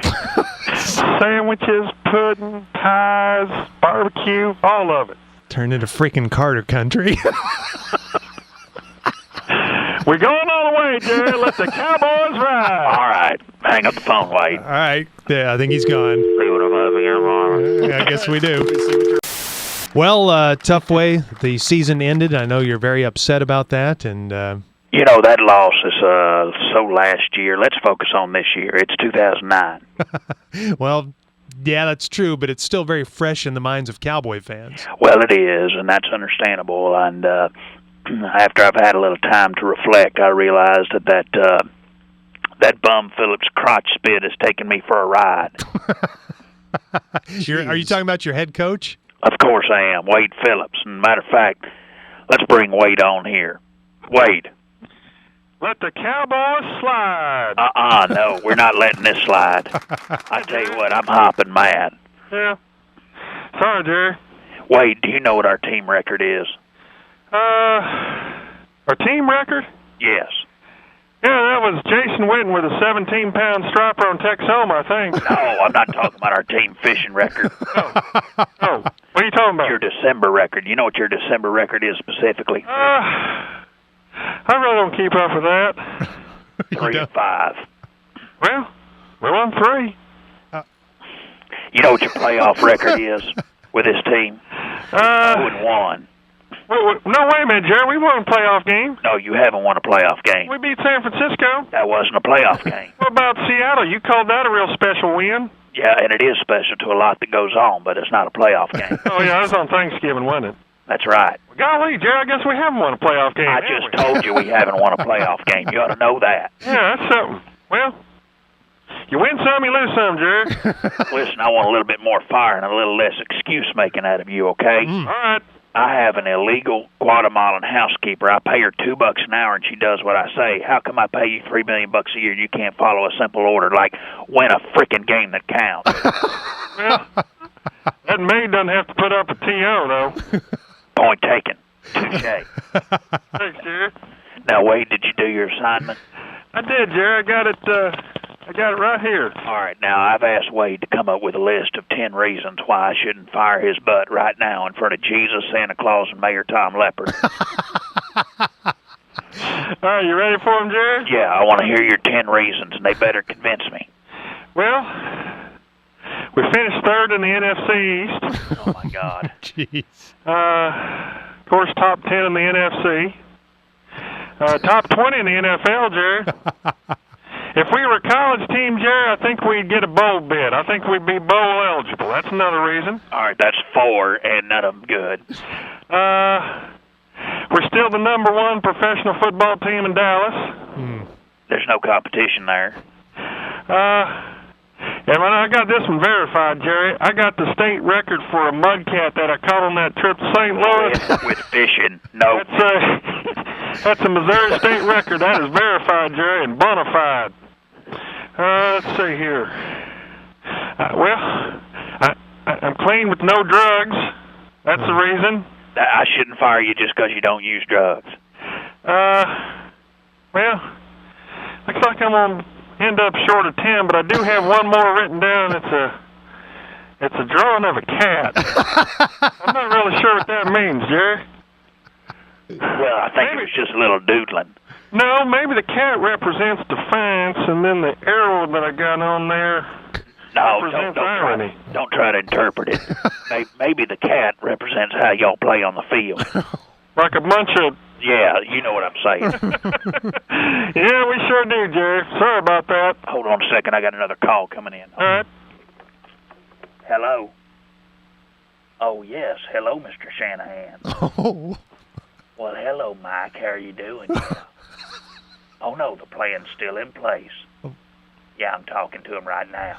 He completely failed on the assignment you told me to give him. I'll call you back. Bye-bye. Wade, you still there? Yeah. Jerry, we could hear that. What's that? Nothing. You know what, I thought I Jerry? hit mute on this phone. Sorry about that. I think it's a barn cat that I drew on there. That's what that is. Listen, did you do your extra credit? Did you come up with the slogan for our 2008 highlight film? Yeah, I did, Jerry. How about this? The 2008 Cowboys, we put the I in team. Well, very accurate, but no, that's no good. How about this? 2008 Cowboys, the football was bad, but the fishing was good. Stop with fishing. Well, that's all I got, Jerry. Listen, Wade. Yeah? Listen to me. Mm-hmm. Get your playbook. Yeah. And your access card. Mm-hmm. And all those little toys you got on your desk.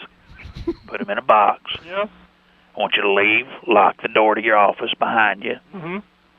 buy some Vaseline, and I want you in my office in 15 minutes. Hot damn, we're going on vacation together, Jerry? No.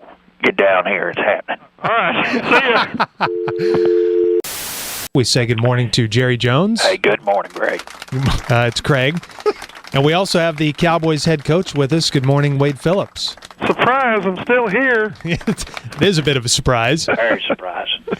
We wanted to talk to both of you about the Super Bowl matchup, get your thoughts on the Cardinals and the Steelers. Jerry, how crazy does it drive you that the Cardinals, the hapless Cardinals, are going to the Super Bowl? I'm crazier than Dina Schlosser right now. Wow. This is Andre Yates times 20 here.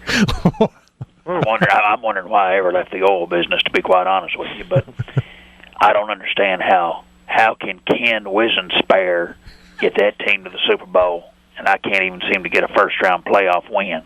Yeah, it is. It's a little mysterious, isn't and it? now it seems like I can't even get into playoffs. Yeah. What's going on here? That's a question I have. Well, maybe that's a question for the head coach. Wade, would you like to address that? Well,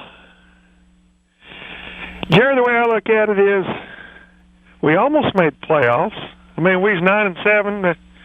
We weren't quite in the top 12, I guess, but I'd say we're in the top 25 in the NFL, and in college football, that's good enough to get you in a bowl game, Jerry. We should have gotten a bowl bid. In fact, you may want to be by the phone. Maybe the Sun Bowl or the Weed Eater Bowl will call later today and give us a bowl bid, Jerry. This is not comforting to me, Wade. Well, you just got to look at things the way I do. You know, it's not all bad. If you're top 25, then maybe you're a pretty good football team. And hey, we almost beat these two teams, Jerry. We almost made it to the Super Bowl. How do you get that? Yeah, you got to give credit to Arizona. They're a good team. They got that Kurt Warner, and they got that receiver. Larry Fitzgerald? Larry Fitzsimmons. No, Larry Fitzgerald. Yeah, Larry. Yeah, they're good, Jerry. Damn good.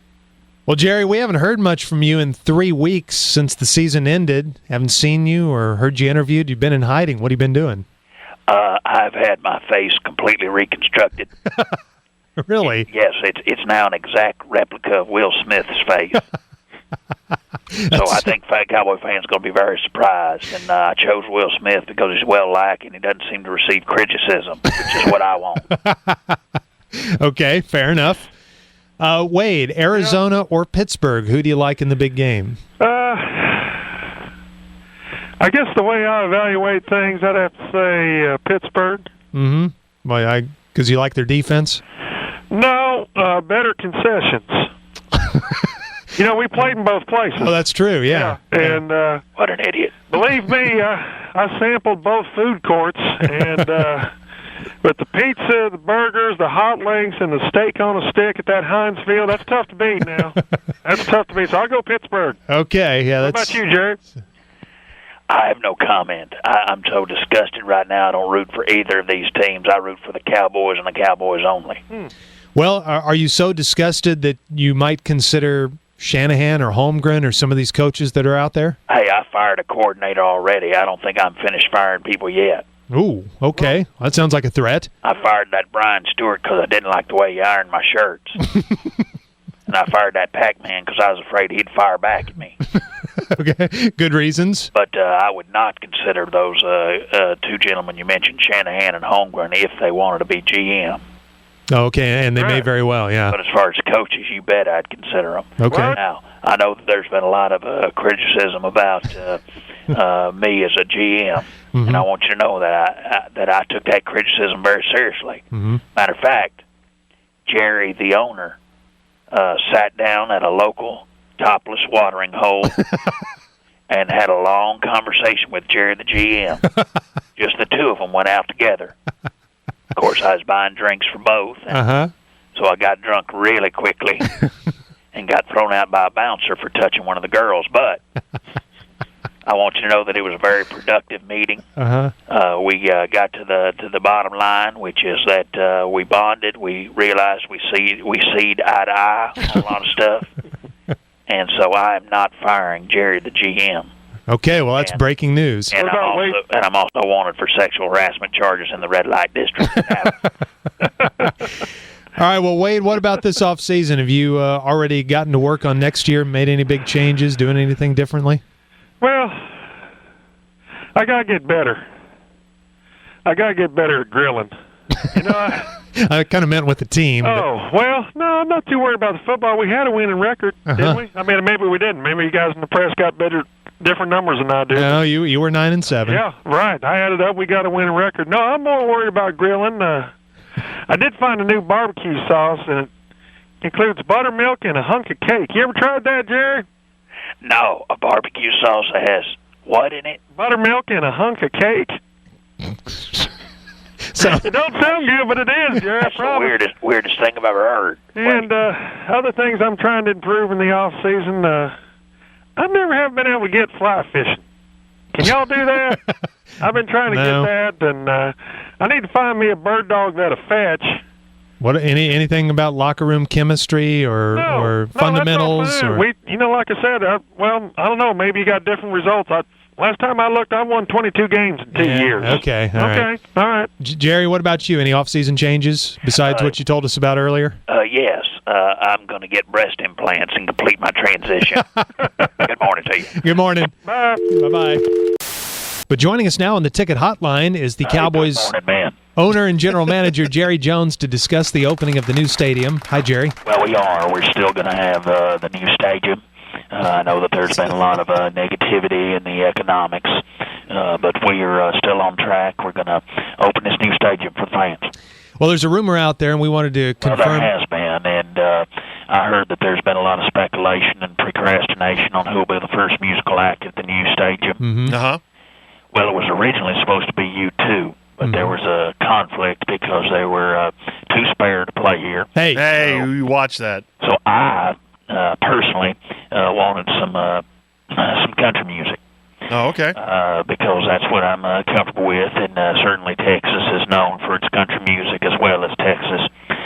So I'm here to announce first on the ticket, with all manner of exclusivity, that the first act to play the new Jerry Jones Memorial Stadium is George Strait. Okay. Jerry Jones Memorial Stadium? That's correct. Okay. That's correct. Just getting a jump on it right now. And I just certainly do feel that George Strait is special to a lot that goes on in country music.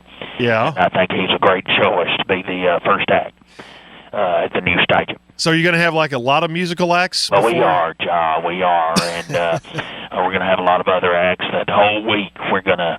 It's going to be basically over a week, 2 weeks. Every night, we're going to have a different concert. To kind of Wow. Yeah, that's right. Wow. Who are you going to have? Well, George Strait starts off night one, and then we're going to follow that up with the biggest name in rock music, Billy Squire.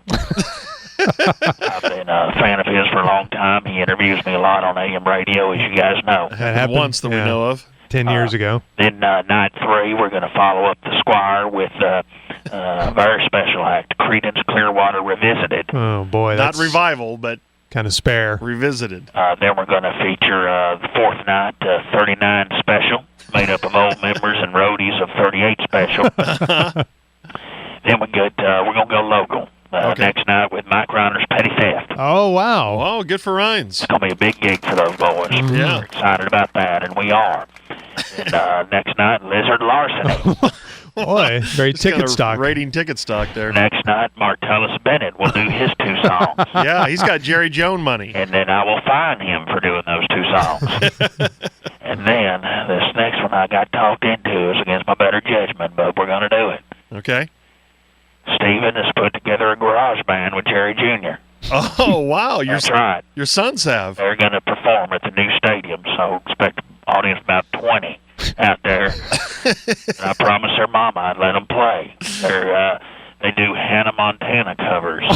Hannah Montana? Yes, they're both big fans, and they call themselves Banana Montana. Aren't they a little old for that? Well, Jerry Jones, he's out front in all this deal, and he prances around in a halter top and a miniskirt. He's got the blonde wig and everything, and then Steven plays drums in a banana costume. That's the craziest thing I've ever heard. Oh, man, you know, it's not the craziest thing you ever heard. You haven't heard the music. Well, with only a lead singer and a drummer, it's very limited. They don't have any keyboards, guitars, or anything? No, but they stay out in the garage practicing night in, night out, day in, day out, making a horrible racket. And Gene takes some cookies and sandwiches and Kool-Aid out there every couple hours. Wow, well, you've got a lot planned, and I know what you're most excited about is what you have planned on the field with your team next year. Well, not really. As a matter of fact, these concerts are designed to distract from the team that we're going to be throwing out there next year. You think it's going to be bad, huh? Well, what would you think if you had Wade Phillips return as your head coach and the quarterback who's more interested in the Hollywood Bowl than the Super Bowl? Well, can't you control that? Yeah. Are you kidding me? I got no scene control over here. I can't do anything right. I got Gene that's always bitching at me, yelling at me that I'm not doing enough for these boys. And these boys, of course, Jerry and Steven, all they do is loaf around playing music and video games, waiting for me to die so they can take over the team. But I'm on to them, though. I've altered my will to leave the Cowboys organization, the entire team, everything, to my out-of-wedlock son, Adam. Oh, my gosh. Good morning to you. That's not a real story. Okay. All right, this is at Valley Ranch. We understand now that the press has assembled and Jerry Jones should be walking in momentarily for this press conference. I do hear the cameras snapping and all of that. Sounds like the media is there. Mm-hmm. Or the media, as Jerry would say. Mm-hmm. And we understand he's approaching. There he is. Just want to welcome everyone coming out here. Can you hear me? Sounds like they're having some audio problems. Yeah, they made you turn up Jerry's mic a little bit. Can you hear me a little bit better? Boy, it's a big old room, isn't it? Yeah, it's a big room. Well, I want to thank you guys for coming out here on short notice. We're very excited about the new stadium. As you can see, sitting up here with me is my son, Steven, who has worked on the stadium with me. Well, I say worked on the stadium, but basically his mama made me take him around up here wearing a hard hat so he could play construction. This room is way too big, by the way. Anyway, I know there's been a lot of talk about us having not having a title sponsor up here, and I want to address that now. With this tough economy, I think that what's Steven doing over there? What is Steven doing over there? We got groups just smiling over here. Listening to exclusive coverage of the Cowboys press conference announcing the first big act to be played at the new Texas Stadium here on the ticket. I want to say that, hey, Steve, it's not time to get ice right now. Okay, we're not going to have a drink right now. All right? What was that, an ice maker? It's an ice maker, yeah. It's an ice maker. Listen, open your can of peaches there and have your lunch, okay? Daddy's having a break press conference. Daddy's having a talk these media guys. Well, we were hoping that AT&T was going to come through with naming rights, but obviously that didn't happen. And what we're going to try to do now is Stevie is going to spill over. It's going to spill over. There you go. Now you got it all over the damn table. I'm going to have to clean that up. You're filling it too high. Looking at soda fountains. Anyway, we're pleased to welcome no new title sponsor at this time. What's this about? So we're very pleased that we still have that spot open and available. If you, I'm gonna whip your butt if you keep doing that kind of stuff, okay? And you swallow that drink. All right, I spent 50 cents on that big red. You better drink it. Why is Steven so on microphone if he's screwing around? I don't know. Anyway, we are pleased to welcome some big-time musical artists to Cowboy Stadium. Oh, here we go. This is very important and big for our economy because, as you know, the Cowboys are only during the football season, and we want to bring big-time acts to the Cowboy Stadium when we're not playing football. Close the doors, Stadium. Close the damn doors. Don't forget to jiggle the handle. You gotta jiggle the handle. Works are all messed up. Anyway, I want to jiggle the handle. You hear me? Anyway, I want to announce our first big act coming to the new Cowboy Stadium. Here we go. I'm pleased to announce that our first big act to perform at the new Cowboy Stadium, brand new $1 billion facility, is... Turn off the blender. Turn off the blender, Steven. Turn it off. Good God. Ruined the announcement. Anyway, we got George Strait that we're trying to get in here. Wow. It's not official. Not official? But we're trying. What's the press conference for then? We had Chris Brown and Rihanna signed up to play, but they're having some problems right now. Oh, gosh. We're not going to be able to get them after all. So, Steven and I are bringing in our own band. It's a Journey cover band called Journey Theft. Journey Theft. We've been practicing. We want to play a little bit for you. Oh, my God. No. It's falling apart. Steven's playing guitar? I don't know. This is the worst press conference ever. And the sky keeps on turning. Don't know where I'll be tomorrow. Oh, the wheel, come on, Stevie, you're lagging behind. And the sky keeps on turning. I don't know. Anyway, thank you guys for coming out. Oh, my gosh. That is the worst press That's conference it. Jerry has ever held. We got no announcement. No. They're working on George Strait, but they're not ready to make an official announcement yet.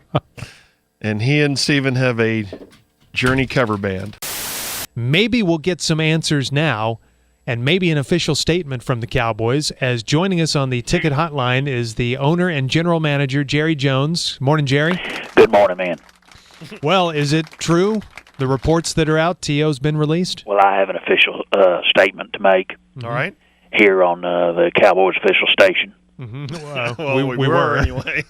The Dallas Cowboys football franchise has released Terrell Owens as the official troublemaking receiver of the Dallas Cowboys football organization.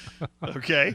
We want to thank Terrell for his service and his team-destroying antics over the past few years, and we wish him well in his future endeavors.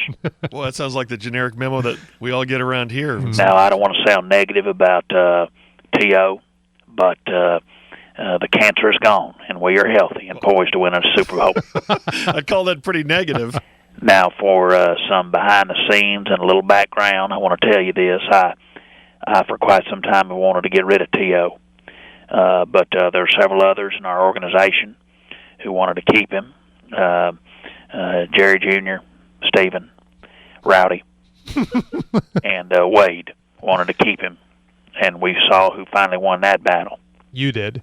I did. That's right. The mouthpiece, the GM, the owner extraordinaire. So I thought I'd bring on Wade here to explain why he wanted to keep him in particular. Okay. Wade, you can take the gag out of your mouth now. I've gotten rid of T.O. You can talk now. Oh, thanks, Jerry. Damn, I've had that thing in for 2 months. I know, but you lost 15 pounds, so that was good. Yeah. It's harder to eat like that. You know, Jerry, I know we're losing a real pain in the ass, but I'm losing my fishing buddy, Jerry. That's my fishing buddy, T.O. He can catch a bass now, and he can catch a football too, Jerry. Catch a football? Yeah. He has dropped just about everything we threw to him the past couple of years. You must not watch our games. Well, you're right about that, Jerry. I don't watch our games. Oh, my God. Hey, who are we playing this Sunday? Damn it, Wade. It's the off season. Oh, yeah. I forgot. I done run off T.O. Now I'll run you off, too. I want you to put down your fishing pole and put that gag back in your mouth. And get back in that coach's office and figure out how to improve this defense. All right, Jerry. I'll do whatever you say. All right, lay off them hamburgers. Okay, good. Oh, you gosh. put the gag back in. Good. All right. Well, that was a treat getting to hear from Wade. Yeah, that was pretty cool. Oh, who's that, Ja? Yeah. Welcome back. Why wouldn't it? What do you mean, welcome back? I've been I here the want whole to say time. also that the Dallas Cowboys, this organization, Uh-huh. we're also positive for and to and with as we move forward in this. Hey, Jerry. Yes. Can I interrupt you real quick because I was in the middle of a great statement. Well, I'm sorry, but we just have another call in here. There's someone else who wants to weigh in on this whole TO thing. It's former Cowboys coach Bill Parcells. Oh, God. Good morning. Morning to you guys. And, Jerry, you know, there's no gag order on me, so I can talk about this T.O. thing. All right, well, go ahead, Coach. You know, this guy, he's the fits, okay? Uh-huh. He's trouble, and I knew that. And look at you. You want to know how tough it was to coach that guy? Sure. The player. Uh-huh. Well, after we lost to the Lions, okay, the last game of my last season, okay, Uh-huh. I went up to the player in the locker room, and I said, you gotta play better, okay? Okay. You gotta hold on to the ball, kind of like a boxer would, you know. You following this, Jerry? Barely.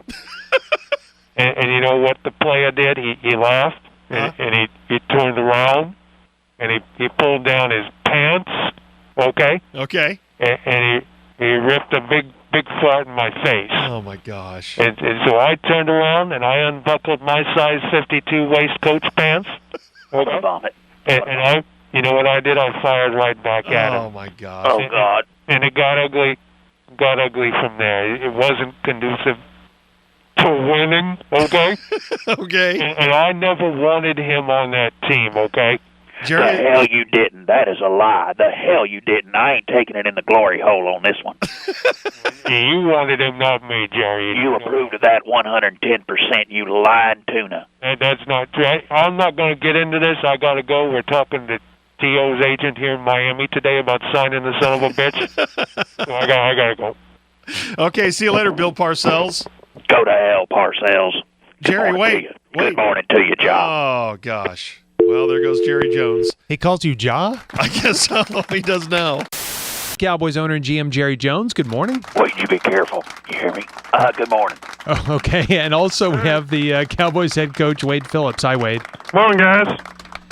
Well, the Good. The gag order is off, and you guys are talking. You're talking about T.O. being released and the upcoming season, and it seems like you both have a lot to say now. Well, let me just say that it's not so much a gag order that's been on Wade. It's just that Wade hasn't had time to talk because he has been watching film, trying to reconstruct our year, figuring out what we need to do to get this team retooled to win some playoff games.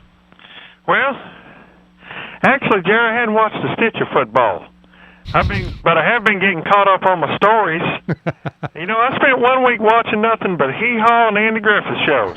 Oh, my gosh, Wade. That is some funny stuff, Jerry. Hee hee ha ha ha. Wade, I gave you a stack of tape to watch. Why haven't you gotten to it yet? You watch anything? You're watching Hee Haw. You watching anything current? Oh, yeah, I watched the Sweet Life of Zach and Cody. I just love anything with teenagers with attitude. All right, Wade, listen. I want you to watch that stuff that we provided to you. You're the head coach, for God's sake. Let's talk some football. We've been football intensive, haven't we, Wade? Well, You know, the problem, Jerry, is I'm just not that big a football fan. Oh, God. But you know what I am a big football fan of, though, instead of football? What? I'm a fan of taking big old pan biscuit, putting a slab of ham on there, and then taking a boat of gravy, putting it on there, and then a mason jar of sorghum.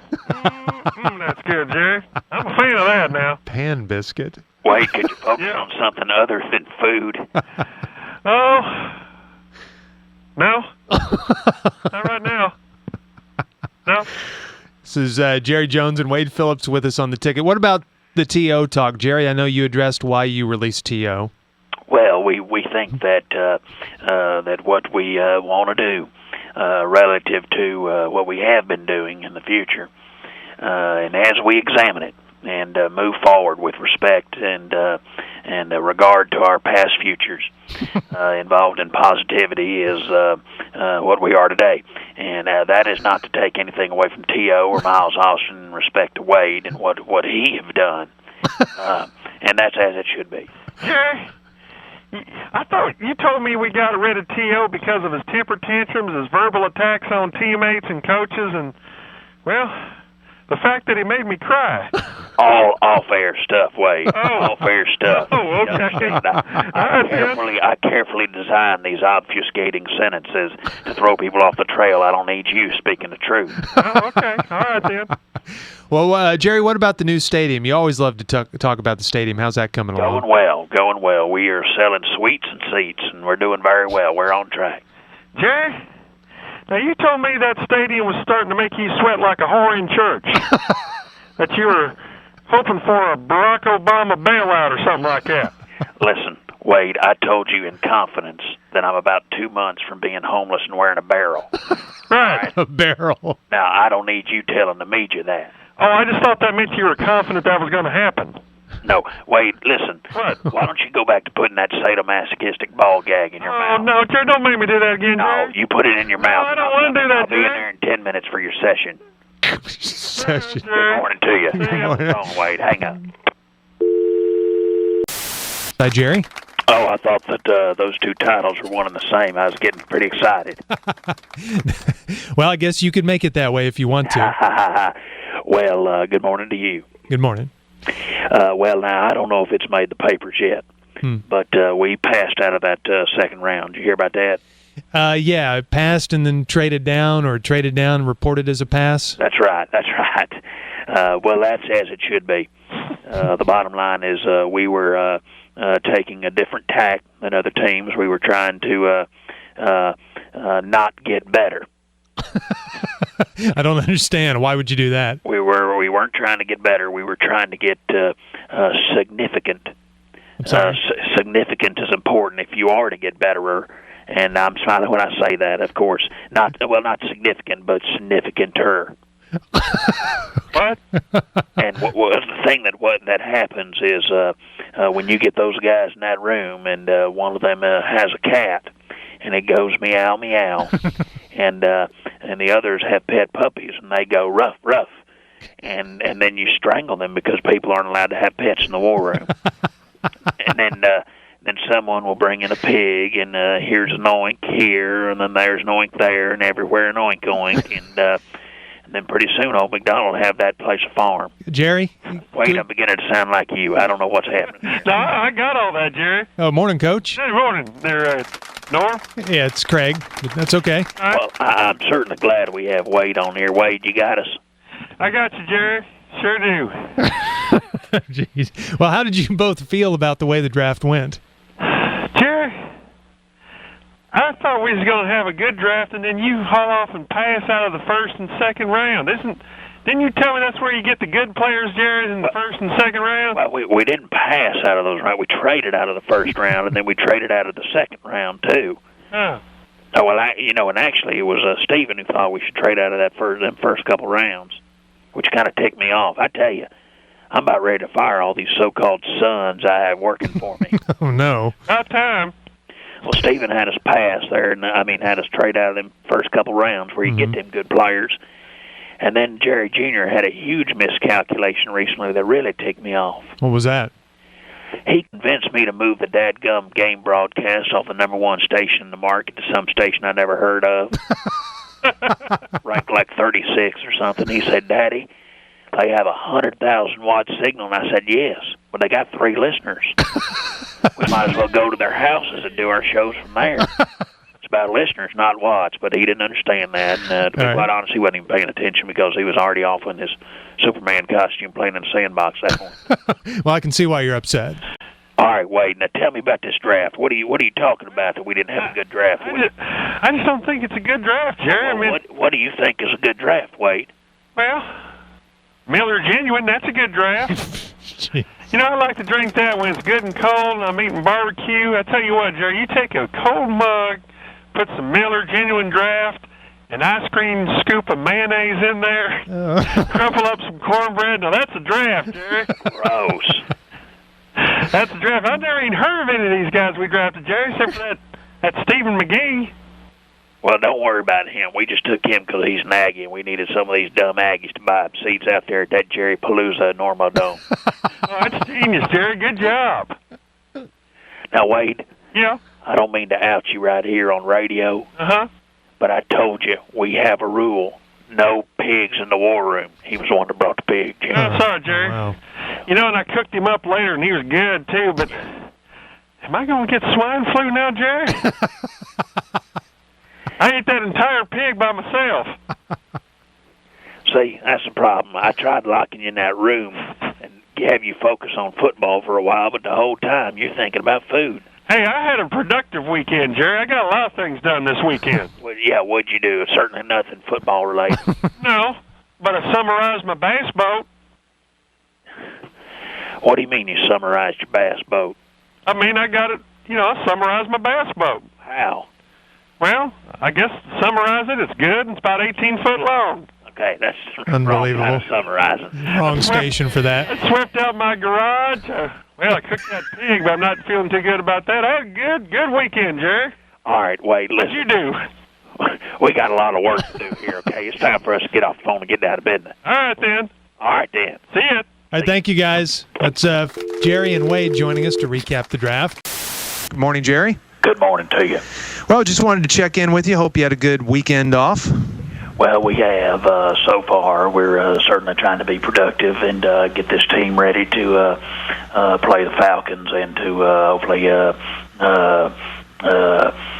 win. Mm-hmm. Well, that's very good. Did you hang out with your coach at all? You know, I saw him only a few times because I didn't want to distract him from doing the job that I want him to do. As a matter of fact, I've got Wade on right now. Wade, you there? Morning, Jerry. Hey, Jerry, I did it. I used the big boy potter this weekend and didn't mess my pull-ups. You proud of me? All them hours you spent sitting there giving me encouragement. And you did promise me a pizza party, though, if I did that. All right, listen, I don't want you talking about that kind of stuff on the air. That makes you look like you're somewhat slow in the development area. All right, Jerry.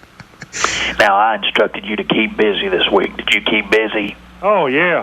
I got a lot of work done, Jerry. You're going to be proud of me. I cleaned out my gutters, made a mess of pecan pies. They're cooling in the window right now, and I field dressed a hog. Big weekend, Jerry. No. I mean football. I wanted you to keep busy with football this week. I told you to study film on our off week. Did you watch any film? Yeah, I watched 3 films. Old Yeller, Little Mermaid, and Finding Nemo. All right. I didn't think they was ever going to find old Nemo. As it turned out, I turned off about halfway through. I couldn't stand the suspense. Jared, they ever find Nemo? All right, listen, Wade. Yeah? Listen, you are going to get Jim Zorn if you don't watch out. Who's that? He's the head coach of the Washington Redskins. Washington got a team?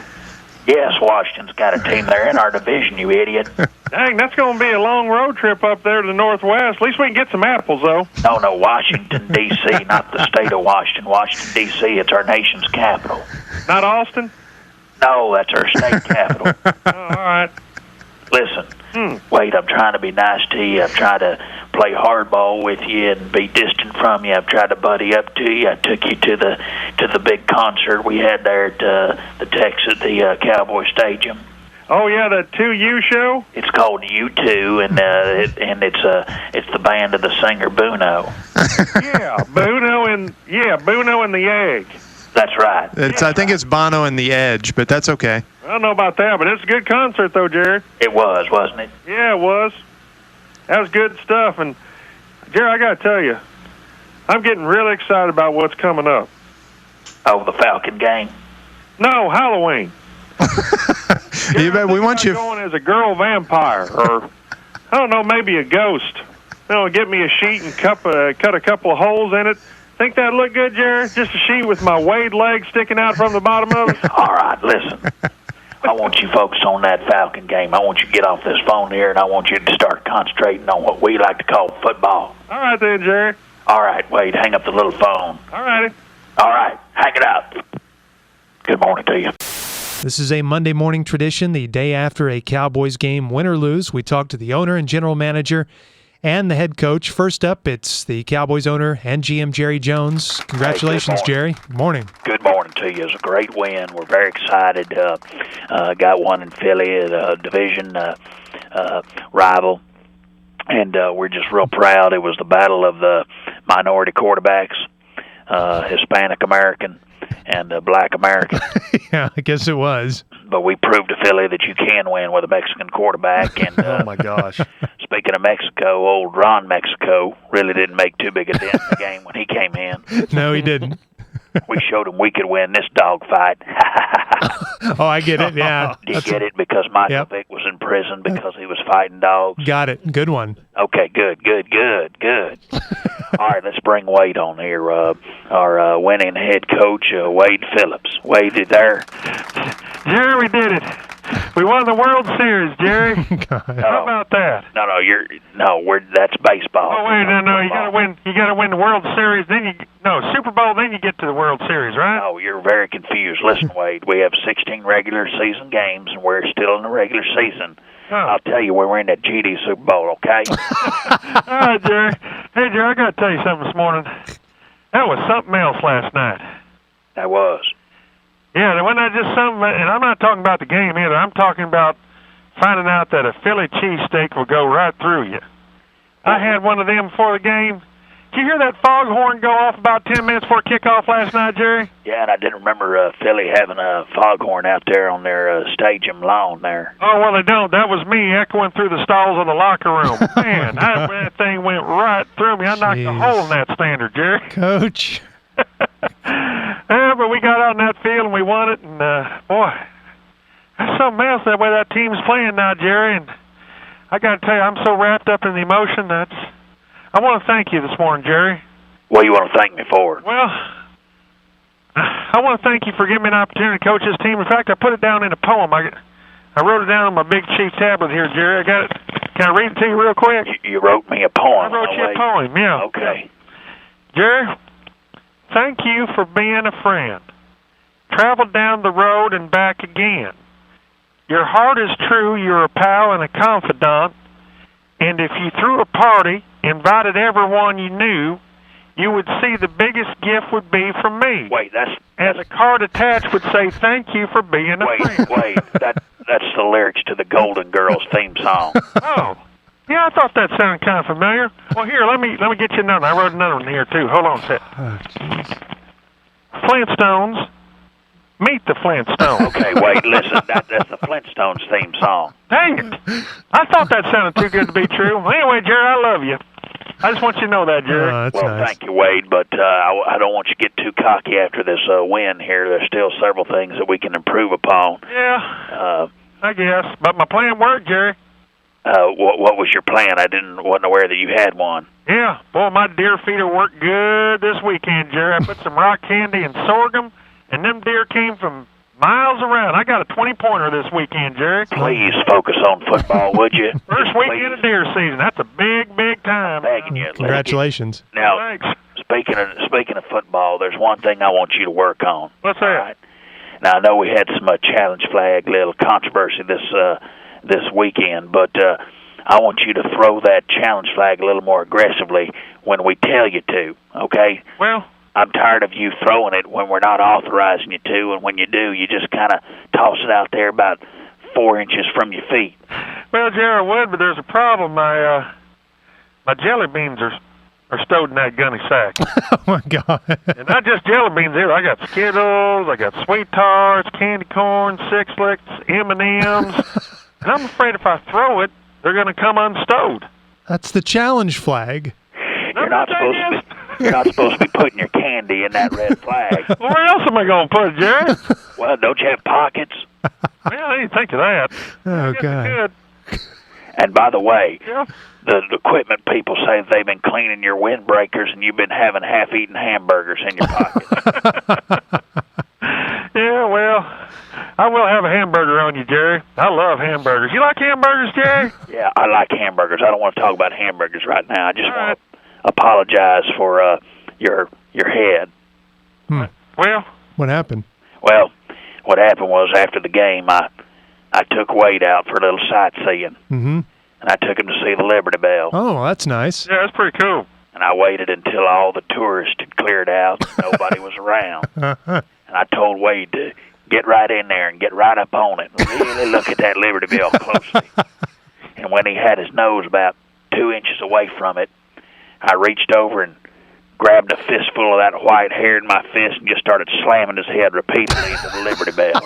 Bam, bam, bam. I couldn't figure out why you was doing that, Jerry. Well, I'll be darned, he wouldn't fall. It was like ramming an elephant's head into that thing. I mean, just making no difference. And so he just kept saying, Jerry, why? Yeah, why? That's hurting me on my head. So I just had to keep going, trying to knock him out. Everyone in Philadelphia must have thought it was turning 40 o'clock.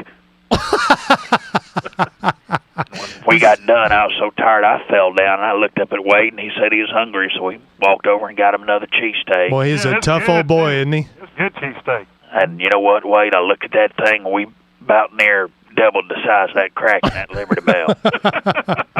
How about that, Jerry? And we're in first place, too. And I guess that's what's important. All right, hang up the phone, Wade. Bye, Jerry. Good morning to you.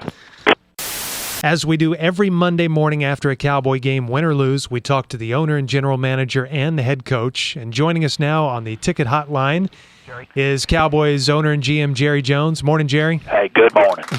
Well, I know you're disappointed at losing to the Giants. Well, I am, and I think that the Cowboy fans were hoping we'd come out of there with a win, but December is a month of tradition, and we certainly kept up our tradition yesterday by losing to a division rival. And I know the Cowboys, and Tony in particular, doesn't like talking about the December curse, mainly because he's a freaking idiot, but to me it's very obvious. And December means two things: the birth of our Lord and the abortion of our season. Oh, my gosh.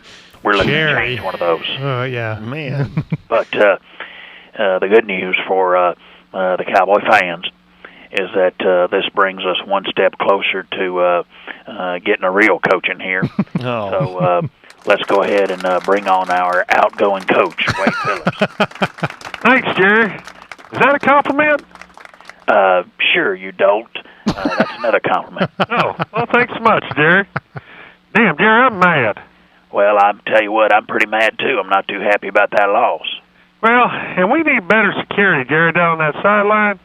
I was walking off the field at halftime, and I guess it's that blue coat I was wearing. They thought I was part of some sort of halftime corporate sponsorship mascot flag football game.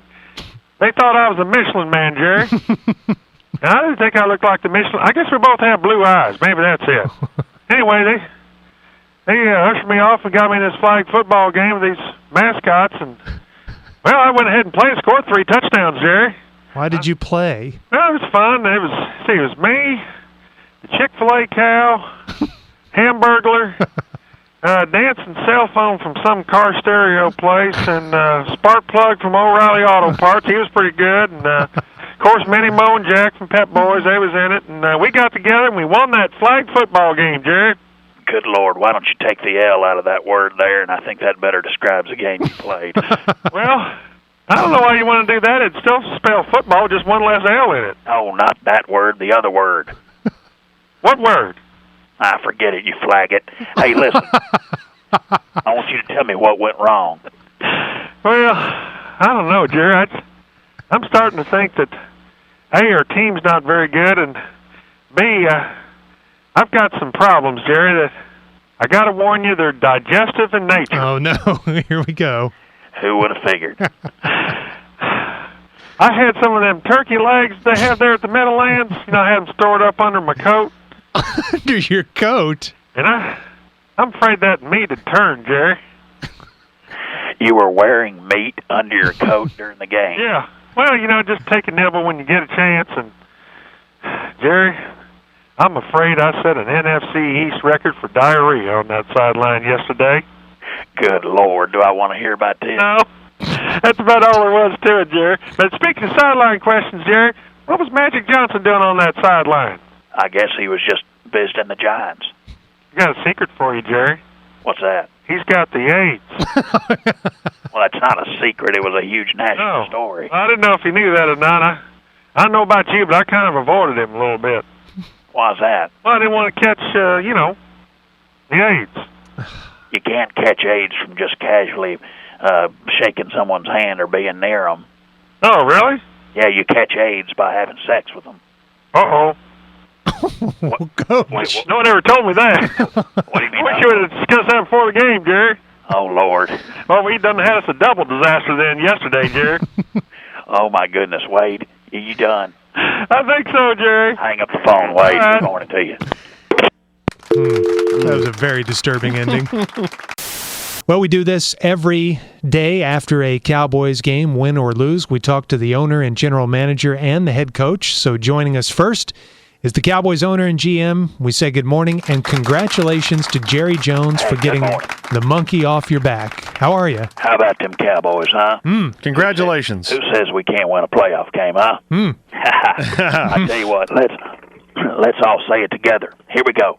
We all got the demons away from us right now. Come on, why aren't you saying it with me? Well, we didn't know what you were going to say. All right, let's start again. Let's all say it together. No demons are all off our back. We all. You're not doing it at the same time I'm doing it. These are old sayings. Everybody knows them. I know there were a lot of naysayers, so let's all say this together. How the hell is it possible with Wade as our head coach? Why isn't everyone? We didn't know where you were going with that. You're screwing it up. All right, I give up.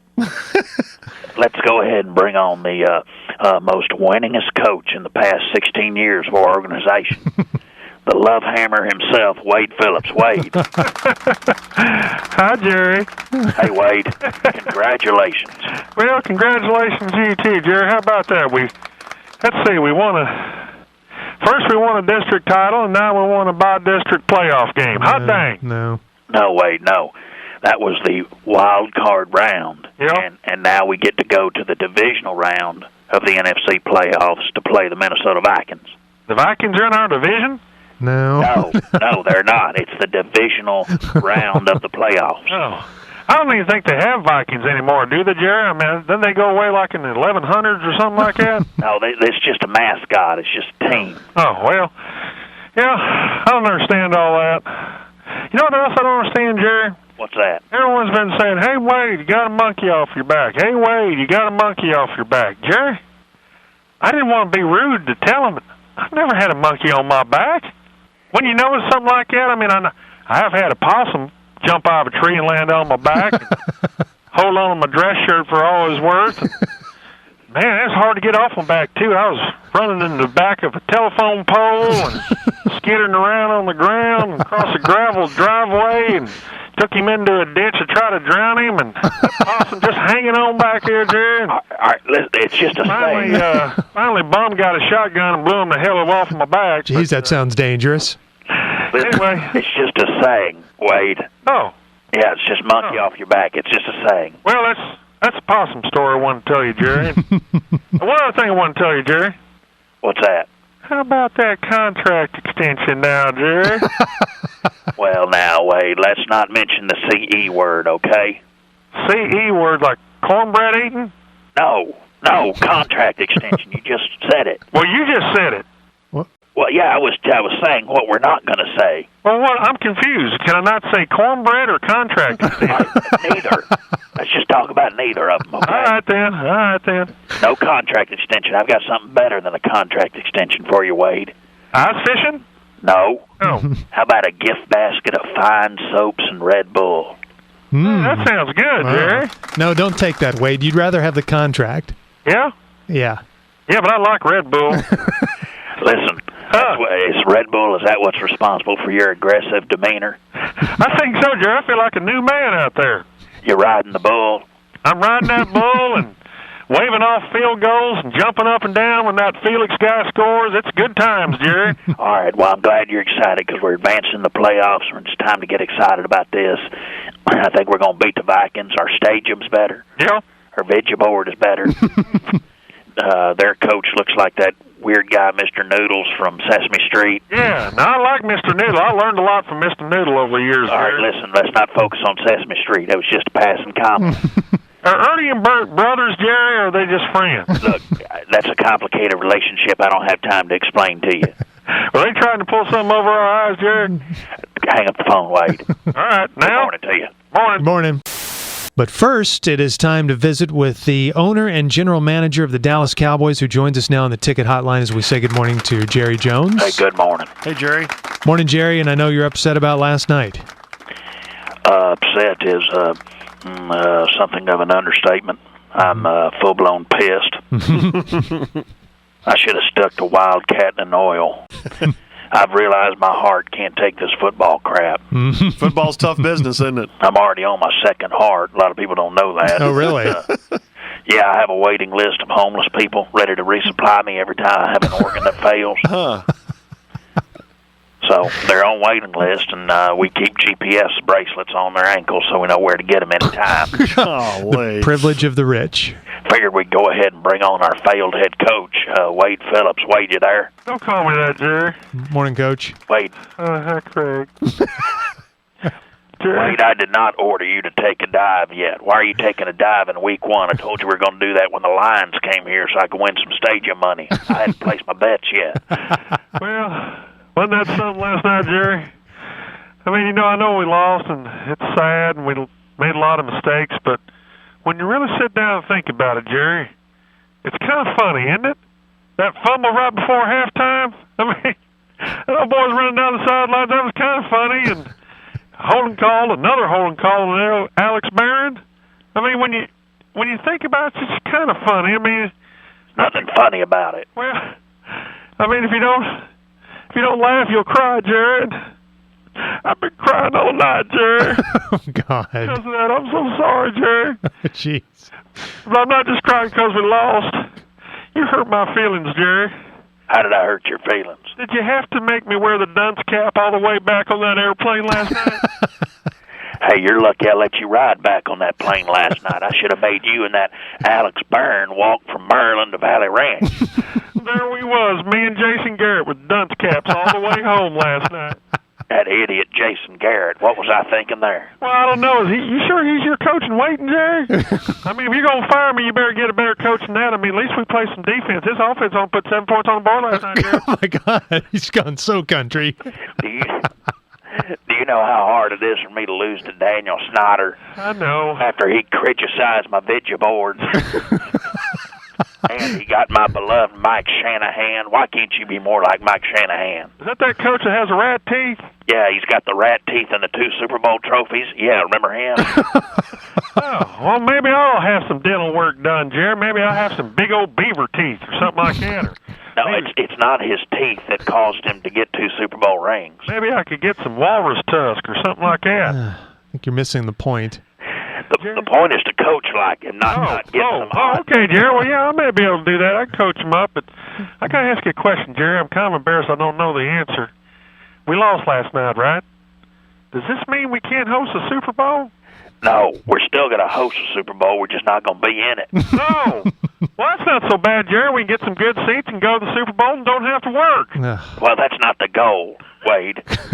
Listen, God, you frustrate me. You mark my words. You will be fired long before they free those Chilean miners. Man, Jerry, you're going to make me cry again. Listen, Wade, I apologize to you. I've been a little hard on you here. Oh, okay. You're real hard on me, Jerry. I'd like to do something nice for you. All right. Later this afternoon, let's No, just not you one and of me. these. Just you and me take a trip. Yeah. I know a nice, heavily wooded area with plenty of undergrowth. And I'll take you to see this cool rock formation I found. Oh, we're going to shoot some doves, Jerry? We may even do that. Yeah? And I'm going to get you to face the sunset, look at the beauty, and tell me about your first day of school. And then, as you get towards the end of the story, I'm going to appear in front of you silhouetted against the burning sun with a large rock held high above my head. I'm going to bring it down repeatedly and with such alarming force that it indicates to later investigators there's a crime of passion. Damn, Jerry, that doesn't sound like much fun at all. Real personal deal. Now, it'll be fun. You'll love seeing the rock formation. Well, I guess we better beat the Bears. We better. Now hang up the phone. All right, then. All right, good morning to you guys. Let's find out what the owner and general manager has to say about the Cowboys' big win down in Houston over the Texans. Joining us now on the ticket hotline is Jerry Jones. Morning, sir. Now, that's what I'm talking about. Yeah, how about that? Texas is my house. It's my house. Yeah. And how about that money man Beeler? Yeah, there you go. You like that nickname, Money Man. He's automatic. You bet. Automatic. Tell you, we're feeling good. We're 1-2. I know it's still a losing record, but we're very hopeful. Thought I'd bring on Wade now. Wade, you there? Got me there, Jerry? I got you. Hey, morning, Coach. Hi, Craig. Hey, hot dog, Jerry. We won the Super Bowl. Well, now, we did win the Super. Oh, my God. You all right, Jerry? I'm getting choked up. Sorry, we didn't win the Super Bowl, Wade. We won the Texas Super Bowl, Jerry. That's all that matters, right? What other state we going to take on now, Jerry? Well, that doesn't count. There is no such thing as a Texas Super Bowl. Well, that may be true, but Jerry, let the Cowboys ride. Oh, boy, there it is. Yeehaw! How about that, There's Jerry? your signature phrase. You're very happy, aren't you, Wade? Did you see that win yesterday, Jerry? Yes, I saw it. I was there. Hey, by the way, in the plane ride home last night, Jerry, why'd you keep saying stay of execution? What does that mean? Well, that means you're just going to live to coach another week, Wade. Oh, okay. Well, good. Good. I'll be back coaching this team. And all right, so up next. Now, Jerry, I'm a little embarrassed about this, but it says we on the schedule we play bye. I looked all around, Jerry. I can't find an NFL team to name bye. I did find some tape on them, but Jerry, the tape that I watched that said bye on it had nothing to do with football. What they were doing was unchristian, Jerry. All right, well, bye means that we're not playing next week. We don't have to play a game next week, Jerry? No, we don't have to play a game next week. Well, now, this would be the perfect week for you to take me to the state fair like you said you was going to, Jerry. God. Suddenly it's Carter All country. Since you won that game, yeah. Oh, hell, I'll take you to the state fair. What do you want to do Well, there? good, Jerry. You promised if we beat the Texans, we get to go to the fair, and we're going to ride rides, eat cotton candy, and go to the dog trick show, and pet the baby animals, and maybe eat some of that deep-fried pudding, cake, root beer, all right, buttermilk. Listen, because you did good in this last game, I'll do something I vowed I'd never really wanted to do and pinned on Laura Miller, which is go to Fair Park area. Yeah, that's all right, Jerry. We'll go there and have a good time. Jerry, you probably didn't have the guts to take me to the state fair, do you? What do you mean? Why wouldn't I have the guts? Well, you just don't probably have the guts to show up there, Jerry, but we're going to have fun, though, Jerry. Let's go to that auto show. Look at them new cars. They let you take milkshakes in those new cars, Jerry? Well, I don't think they want you to take milkshakes in those new cars at the auto show. Hey, let's do what we did last year, Jerry, and burn farts into the seats. Remember that, Jerry? Yeah, I remember you about destroying a Buick LaCrosse. Yeah, that's right. But, hey, Jerry, I got to hand it to myself. I was really focused in this week on that football game.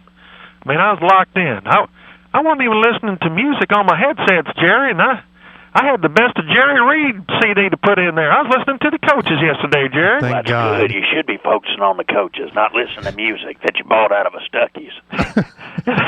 How about Roy Williams yesterday, Jerry? He did great, didn't he? Yeah, that's the first time I've heard you mention his name without them ugly words in front of it. I mean, I know